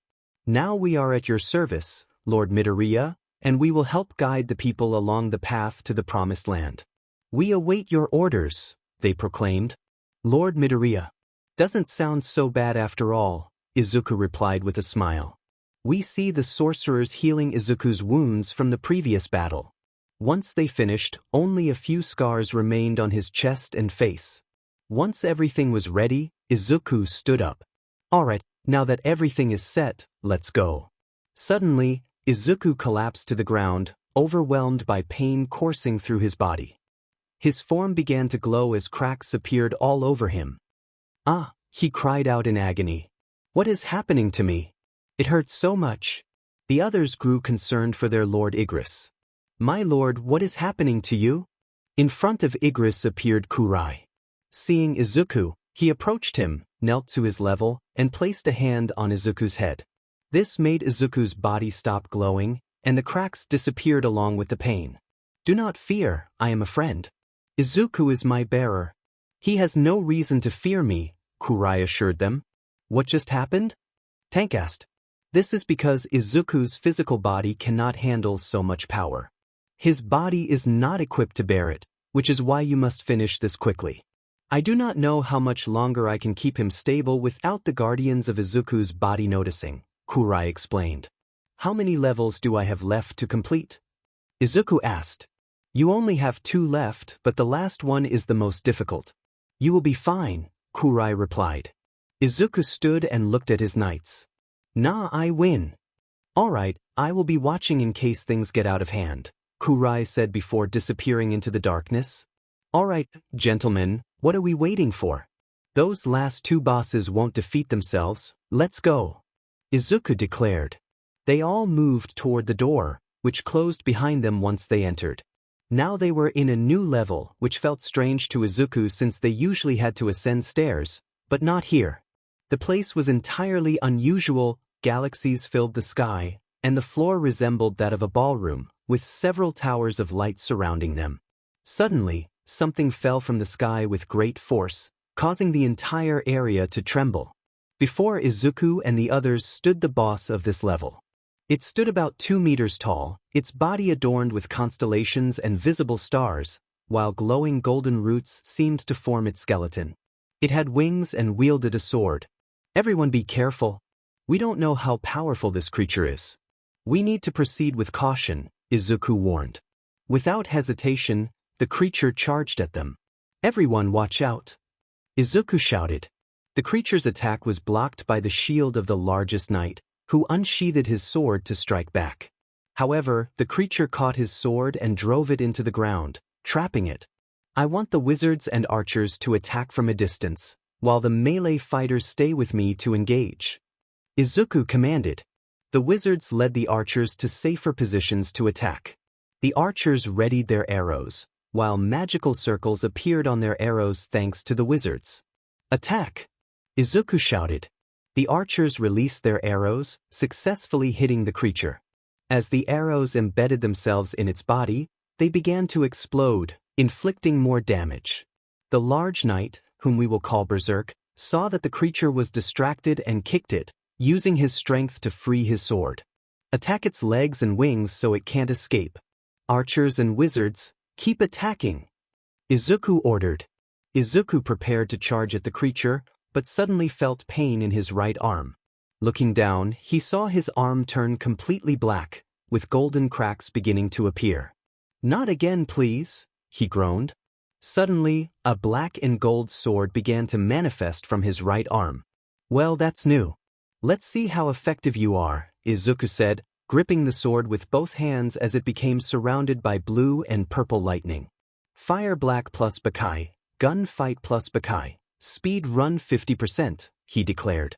The sword ignited in black flames while still enveloped in blue and purple lightning. Isuku leaped high into the air, aiming for the beast, and plunged his sword down, tearing at its skin. The creature let out a roar of pain. In a swift motion, it threw Isuku to the ground. The creature was about to crush him, but Tank intervened, stopping its foot. The creature struggled, but Berserk delivered a powerful punch, causing it to lose its grip. Tank then lifted the creature's foot, making it lose its balance and fall. Berserk aimed to stab the creature, but unexpectedly it retaliated with a surge of golden lightning, sending him flying. Igris climbed onto the beast without it noticing and drove his sword into its chest, causing the creature to scream. In response, it electrocuted Igris through his sword and then grabbed him, squeezing tightly. Circle cut 20%. Izuku shouted. Several circles appeared along the creature's arm, spinning and shrinking until they vanished. Suddenly, the creature's arm was severed into pieces, freeing Igris. The creature howled in agony over its lost limb, and golden blood spilled onto Izuku, some of which dripped into his mouth. Igris, are you all right? Izuku asked. Yes, my lord. Thank you. Are you okay? You got some of that creature's blood on you, Igris replied. I'm fine, it hasn't harmed me yet, but it's disgusting. I think some got into my mouth, Izuku said, wiping his mouth as the archers prepared to attack again. The arrows were aimed at the beast's other arm. Once the sorcerers enchanted their arrows, they shot them, hitting the target. The arrows exploded on the creature's arm, causing it to drop its sword. Berserk sheathed his sword and quickly seized the creature's weapon, delivering a swift cut to its abdomen. Tank leaped high and struck the beast's head with his mace, stunning it. Igris climbed up the creature's back, slicing through the appendages there, and plunged his sword into its neck. The archers fired their arrows again, which embedded themselves throughout the beast's body. Instead of exploding, these arrows released cords that anchored into the ground and walls, restricting its movement. Tank called out, "Lord, it's all yours. Finish it once and for all." Izuku watched as the beast struggled to free itself. He gripped his sword with both hands and assumed a battle stance. Flames began to surge from Izuku's sword, and the lightning intensified. He closed his eyes and took a deep breath. Final cut plus flashing cuts 90%. Izuku vanished, leaving a crater where he had stood. The creature continued to thrash but suddenly stopped. Numerous flashes of cuts appeared all over its body. The first to fall was its head, followed by the rest of its body, collapsing lifelessly. From behind the creature's fallen form, Izuku emerged, extinguishing the lightning and the dark flames as he sheathed his sword. His arm returned to normal. The door opened, signaling that they could now enter the final level of the abyss. Izuku began to walk toward the door, followed by his knights, while Berserk remained with the creature's sword. Once they crossed the threshold, they found themselves in the last level of the abyss. The first thing they saw was a two-headed dragon levitating, seemingly unsupported by anything, its wings shielding it as both heads pointed upward. Suddenly, the dragon began to awaken, signaling the start of the battle. All right, everyone, we must give it our all. We have to win this final level. The great dragon spread its massive wings and landed, causing the ground to tremble. It roared as it stretched, "Who dares to interrupt my slumber?" The dragon focused on Izuku and the others. This is strange. I sense humanity, yet something else. Tell me, human, who are you, and how have you managed to come this far?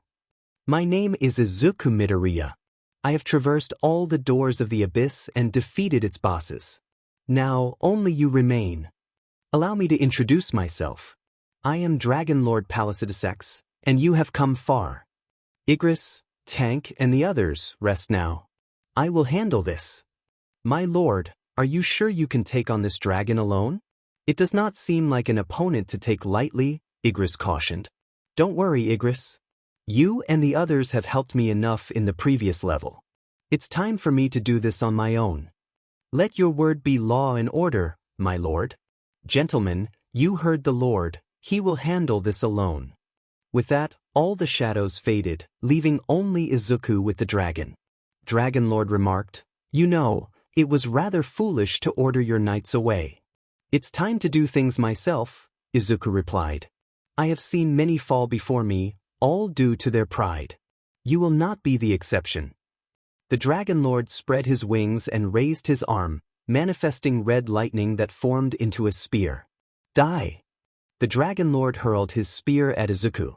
He barely managed to dodge, but the spear struck the ground, causing an explosion of electricity. Ugh, that hurt. Izuku noticed a large shadow looming above him and realized it was the Dragon Lord's foot about to crush him. He quickly activated his sword and rolled to avoid being flattened. Izuku thought, Bakai plus Bakai, weapon fight plus Bakai speed run plus blood fire shield plus white fire, wings fire plus fire black plus electricity red plus electricity purple 90%. A shield of red fire manifested on his left arm, and 2 wings of white fire sprouted from his sword. His arms turned black, and circles with symbols appeared on them, surrounded by red, blue, and purple lightning. His sword ignited in black flames. "Now it's time, you overgrown lizard." The Dragon Lord opened its jaws, energy gathering within, and unleashed a torrent of lightning toward Izuku. He raised his shield, but his sword began to absorb the attack, gaining strength. "I think I'll save you for last." Izuku spread his wings and took to the skies. From a high altitude, circles with symbols appeared behind him, and spears shot toward the Dragon Lord. The Dragon Lord used its electricity to halt the spears, but upon contact, they exploded, forcing it to take flight. Thus began an aerial chase, with Izuku pursuing the Dragon Lord while dodging exploding spears. The Dragon Lord made an unexpected move, positioning itself above Izuku and striking him with its tail, sending him crashing to the ground. Izuku managed to shield himself with his wings, but they soon vanished. The Dragon Lord landed and prepared another spear, launching it at Izuku. Before taking off, Izuku created a command circle and anchored it to the ground, then flew up to evade the Dragon Lord's spear. "I told you before, all have died from their pride, and you will not be the exception." "You know, people often die for not watching where they walk," Izuku retorted. The Dragon Lord noticed his foot glowing, and suddenly, the command circle Izuku had placed on the ground expanded. Above the Dragon Lord, another command circle appeared of equal size. The lower circle lifted the Dragon Lord, and smaller circles appeared on either side. This was just the beginning of the battle. In the small circles, chains emerged, each ending in harpoons that embedded themselves into Dragon Lord's body. Dragon Lord let out a roar of pain as the 2 larger circles began to spin, releasing a torrent of fiery energy. Suddenly, Izuku felt the familiar pain coursing through his body, the cracks reappearing as his form began to glow intensely.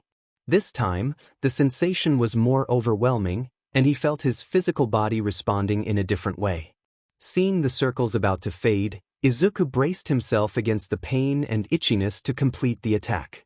The circles spun with greater intensity, and without warning, they unleashed streams of red fire, engulfing Dragon Lord and echoing with his agonized roars.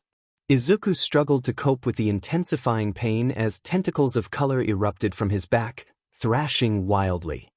He felt as if his body was on the verge of bursting when a familiar voice reached his ears. That voice.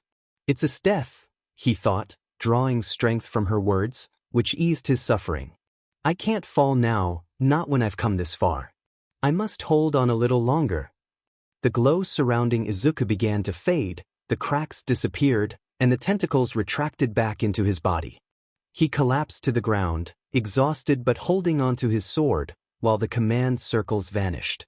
Dragon Lord fell to the ground, battered and weak, and neither of them had much energy left to rise. Suddenly, Dragon Lord began to glow, surrounded by red lightning. "I may be on the brink of death, but I won't go alone. You will come with me, human." Dragon Lord charged energy in his jaws and unleashed a massive bolt of lightning toward Izuku. In a swift motion, Izuku blocked the attack with his sword. He then heard another voice, unfamiliar yet compelling, which strengthened his grip on the sword. Closing his eyes for a moment, he opened them to find they had transformed. His right eye had a black sclera, a red iris with black circular lines around the edges, and a black pupil. The left eye mirrored this, but with a golden iris. Both eyes glowed with red and gold cracks. From his forehead, 2 sharp red horns with black tips emerged, and golden cracks appeared on his skin. Dragon Lord halted his attack, having exhausted his energy. Now I have even more reasons to defeat you.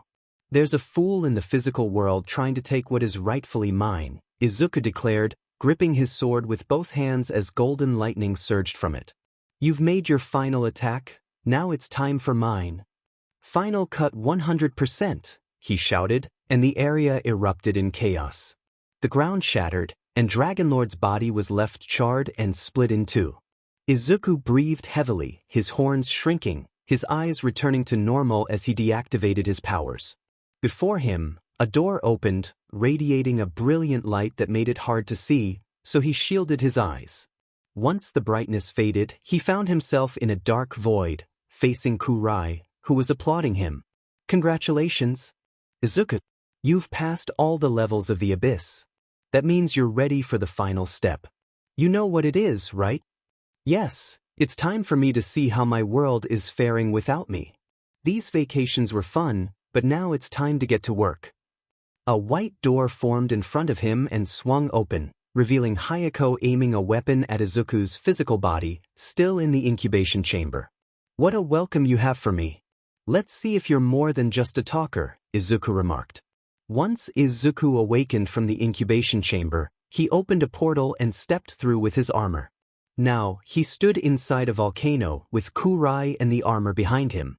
Below the cliff, his knights awaited. Remember this, Izuku, your memories won't be erased, they will fragment and fade. But if you hold on to some, it's because they are the most important to you, Kurai advised. Understood.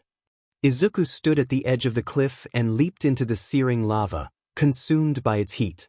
We see Izuku floating in a white void, asleep, while in front of him, a crystal containing all his memories began to shatter, breaking into several pieces. Many memories with Esdeath and from UA were lost, leaving behind vague and incomplete fragments. Outside Izuku's mind, the lava began to bubble and change colors: blue, red, purple, black, white, and gold. Suddenly, a massive surge of lava shot upward, causing the volcano to erupt. Once the lava settled, a figure floated amidst the remnants, a black skeleton, easily standing at 1.80 meters tall. The skeleton descended to solid ground, and the knights stepped back, bowing before it. As the skeleton touched the earth, flesh, organs, and skin began to regenerate, revealing Izuku, but he was entirely different. His physique had changed to that of the abyss, his hair turned black with white streaks, and he bore the same horns and eyes as before. His arms had turned black, surrounded by red and gold cracks. The armor appeared before him alongside Kurai, who had changed his attire since Izuku was now without clothes. Congratulations, Izuku. You've done it. Here, take this outfit tailored for you, Kurai said, handing him a long-sleeved black shirt, black pants, and black socks. Izuku proceeded to put on the clothes. Izuku admired how well the armor fit him, accentuating his physique. Not bad, Kurai. I must say, I like how this outfit looks on me, he remarked. The armor then moved in front of Izuku, splitting into several parts. He began to put it on, and once he was done, it adjusted to his body, allowing him greater freedom of movement. This armor feels amazing. I thought it would be heavy, but it's surprisingly light, Izuku said, impressed. One more thing, Kurai said, handing Izuku a shield adorned with a symbol representing Kurai. Wow, this is fabulous. But my armament isn't complete yet. I've heard of a cursed sword, created from materials that were said to be cursed, and sealed with a demon inside. If that sword exists, tell me where it is. Izuku urged. Yes, that sword does exist. It's hidden in the catacombs of Greece, but it's very dangerous. Are you sure you can handle it? Kurai warned. Then let's not waste any more time, Izuku declared. He placed his shield on his sword, deactivating the blades, and a portal opened before him.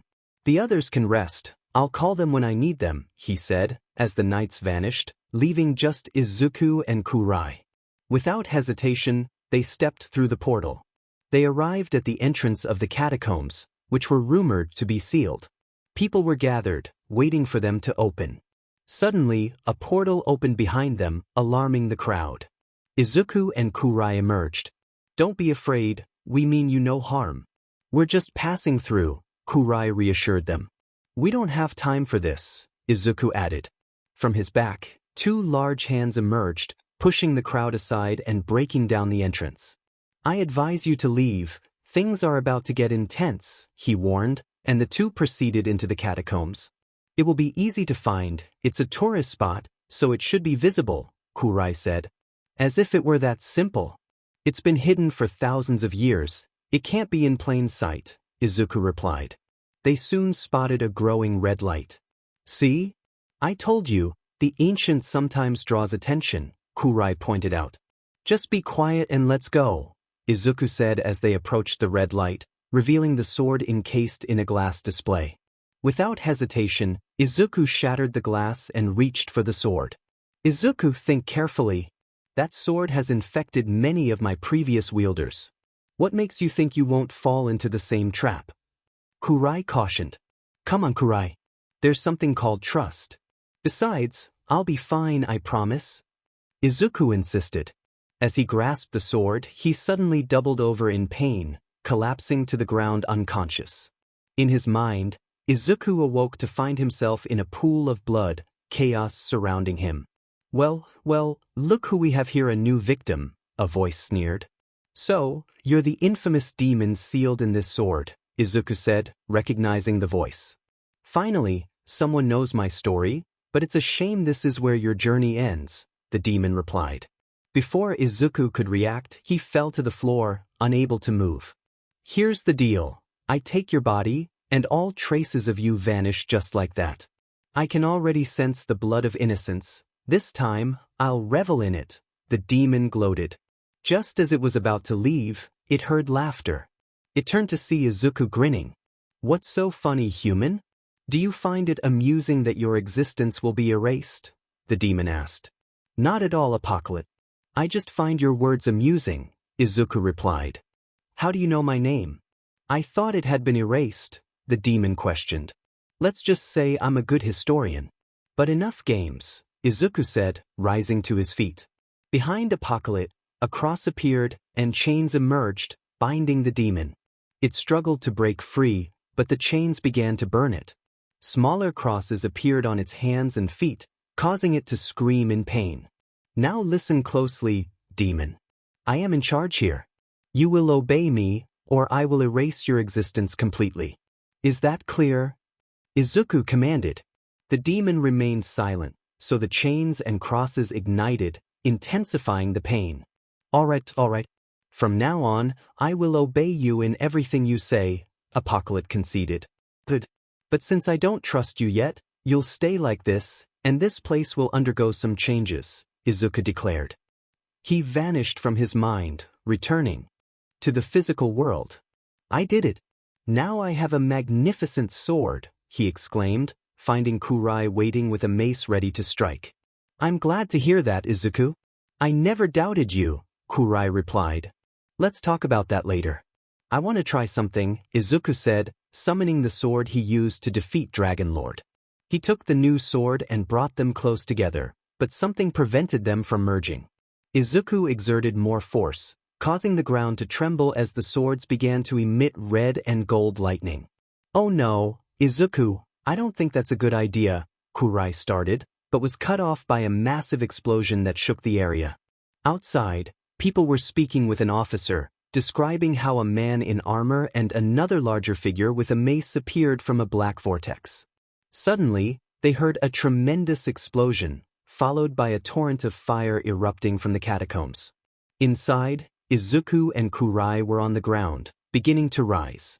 Izuku noticed the new form of the sword, its hilt slightly larger. As he grasped it, the face of Apocalypse appeared on the blade, surrounded by interconnected circles.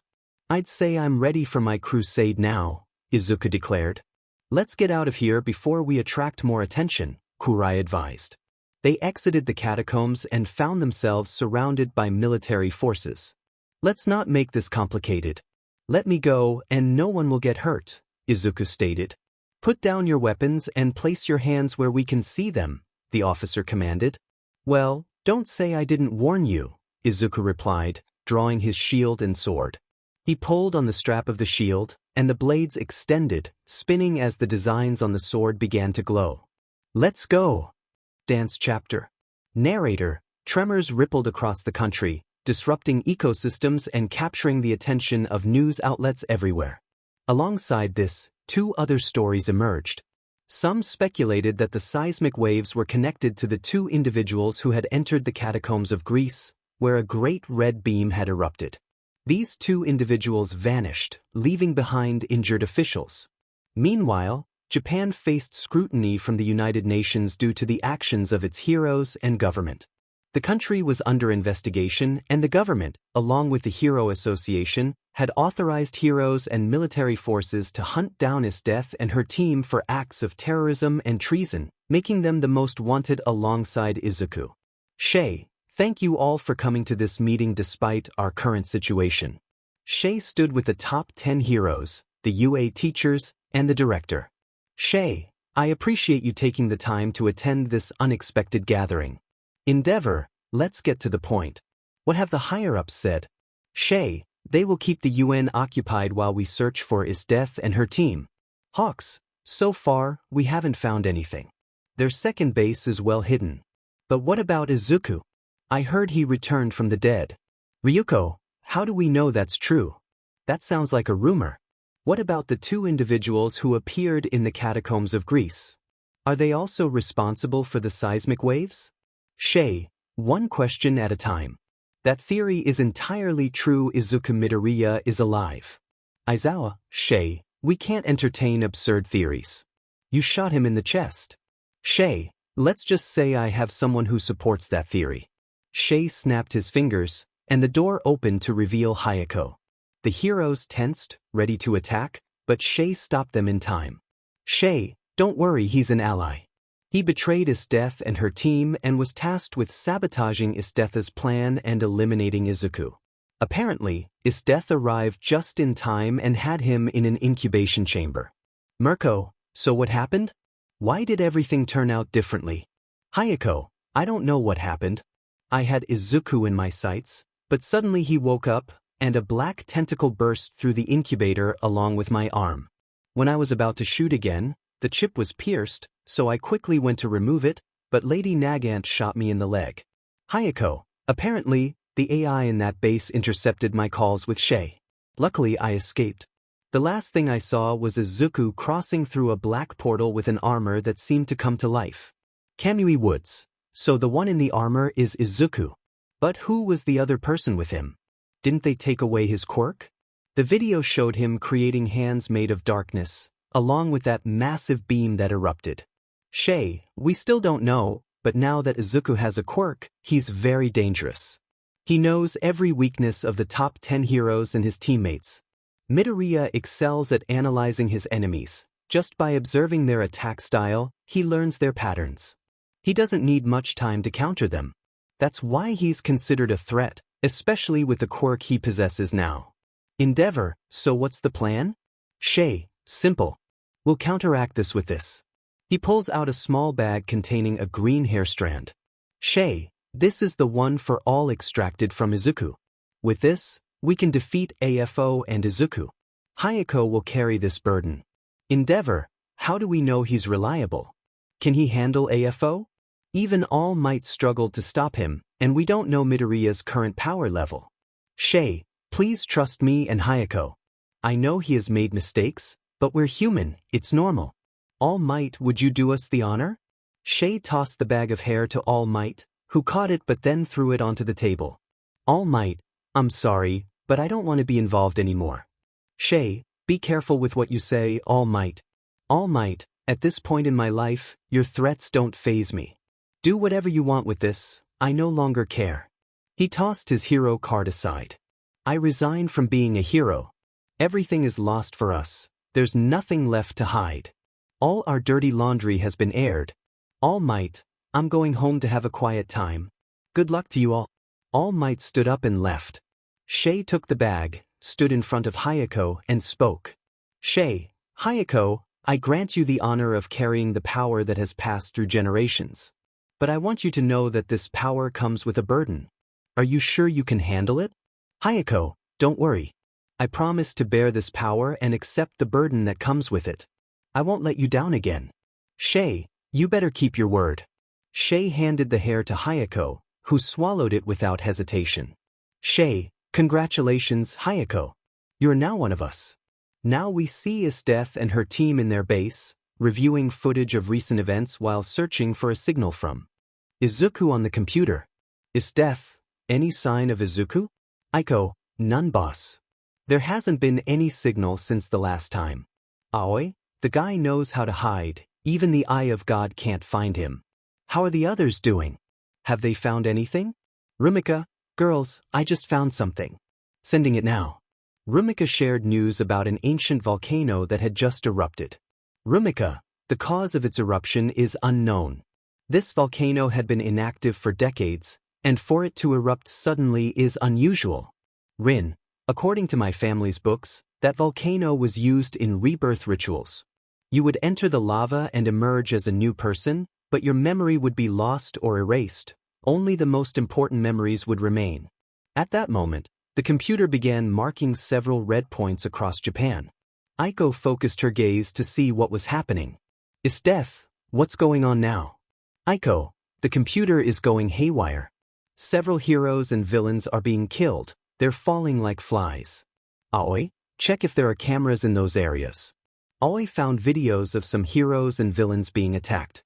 She transmitted the footage to the larger screen, revealing a shadowy figure executing them. Esdeath, Aoi, rewind to video number 4 and play it in slow motion. I saw something. Aoi, replaying video number 4 in slow motion. Esdeath, stop there. Now zoom in on the center.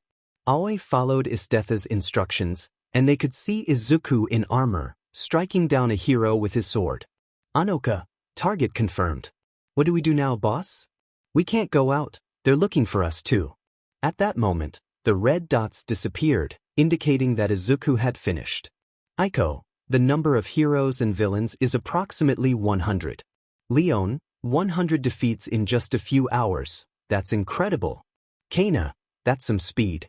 It seems he doesn't just attack blindly. The heroes and villains he took down were involved in shady cases like violence, drug trafficking, arms dealing, and human trafficking. Kanako, Aiko, where was the last location of the murders? Aiko, it was in the southeast, near the agency of the heroine Ryukyu. Tiger, what's the plan? Saori, we can't search blindly. What if he's not there anymore? It's too dangerous. Esdeath rested her chin on her hand, staring intently at the screen until an idea struck her. Steph, Rin, you say that a person's memories can be erased or lost, but the most important ones stick in your mind, right? Rin, that's correct. Do you have something in mind, boss? Esdeath, you could say that. Girls, get ready, we're going out.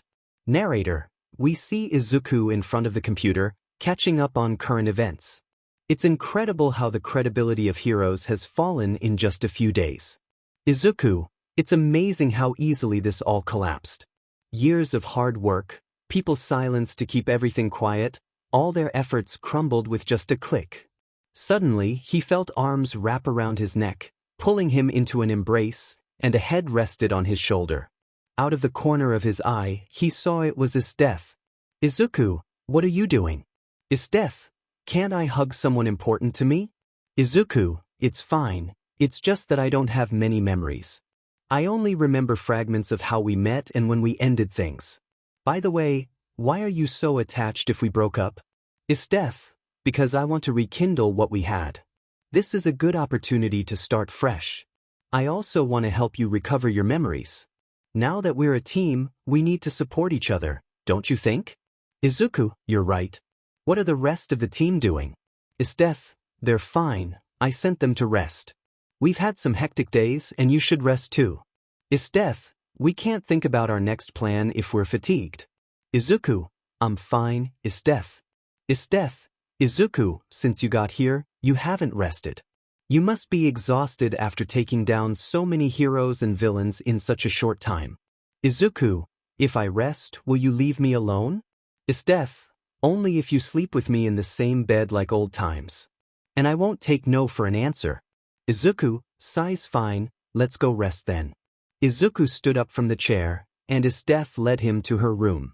They arrived and Esdeath sat him on the bed. Esdeath, get comfortable, handsome.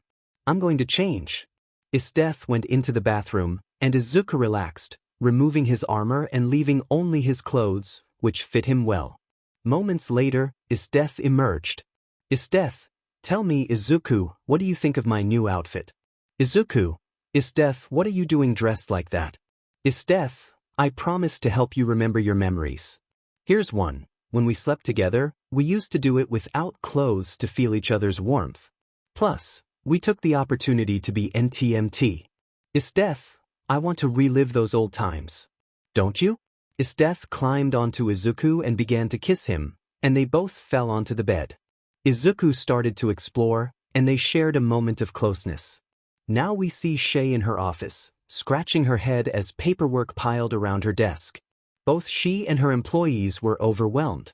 With so many heroes, villains, and important figures involved in shady dealings eliminated in just one day, they hadn't even had a chance to defend themselves.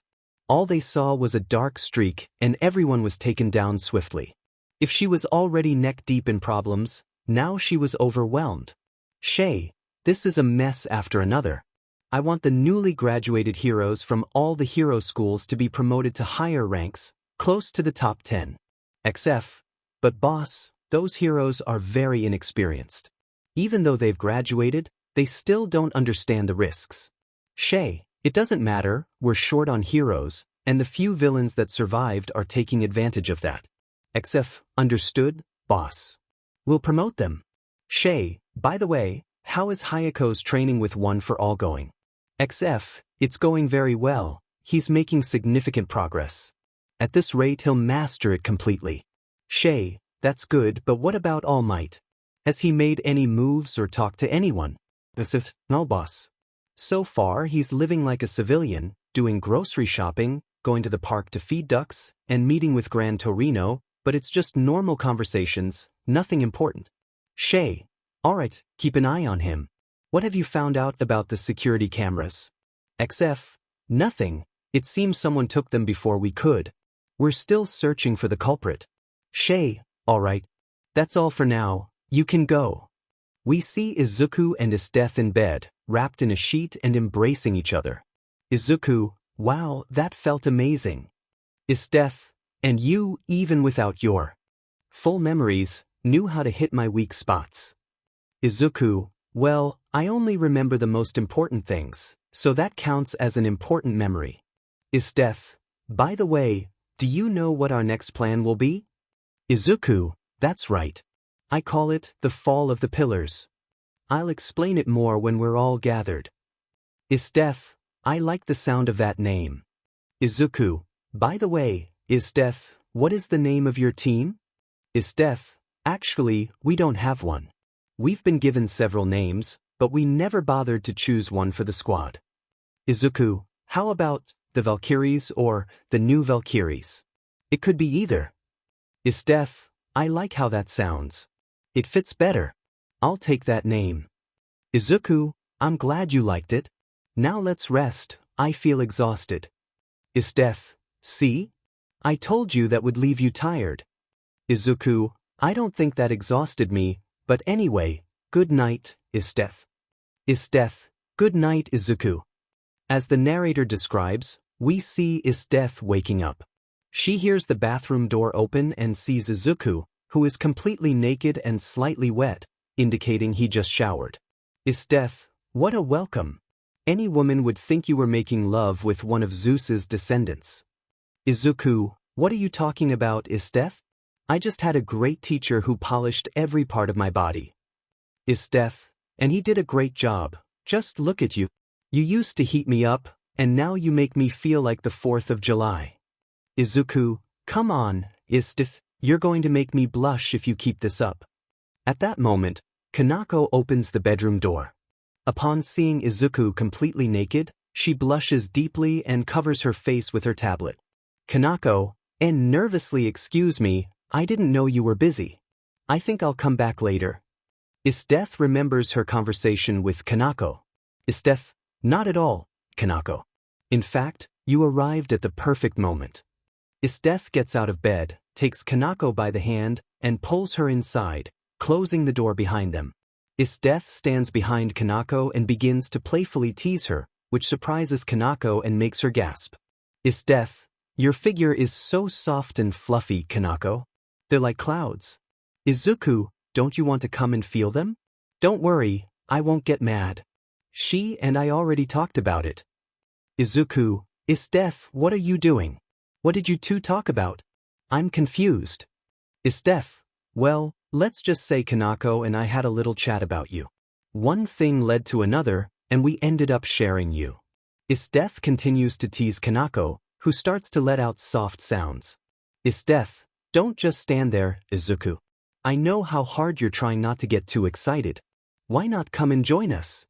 Izuku, I'm not sure if she wants that. Kanako, don't worry, Esdeath told me how much you enjoy being with her. Now that we're together, let's share that experience. Izuku approaches and begins to join in, while Esdeath records the moment, enjoying capturing their connection. They agree to explore their relationship further later on. After a while, Esdeath tells Izuku that she will take care of Kanako and suggests he go meet the others. Once Izuku leaves, Esdeath sets up the camera to record while she helps Kanako clean up. Esdeath enjoys capturing these moments and dreams of involving her team in future adventures with Izuku, but first, she wants them to get to know him well. Now we see Izuku walking through the hallways until he spots a workshop. Intrigued, he enters and finds Rin and Neo there. Rin, so, you're Izuku Midoriya. Nice to meet you, I'm Rin. Now, it's a pleasure to meet you, Mr. Midoriya. Izuku, the pleasure is mine, but just call me Izuku. No need for formalities since we're all in the same boat. Izuku, what are you two working on? Rin, we're making some improvements to Nao's blades, but I'm not sure what kind of enhancements to apply. Izuku, how about a tranquilizer and an energy cannon? Rin, that's a good idea, but I need a sketch of the weapons, showing how the tranquilizer would activate and where the energy would be launched. Izuku, don't worry, I have that covered. He pulls out a book. Here, take a look, you'll find it interesting. Rin takes the book and examines it with Nao, amazed by the detailed drawings and explanations of each weapon's function. Rin, this is incredible. This will be a huge help. I'll need your blade for a few days. Izuku, I also noticed your main weapon is the whip. Check out the next page, you'll love the enhancements you can make to it. Rin's eyes light up as she sees the amazing improvements she can apply to her whip. Izuku, I can help you since I'm also a fan of weapons. That's why I came here, to see what tools are available for my weapon crafting. Rin, I'd be more than grateful for your help. First, I'll grab the tools. Give me your phone, I'll share my number. Izuku, sure, here you go. They exchange numbers and Nao adds, thank you for your help, Izuku. Izuku, no problem. I'll keep exploring. Now, let me help you, this place is quite large. Izuku, oh, thank you. It was nice meeting you, Rin. Call me when you're ready for help, and you can keep the book, I have another copy. They leave Rin, who excitedly begins searching for the materials she needs. Now Izuku and Nao walk through the hallways together. Izuku, so, Nao, what do you do in your free time? Nao, what I do? I guess nothing much. I mostly spend my time training. Izuku, is that all you do? Is there nothing that entertains you or clears your mind? Nao, honestly no. I see how strong all my sisters are, and that's why I train. I want to be as strong as them, so I push myself too hard, she replied. Izuku sighed and placed his hand on Nao's head.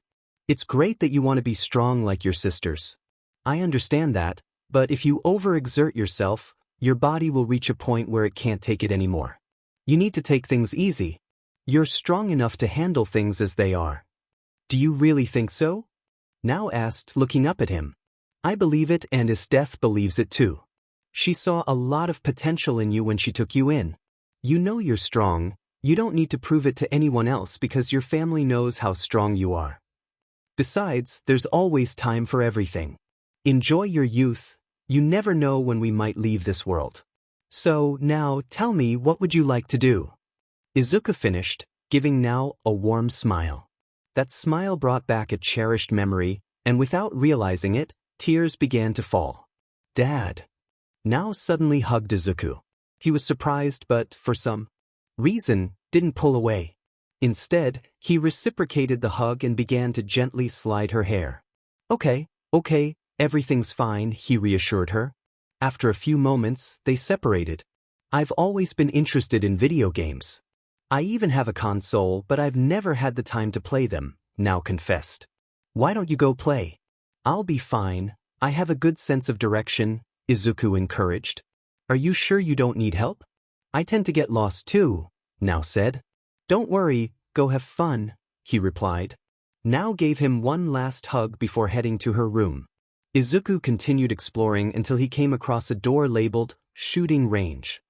Intrigued, he entered and saw Anoka and Rumika there. They stopped shooting when they noticed him. Well, if it isn't the hot broccoli, Anoka exclaimed. Anoka, control yourself. It's a pleasure to meet you, Izuku Midoriya. I'm Rumika, she said. And it's a pleasure to meet both of you. What are you doing? Izuku asked. Having a shooting competition. The loser owes the winner a favor, Anoka explained. Do you mind if I join? I want to see if my aim is still good, Izuku said. Sure, but we won't go easy on you. Go grab a weapon, Rumika replied. The three of them engaged in a friendly competition, showcasing their best shots and joking around, especially Anoka with Izuku, though Rumika often had to intervene. In the end, it resulted in a tie. Well, since it's a tie, we all owe each other a favor, Rumika said. Well, I'm going to use mine right away. Hey, hot broccoli, I want you to take me out to eat at a nice place, Anoka declared. Are you asking me out? Izuku asked, surprised. Take it however you want, but I see it as a great opportunity to enjoy delicious food without paying, she replied. Well, if that's the case, I want the same thing, Rumika added. All right, I'll take both of you to a great place. You won't regret it, I promise, Izuku said. Well, I have to go. I have other things to do. It was nice spending time with you, Izuku.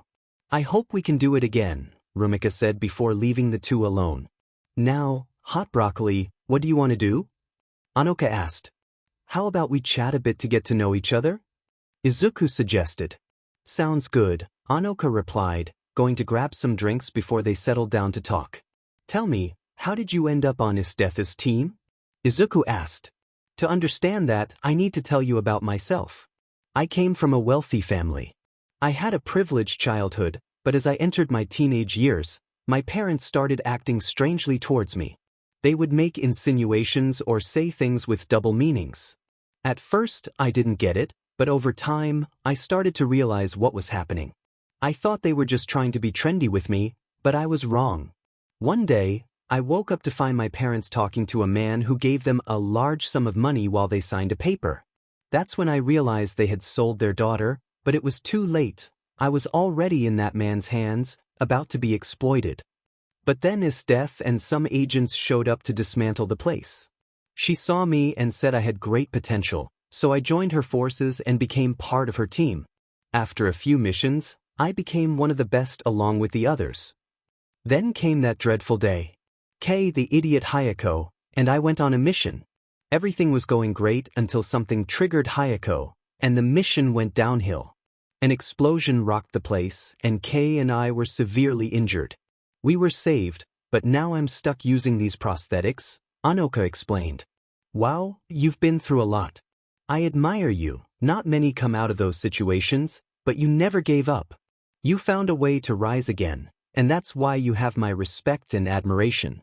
Plus, those prosthetics make you look cute in my eyes, Izuku said. Anoka blushed at his words and playfully nudged him. You dork. I'm supposed to be the one making you blush, not the other way around. Hee hee, Izuku chuckled. Anyway, I have to go. It was fun talking with you, Anoka said. I enjoyed our chat too. We should do this more often, Izuku replied. They both left the room and took different paths. As Izuku continued walking, he spotted another lounge where he saw the rest of the team. They greeted him and introduced themselves, and he did the same. He was intrigued by what they were doing. Leon explained that they were testing some mini-robots, having them fight while betting on the winner. Izuku found that exciting and asked if he could join, which they happily accepted. Izuku spent a delightful afternoon with the rest of the team, contributing, joking, and learning more about them. By dinner time, he offered to cook for everyone as a gesture of gratitude for what they had done for him. All the girls gathered in the lounge while Izuku finished preparing the meal. Once he set the table, the delicious aroma filled the room, and everyone enjoyed the food, thanking him for the meal. After dinner, they helped him wash the dishes, and then everyone went to rest. We now find Izuku lying down with Esdeath. Tell me, Izuku, what did you think of my team? Esdeath asked. They're all very nice. I had a great time with them today, Izuku replied. Esdeath, I'm glad you had a good time. Now, how about we move on to the next part? Kanako, you can come out now. It's time for the action to begin. Suddenly, Kanako emerged from the bathroom in her sleepwear, a blush on her cheeks. Kanako, I'm ready for the next round, Isizuku. With that, Kanako climbed into bed and leaned over Izuku. They shared an intense kiss, and Esdeath went to prepare the camera, joining them for a moment of camaraderie. Narrator, it was a new day, and we could see the entire team gathered in a room with a large screen in front of them. Sorry, boss, aren't you supposed to explain the plan for what we're going to do now? Esdeath, this time, I won't be the one directing the plan. The door opened, and Izuku entered, accompanied by Ronin and Cortana. Izuku, this time, I will be the one to lead the plan. The screen lit up, displaying a layout. Izuku, as you all know, there have been significant losses among both heroes and villains, which has led the Hero Association to hastily promote inexperienced rookie heroes to high positions. We will take advantage of that. We also need to consider that the Hero Association and UA are the roots of all heroes, so we will attack there. UA is supported by various collaborators, most of whom are high-ranking officials in this country, the Hero Association, and other companies. Therefore, we will freeze their accounts, including UA's and those who provide them with funding.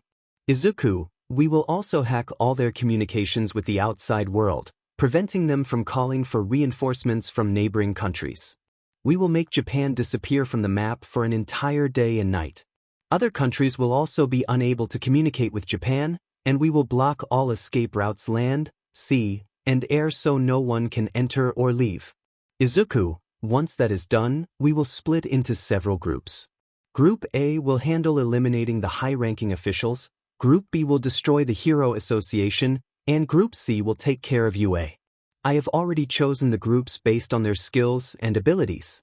Izuku, Group A consists of Esdeath, Tiger, and Ronin. Izuku, Group B consists of Leon, Rumika, Kei, and Rin.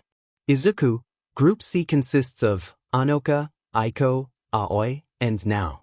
Izuku, meanwhile, Kanako, Saori, and Kano will conduct our aerial attack, taking care of any enemy flying targets. Izuku, if you have any questions, now is the time to ask. Aiko, if everyone will be busy, who will handle the hacking? Izuku, Cortana will take care of that. Being a highly developed AI, she has access to all the technological devices in this country, so it won't be a problem for her. Does anyone have another question? Aoi, okay, but what is your role in all this? Everyone has their part, but what about you? Izuku, I'm glad you asked. I know that the Hero Association, the heroes, and the government want my head, so I will be the distraction. I will draw all their heroes, soldiers, and weaponry to focus solely on me, which will give you a clear path to proceed without any issues. Esdeath, Izuku, are you sure about this? You're strong, but don't you think it's excessive? You'll be facing not only heroes but also an entire armed force. Trust me, they've done some shady things to create better soldiers and more powerful weapons, not to mention that Hayeko is among them. Izuku, You all don't need to worry about me. I'm not just anyone. I've taken down gods, dragons, and armies. Besides, I am my own army. I will ensure that they all fall before me. Leon, I've encountered some crazy people, but I still can't find a term to describe you. Rumika, by the way, when are we attacking? Izuku, good question. We will do it in 2 days, so everyone should start preparing. Izuku, oh, one more thing, Saori, you will pilot a slightly larger ship than yours. Saori, why is that? What's wrong with mine? Izuku, there's nothing wrong with yours, it's great. It's just that you will be carrying a weapon that will help you in case things get complicated up there. Izuku, alright, if there are no more questions, you can all leave. We need to be ready in 2 days. With that, the meeting concluded, and everyone went to prepare. The 2 days passed quickly, and now we see the team in front of the cargo plane they would be using. Ronin was seen pushing something large into the plane, covered by a tarp. Kana, hey Izuku, what is that? Izuku, that, my good friend, is a tool that will help you if you encounter problems up there.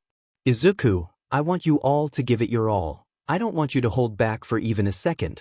If everything goes according to plan, I promise to treat you all to a nice dinner. Good luck to everyone. Izuku donned his helmet, grasped his sword and shield, and stepped through a portal to the city center. Tiger, Esdeath, I want to take your boyfriend. Everyone was taken aback by what she said. Realizing her mistake, Tiger blushed and began to apologize, having thought it was just a thought in her mind. Tiger, sorry. I didn't mean to say that out loud. I know he's your boyfriend, and I respect that. I didn't say it with that intention well, maybe a little, but it was just for myself. Please don't do anything to me. Everyone expected a reprimand, but Esdeath just laughed, missing the lightheartedness. Esdeath, once this is over, come to my room to talk. Let's see if we can reach an agreement. Ronin, let's not waste any more time. They are devices that will lead you to your target. They also function as bombs. Once you finish, just split them in half, and a countdown will begin to detonate. They were made by Izuku and Rin.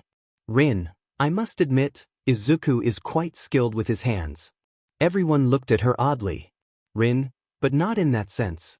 I mean how he handles tools. Everyone gathered with their teams and pressed the buttons, which teleported them to their targets, leaving them a bit far away to avoid detection when they interrupted the location. Now we see Izuku floating above the city, which frightened the civilians. Izuku, alright, it's time to grab everyone's attention. We see Izuku conjuring golden spears. He snapped his fingers, and the spears were launched at nearby buildings, causing explosions that sent civilians running in fear. Nearby heroes rushed after him, relaying information to the Hero Association. Upon hearing that he had returned, they dispatched all their heroes and military forces. With Izuku leading the heroes, Hayeko stood at the forefront. I'm waiting for you all. Izuku called out, as a large golden eye appeared in the sky. Suddenly, all devices in Japan began to malfunction, culminating in explosions. Satellites failed, and on the geographical maps of various countries, Japan vanished from radar. This prompted the UN to go on high alert. They attempted to communicate but were met with an inexplicable silence. The fall of a system had begun. Seeing their targets unprotected, the girls seized the opportunity to attack the facilities. Very well, Ronin, announce our arrival, Esdeath commanded. It will be my pleasure, Ronin replied, transforming his hand into a missile launcher. He began firing, hitting the mark and destroying a significant portion of the command center. Leon and her team had already infiltrated the Hero Association, having blasted through the main entrance. Only a few rookie heroes, some soldiers, and staff remained to defend. They were ready to strike when someone familiar to Leon and Tiger stepped in front of them. Wow, it's been a long time, sister. How is Tiger? Leon responded sharply, you no longer have the right to call us sisters, Rumi, not after you joined the one who made our lives miserable when we were children. Wait, the hero Mirko is your sister? Rin interjected. She was until she joined Shay. You all handle the rookie heroes and the security personnel. Also, prevent Shay from escaping. Care of Mirko. The others plan to take a different route, but Mirko blocked their path with a kick, only to be intercepted by Leon, who slammed her against a wall. "I've cleared the way. Go now while she's down." The others obeyed, leaving only Leon and Mirko. As Mirko recovered from the blow, she taunted, "Is that all you've got?" Leon replied, "I have much more than that." The battle between Rabbit and Wolf was about to unfold. Meanwhile, the roof of UA was destroyed, and Anoka, now, Hayeko and Aoi emerged. Inside UA were the new students from all classes, teachers, and the former classes 3A and 3B, who had graduated. "Wow, it's been a while since I wore this suit," Anoka remarked. "I can say the same," Hayeko agreed. "Look who we have here. It's been ages. Tell me, how's life as heroes treating you?" Anoka said. "What are you four doing here? How did you get in?" Aizawa questioned. "After all this time, is this how we're greeted? We're like angels fallen from the sky." Anoka replied. "Literally fell from the sky. We're alive thanks to our enhancements and suits," now added. "It's better if you surrender peacefully before we call for reinforcements," Nizu warned. "And how do you plan to do that when communications are down? The other heroes and military are busy with Isuku," Ang challenged. "Midoriya?" "But Aizawa began. He came back from the dead to claim his revenge," Anoka interrupted. "Someone take the new students to safety. The rest of us will handle this," Aizawa ordered. "Katsuki!" Anoka shouted. "You'll pay for your betrayal. Surrender, we outnumber you." "Clearly, you still don't know who I am," Anoka said, drawing her knives as her prosthetics activated. Now unsheathed her blades, which glowed blue, while Hayeko readied her sword, electricity crackling from the circle behind her. Aoi disengaged the safety on her weapons. Several military planes and heroes with flying quirks headed toward Isuku when a massive ship suddenly appeared above them, launching an attack. For a cargo ship, it has quite the arsenal at its disposal. "There are so many weapons I want to use," Saori exclaimed. Isuku said not to hold back, "So let's use all the armaments we have," Kanako replied. "How's everything back there, Kana?" "All is well, but I'm curious about what's under that cover," Kana responded. "Isuku told us to use it when we're in trouble up here," Saori said. As the battles unfolded, Esdeath, Ronin, and Tiger took cover behind an ice wall. After obliterating a large part of the area, they sprang into action, attacking everyone in sight. When more soldiers appeared, Esdeath created a wall of ice to shield them. Ronin, the targets are the high-ranking officials. All exits, including the emergency ones, are blocked. I'll handle the pawns, you take out the leaders. Esdeath, are you sure you can manage? Their weapons seem quite powerful. Ronin, don't worry, I'm tough to take down. I'll help you get to the elevator. This area has the most soldiers, which means the high-ranking officials are unprotected. I'll make sure no soldiers follow you. Esdeath, all right, are you ready? Tiger, I'm always ready, boss. Let's give it our all. Ronin destroyed the wall of ice and began to take down the soldiers while Esdeath and Tiger followed closely behind him. When they reached the building, Ronin protected them as the door closed. Once secured, he began to take down everything in his path. Ronin, come on, give me a real challenge. Is this all you've got? Just a pile of bones and flesh. Suddenly, something large fell from the ceiling. Ronin saw it was another cyborg. Ronin, well, this is getting more interesting. Let's see how good you are. Meanwhile, Esdeath and Tiger were in the elevator. Suddenly, Esdeath was surrounded by her own ice, forming a samurai-style armor. Tiger, wow boss. I didn't know you could do that with your quirk. Esdeath, actually, I discovered this yesterday while training with Isuku. He gave me some tips on how to improve my quirk and the different ways I can use it. When the doors opened, soldiers who had been waiting for them began to fire. Esdeath quickly created an ice shield, and Tiger leaped onto her back, attacking the guards with her sharp claws. Esdeath formed a sword and began to take down the soldiers in their way. Esdeath, the high-ranking officials are at the end of the hallway.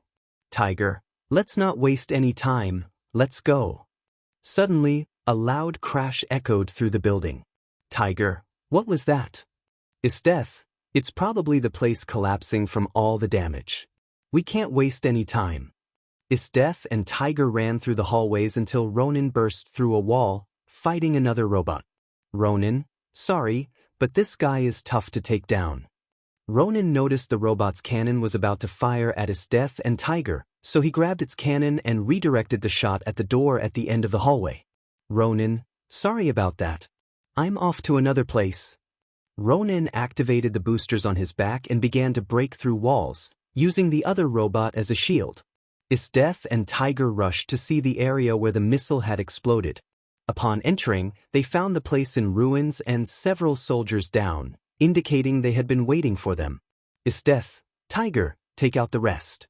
The only one who matters is the one in the middle. They saw the most important figure crawling to grab a weapon, but his hand was pierced by Esdeath's sword. HX, you will pay for this. Just wait until I recover. I will make your heads hang as a display for everyone. Esdeath, I'm afraid that's no longer possible. You've just sent all the soldiers and heroes to their doom. The Hero Association and UA have also been attacked, and I doubt any heroes can help you since they are busy with a bigger problem. If there are any left, they will likely be rookie heroes. Your reign is over, but don't worry, we will take care of leading this country properly. With that, Esdeath finished him off. Tiger, everyone is dead, boss. It's time for this place to disappear. Esdeath took the device and broke it in half. As they left the room, they saw Ronin had taken them and they exited the area. Once they were far enough away, they watched as the entire place was absorbed, leaving a large void. Ronin, Group A has finished their part of the plan. Tiger, sighs, I just hope the others are doing as well as we did. We can see Leon and Mirko fighting in the hallway, everything around them being destroyed by their powerful blows. Leon, time has passed and you're still using the same combat pattern. Mirko, don't get too cocky, I've been training hard to defeat you. Leon, really? Because I feel you're slower than before. Are you afraid, Mirko? Afraid I might leave you worse off than last time we met? Mirko, I'll make you wipe that smile off your face. Leon, it's not too late for you to reconsider. Remember when we were kids? Don't let Nana Shimura's image influence you. Mirko, shut up. Don't bring her into this. Leon, Nana was a liar, two-faced. How did she know we were kidnapped with those kids if it was supposed to be a hidden place? We were taken by Shay, and then she leaked the information to Nana and the reporters to boost her fame. Mirko, I said don't bring Nana into this, you wretched woman. Mirko attempted to deliver a vertical axe kick to Leon, but Leon caught her in time. However, she didn't anticipate Mirko's other leg, which landed a knee strike to her face, breaking her lip and nose. Leon stepped back. Leon, for goodness sake, Mirko, wake up. All of that is online. It's all been leaked, including your underground fights and abuse of power. Don't you think it's time for a change? Mirko, please, I won't join the losing team. I became a hero because I was promised greatness, and that's what I got. I won't throw it all away just because of a guilty conscience. Leon, then I have no choice but to take you down. Leon, who had not drawn her sword until now, took it out and unsheathed it.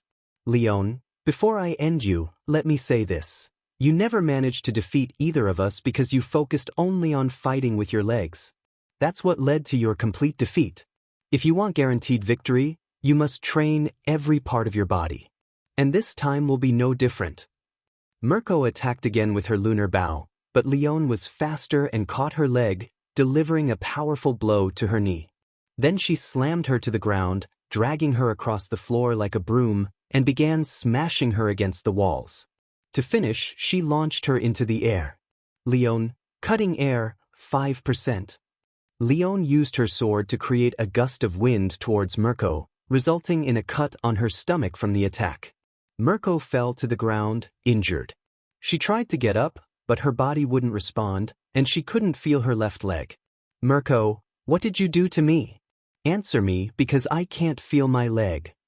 Leon, I blocked a nerve by striking the back of your knee. Don't worry, you'll be back to normal in a week. Besides, Carrying a sword as large as mine requires incredible strength and agility to wield it properly. Leon, now you see the difference in strength between us. Leon raised her sword, pointing it at Mirko's neck. Goodbye, Mirko. Mirko accepted her fate and closed her eyes. She felt the sword lower but remained alive. When she opened her eyes, she saw Leon's sword had cut through her hero credential. Leon, take this as a second chance, Rumi. Leave while you can, because this place is going to explode. Rumi, what are you doing? You'll regret it if you don't listen to me. This won't be the last time you hear from me. I will return, and I will make sure to take you both down. Do you hear me? That's a vow. Leon, then let it be so. We will be waiting for you. Leon left Mirko behind and headed toward the other girls, who were on the 3rd floor. Upon arrival, Leon noticed a rookie hero approaching her, but a flaming whip with shark teeth caught him by the neck and incapacitated him. The responsible party was Rin, who retracted her whip to a normal size. Rin saw Rumika and Kei arrive with a badly injured Shay, forcing her to kneel before Leon. Leon placed her sword against Shay's throat. Shay, I don't care if you kill me, but tell me who will accept you as the new rulers of this country. People will fear you, and countries around the world will want to see you dead because of the danger you represent. Leon, people will fear us at first, but as time passes and they see the changes we bring, they will accept us as their new rulers. If other countries want to invade us, let them. It will be a pleasure to take their territory once we deal with them. Leon raised her sword and swiftly ended Shay's life. Mission accomplished. It's time to leave and let this place vanish. Leon smashed the device in her hand, and the 4 of them began to run. Seeing that Mirko was no longer where she had left her, Leon felt relieved knowing her sister was out of danger. Once they reached a safe location, the entire area was consumed, leaving only a large void. The others could finally relax, knowing their part of the plan had succeeded. Kei, now we just have to wait for the others to be okay. Rumika, how do you think they're doing? Rin, I imagine they're doing well. Leon, what worries me most is Isuku, he's facing an entire army alone. Rumika, don't tell me you've grown fond of him. Leon, you could say that. He's more pleasant than Hayeko. Besides, Tiger and I are approaching our mating season, so I just hope Esdeath is willing to share him for those days. Kei, haven't you already had your mating seasons with Tiger? Who were you with back then? Leon, unfortunately, we were both with Hayeko. Rumika, you must be kidding. Seriously, you were with him? Leon, well, I didn't have many options. It was either that or be with any random man. Tiger and I may seem like XHBTS, but we respect ourselves. Besides, Hayeko didn't make it past the first round. Her moves were clumsy. We did all the work. His average size couldn't satisfy our appetite. Those were dark days. Rin, this conversation is one of the strangest we've had. Kei, you can say that again. We see Anoka, now, Aiko, and Aoi standing before the teachers and the old hero class from UA, ready to fight. Anoka, is this Disney or something? Why are there so many princesses? Now, Aoi, Aiko, you handle their group and the rest of the teachers. Anoka and I will take care of our group and the other teachers. The group of 4 split into 2 and charged into battle. The first to attack were Sato and Tsuji, but now paralyzed them with her blades and then made a diagonal cut. Anoka lunged at Momo and Mina.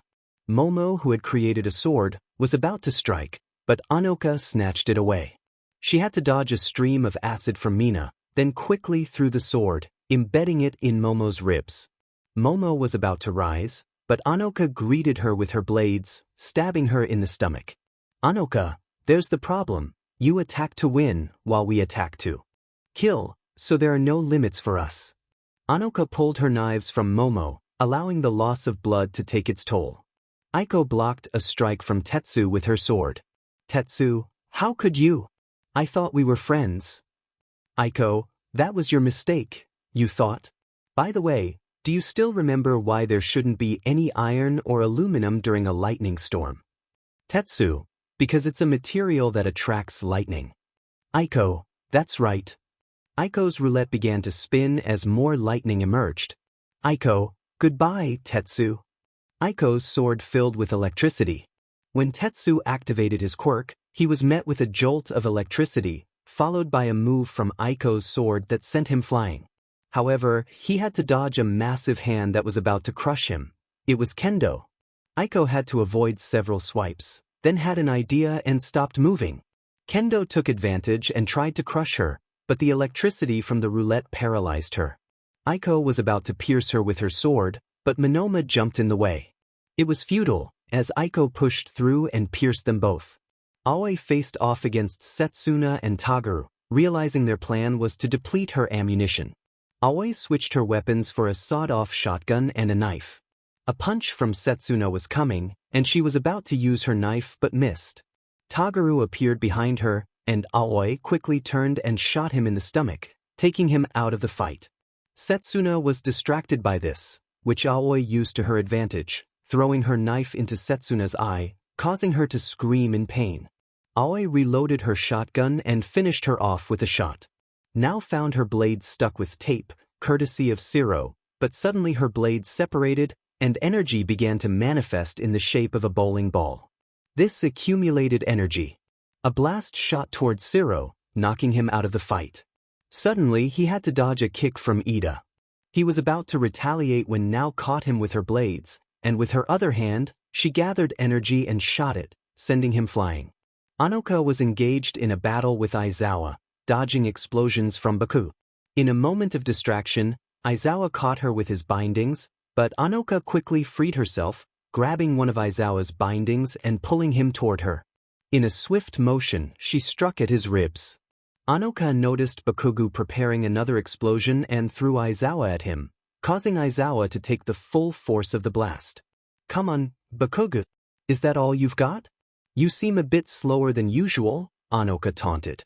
"I'll make you shut up, you filthy brat," Bakugu retorted, coughing and sweating. "Your explosions are powerful, but your health looks terrible. How many of those serums I gave you do you take each day?"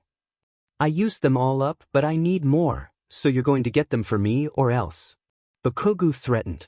Anoka laughed. "You fool, you've done this to yourself." Those serums were a cancelled prototype. They gave a good boost in power, but they deteriorated the health of those who consumed them. Not only that, but they became addicted and went insane. "So, you could say I've been drugging you all along, and you didn't even realize it. You know what? I won't kill you now, I'll use you for victory. It would be a shame for everyone to share the credit. If you defeat us all, you'd be recognized for taking down a terrorist, but it's too bad you have to share the glory. That's not happening. I'm the only one who should shine." Bakugu shouted, launching himself into the air with explosions and began firing at his allies. "You're still so easily manipulated, Bakugu," Nao remarked. "What's going on?" He was fighting, and now he's gone crazy attacking his own team. Aiko exclaimed. "The idiot is easily swayed. I told him that if he defeated us, he'd have to share the credit, so he's getting rid of the competition," Anoka explained. "Well, he looks exhausted. He could have a heart attack at any moment," Aiko noted. "Let's keep our distance. He's not controlling his explosions," Aoi suggested. The battle between Bakugu and Shoto ended with Bakugu as the victor, but he was severely injured and in a poor state. "Where you, Diamenet?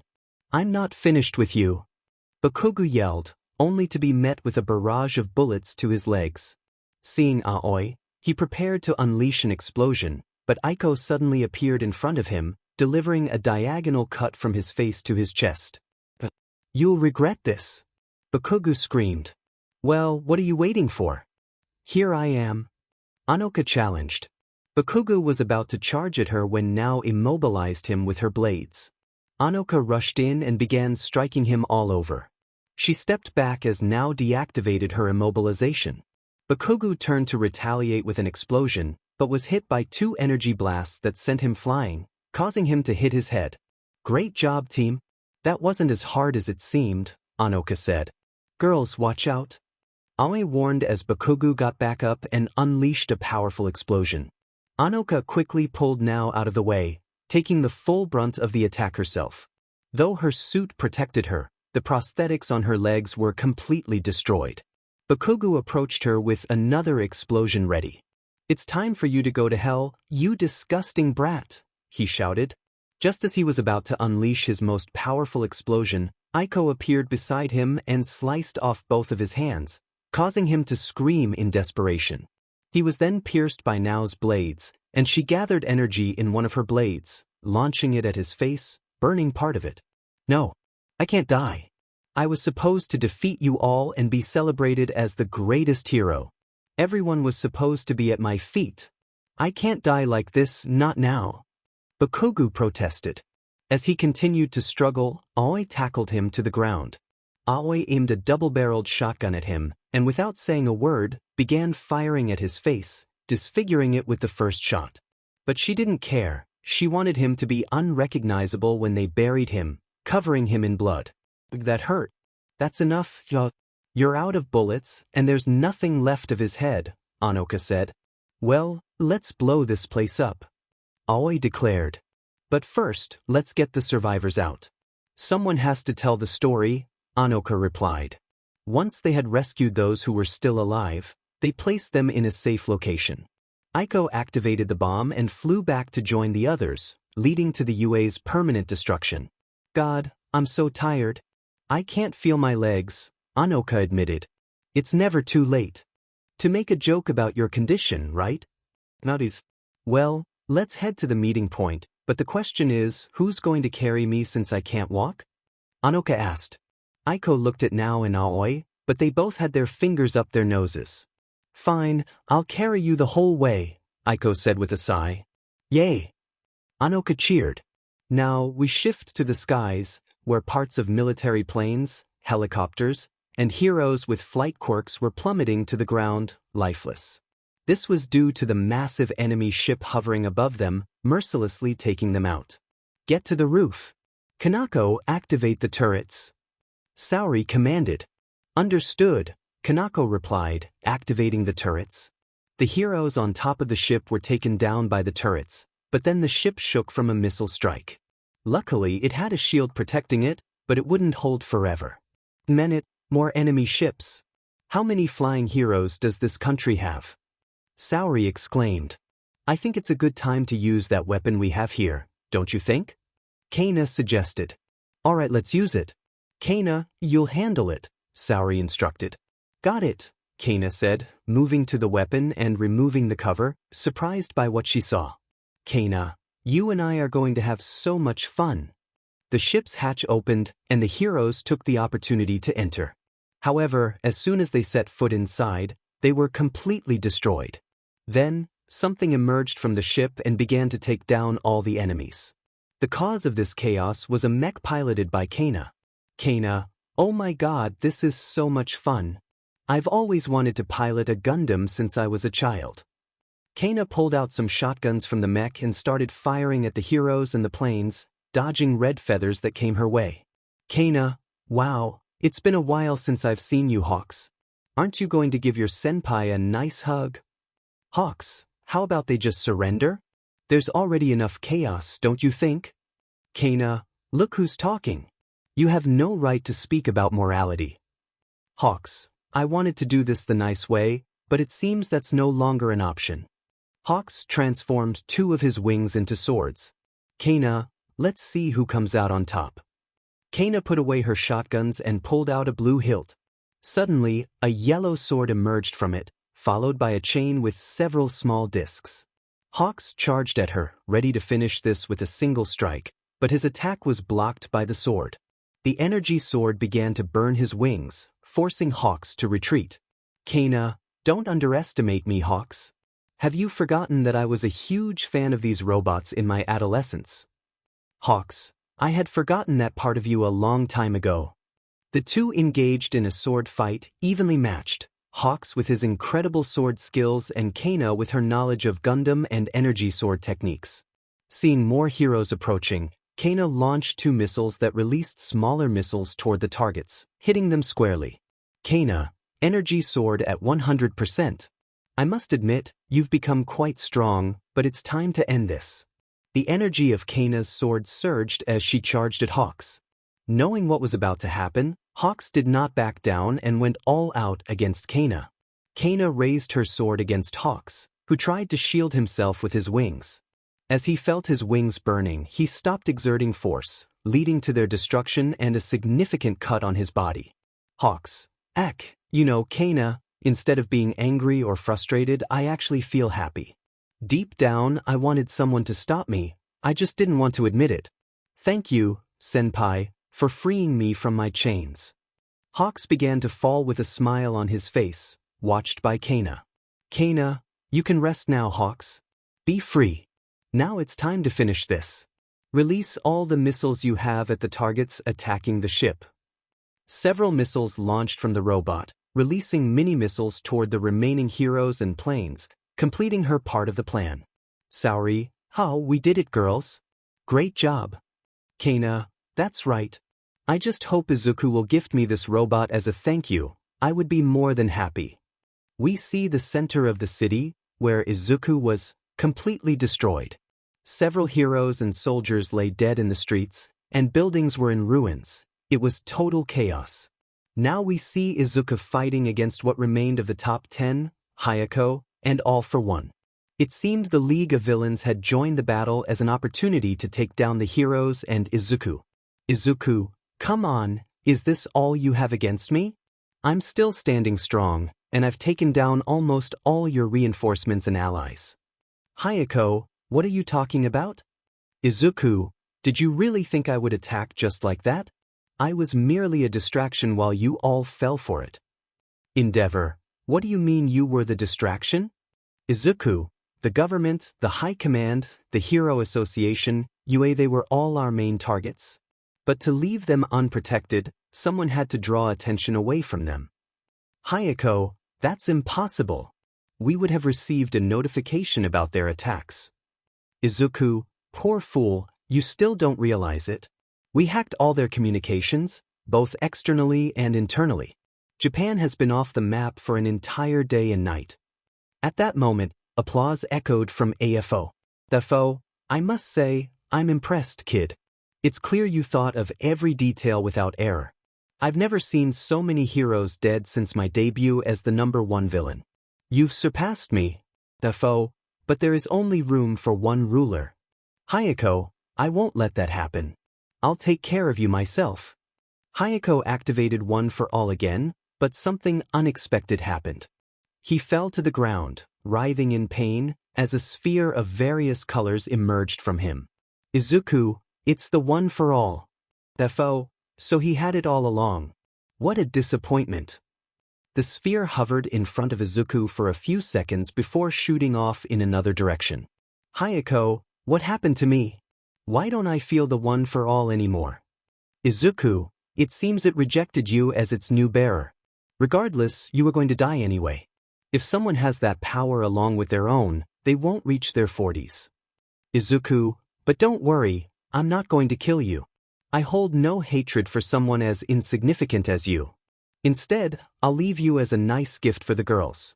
They'll be delighted to torture you since they're not too happy about your betrayal.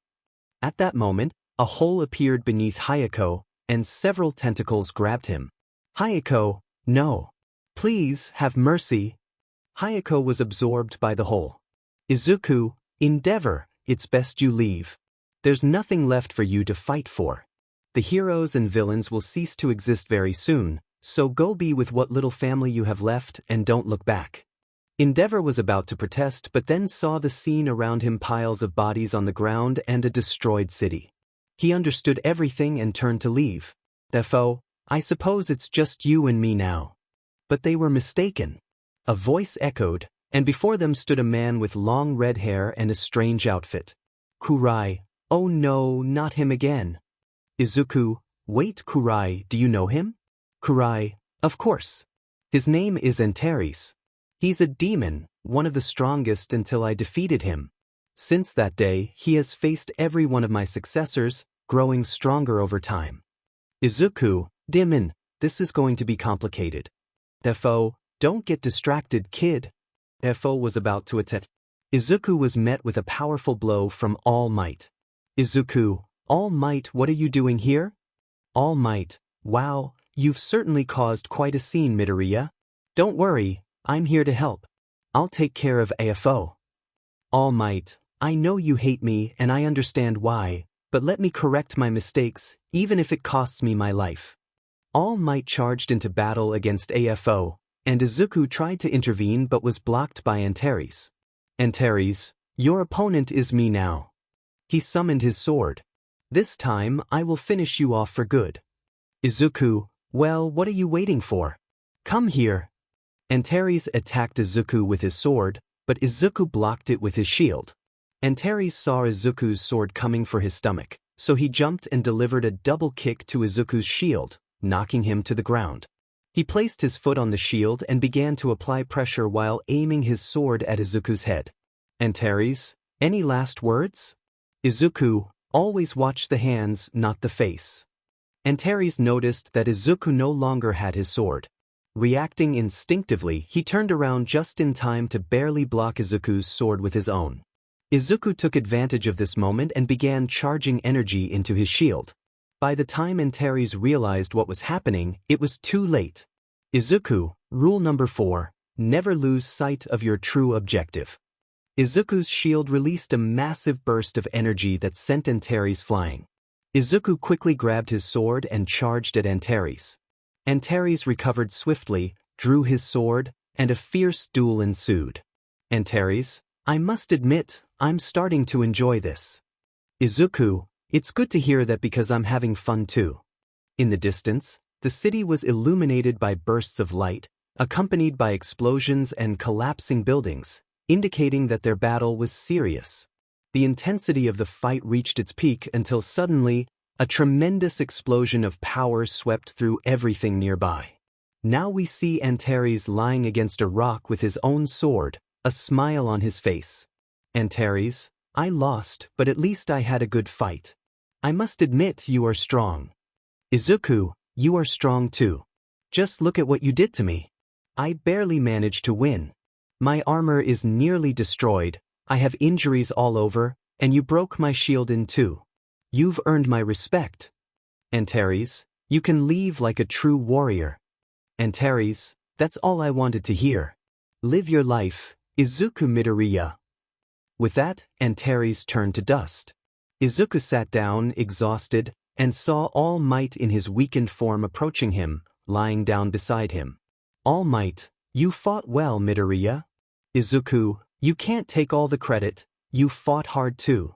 All Might, I should have ended this cycle of hatred a long time ago. It's time for this legacy of death to go with me. AFO is dead, and One for All no longer needs to exist. I hope you can forgive me for all the harm I've caused you, Midoriya. Izuku, don't worry, All Might. I've already forgiven you. I read your letter, and I'm not someone who holds on to hatred. Toshinori Yagi, you are forgiven. You can rest in peace. All Might, I always knew you were someone good for this world. I just hope people accept you. It was a pleasure to stand by your side, Izuku Midoriya. Farewell. Thus, the number 1 hero and Izuku's favorite hero passed away beside him. Izuku, rest in peace, Toshinori Yagi. Izuku heard an airplane approaching. As he spotted it, he saw Saori and the others. Izuku, I knew Kana would love that mecha. I guess I'll have to give it to her. The ship landed, and Esdeath stepped out, standing before him. Izuku, have you ever been told that your beauty stands out even more at sunrise? Esdeath, yes, and that person is you. Come on, let's head to the base. We have a long day ahead, and we need to take care of you. Izuku, don't worry, my wounds heal on their own. I just need to rest. Esdeath, all right then. Izuku took Esdeath's hand, and they both boarded the plane, where the others were waiting. The ship took off toward the base, with Kana following in her new mecha. As Izuku woke up, he noticed he was no longer in his armor but in a shirt and sweatpants. His wounds had healed completely. He got out of bed and headed to the living room. Upon arrival, he saw everyone there. They all noticed his presence and were happy to see him. Tiger, there you are, a sleepyhead. Are you in any pain? Izuku, not anymore. It seems all my wounds have healed. What's happening now? Rumika, The signal has returned across the city, but the entrances and exits are still blocked. People are panicking since they have no heroes, no president, and can't receive help from other countries. Izuku, okay, but where's Esdeath? I don't see her. Just then, Izuku was embraced from behind. It was Esdeath. Izuku, there you are. What were you doing? Esdeath, well, now that we're going to lead this country, I've been preparing some speeches and the outfits we'll wear. We need to make a good impression. Kanako, that's true, but even if we have control of Japan, we'll be under scrutiny from other countries and the UN. Izuku, I'll personally handle them. For now, we need to get ready and introduce ourselves. In areas that were unaffected by the battles, people stayed in their homes, fearful of going out after seeing the news. Only a few civilians dared to step outside, along with the police, firefighters, and ambulances, to see if anyone needed help. Upon reaching the center where everything began, they found many bodies, heroes, villains, and soldiers. Only a few were still alive, unsure of what to do as their government had been destroyed. Suddenly, devices were hacked, showing Izuku in elegant attire. Izuku, good morning to all my viewers. I suppose you already know me, but if not, I am the former hero Deku, who was falsely accused of treason by the very heroes, the Heroes Association, and the government. This was because I uncovered a harsh truth about them. They pretended to be saints, but in secret, they were criminals who broke their own oaths. That's why my team, now known as the New Valkyries, revealed the truth you already know. Izuku, since they were consumed by their own sins, they had to be eliminated. The Japanese government, the Heroes Association, and the UA no longer existed permanently. Izuku said, but don't worry, from now on, we will be the ones to lead this country to greatness. The camera panned out to show the other girls seated on their own thrones, while Esdeath sat comfortably on Izuku's lap. Esdeath added, there is no need to fear us. We simply want what is best for you. I know you are scared, but give us a chance, and you will see how this country can finally prosper. Izuku continued, however, some rules will change. From now on, heroes are prohibited in Japan. Your protectors will be. He snapped his fingers, and shadows of knights and creatures emerged from the ground and dark places. These shadows began helping people clear debris, while in hospitals and on the streets, shadows of healers appeared to tend to the injured. In the skies, a massive shadow of a two-headed dragon patrolled the area. From now on, my shadows, knights, and creatures I have defeated will be your saviors. I will also ensure that the police receive better training and resources at their stations, Izuku declared. For now, that will be all. The transmission ended, leaving the citizens in a state of confusion. They watched as the shadows assisted them and as the great dragon soared through the skies. Perhaps this would be a new beginning for Japan. In another location, the Japanese flag was lowered and replaced with a new one featuring a white background and an image of Kurai in the red circle at the center. Izuku said, well done, girls. How about we go to a nice place to eat tonight? Esdeath replied, that sounds good to me. It's been a while since I've been to a nice restaurant. Izuku said, I know it's a quick plan, but this surprise can't wait. He snapped his fingers, and a portal opened, revealing Hayeko, bound and gagged. I was going to deal with him myself, but since you were a bit upset with him for his betrayal, I left him as a gift for you. What do you think? Esdeath said, you shouldn't have gone through the trouble, Izuku. Very well, girls, prepare your tools. Hayeko needs to understand that his actions have consequences. Esdeath asked, are you joining us, darling? I would love to, but I have some things to finish. I'll be ready before nightfall, Izuku replied. All right, we'll try to look presentable for dinner when you come back, Esdeath said, leaning closer. And I promise you'll have a nice reward tonight. Esdeath grabbed Hayeko by the head and began dragging him into the darkness, followed by the girls, who wore eerie smiles on their faces. Hayeko could only cry and muffle his screams through the jiji he wore. Izuku called out, Ronin, I need you to come with me. A portal opened, and the three of them stepped through. In the UN facilities, countries were discussing the situation now that Japan was without a government. They were there to assist until Japan recovered. Suddenly, a black portal opened, and Izuku stepped through, accompanied by Ronin and Cortana. Hello, I suppose you already know who I am from the video a while ago. I'm here to inform you that Japan now belongs to the Valkyries and me. This meeting is unnecessary, Izuku stated. The UN chief responded. Who do you think you are? You're just a terrorist, a genocidal maniac who took a country by force. Just wait until we put a price on your head and your accomplices. Izuku snapped his fingers, and several cutting circles appeared around the necks of everyone present. One more word, and your heads will explode. From now on, I will lead Japan. This is not a question or suggestion, it is a warning. Anyone who disagrees and wants to go to war with me will face dire consequences, and I will seize their lands and properties to prove I mean business. With another snap, the bodyguards of each president fell, shocking everyone in the room. One more thing. Japan is now disconnected from the UN. Goodbye. Izuku stepped back through the portal with Ronin and Cortana.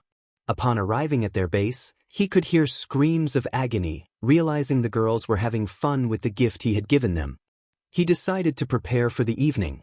After a few hours, Izuku was sitting on the couch in his elegant attire. The first to appear was Esdeath, already dressed. Tell me, Izuku, how do I look? You look enchanting. Are the others ready? See for yourself, Esdeath replied. The girls emerged in their dresses, looking stunning. Wow, girls, you look beautiful tonight. Izuku exclaimed. Leon said, I feel a bit uncomfortable. It's been a while since I've worn a dress. Well, what are we waiting for? We have a long night ahead of us. Izuku said. They all left the base and climbed into a waiting limousine, ready for their night of celebration. Time skip. Izuku woke up in his bed with a terrible hangover, without his clothes and covered in hickeys and marks all over his body. He found himself embraced by Esdeath and also by Anoka, who was in the same situation. This startled Izuku. What the heck, Anoka? What are you doing in my room naked? His shout woke the others, causing them to panic about what might happen next. Rin asked, How did we end up here? Leon replied, I don't remember anything. Tiger added, I only remember we were eating, then we went to the base, and after that my memory goes blank. Rumika pointed out, Wait, why is there a camera here? All eyes turned to the camera, which was still recording. Saori said, That's not Esdeath's camera, is it? Esdeath exclaimed, So my fantasy finally came true. I can die happy now. Kay asked, Boss, what fantasy are you talking about? Esdeath explained, I wanted to have an orgy with Izuku and record it all, and now it has finally happened. I can die happy. Izuku interjected, So, Esdeath replied, No, we went overboard. Leon told me she could let Tiger and her have their fun while she was in heat, so I agreed. The others, being quite drunk, said they wanted to join too, so I accepted. It's all on that camera. Esdeath added, If any of you are interested in Izuku, speak up now. I don't mind sharing. In fact, it would be a great help to me. Rumika said, Well, to be honest, Izuku seems nice, and from the little time I've known him, he has made a good impression. Esdeath, what do you think about this? You can go on dates with Izuku to get to know him better, and by the end of the day, you can decide if you want to be with him or not. Tiger, I think that's a good idea. I accept. Leon, I feel the same way. I accept. Rumika, I agree with both of them. I accept. Anoka, the hot broccoli excites me. I accept. Now, I accept too. Kay, if he accepted me in my current form, it means he doesn't care about my appearance. I accept. Kanako, well, I was already in this, but I accept anyway. Kana, I knew Izuku when we were kids, so I know him well. I accept. Saori, I accept as well. Rin, I'm with the others. I accept too. Aiko, I like Izuku. I accept. Aoi, Izuku gives me affection every time I do something good, so I accept. Well, whatever happened to our guest, he certainly suffered great injuries. I thought Hayeko was the only one here who got hurt, one of them remarked. Kanako, I've told you before, I don't do it on purpose, Hayeko replied. I know, but sometimes it feels like you do it intentionally. Do you hurt yourself just to get my attention, Hayeko? Kanako teased. Hayeko simply blushed and turned to look at someone else, eliciting a few giggles from Kanako. Hey, Kanako, don't try to flirt with Hayeko. We're all here, remember? Another voice interjected. Oh, Tiger, I was just playing. You know how I am with Hayeko, Kanako defended herself. I can only imagine you were playing when you were getting a bit too close, Tiger said with a smirk. Anyway, Liam, do you know what upset the chief? Tiger asked. Honestly, I have no idea, but the chief doesn't usually get worked up like that. Something must have happened, Leon replied. Whatever it is, I just hope it was important. I was just starting to enjoy my vacation, and now I have to deal with all of this, Aoi said, crossing her arms. Calm down. I don't understand how someone so small can be so angry, Leon teased. Watch it, you exegete. Aoi shot back, her temper flaring. Just as the two were about to argue, a whip cracked, startling them both. All right, you two, settle down, a voice commanded. Thanks for calming them down, Rin. I didn't want a headache this early, another voice said. Anytime. I'm not in the mood for fights either, Rin replied. By the way, now, how are your improvements coming along? So far, so good. Thanks for the upgrades, Now responded. Hey, Kanako, why aren't you in your usual outfit? Why are you wearing that schoolgirl uniform? Rumika asked. When we got the call, I was trying on my old costume, but I ran out of time, so I just put on my leg prosthetics, my mask, and my weapons, Kanako explained, revealing her face without the mask. Hey, Kei, how were your vacation days? Hinako asked. Honestly, pretty boring. I was just waiting for it to end so I could get back to work, Kei replied. Izuku stood ready, electricity crackling around him. It's time for all of you to meet your end with my final attack. You will all perish, he declared as the knights approached, ready to strike. When they were close enough, Izuku unleashed all his energy. Electric expansion, he shouted, releasing a powerful surge.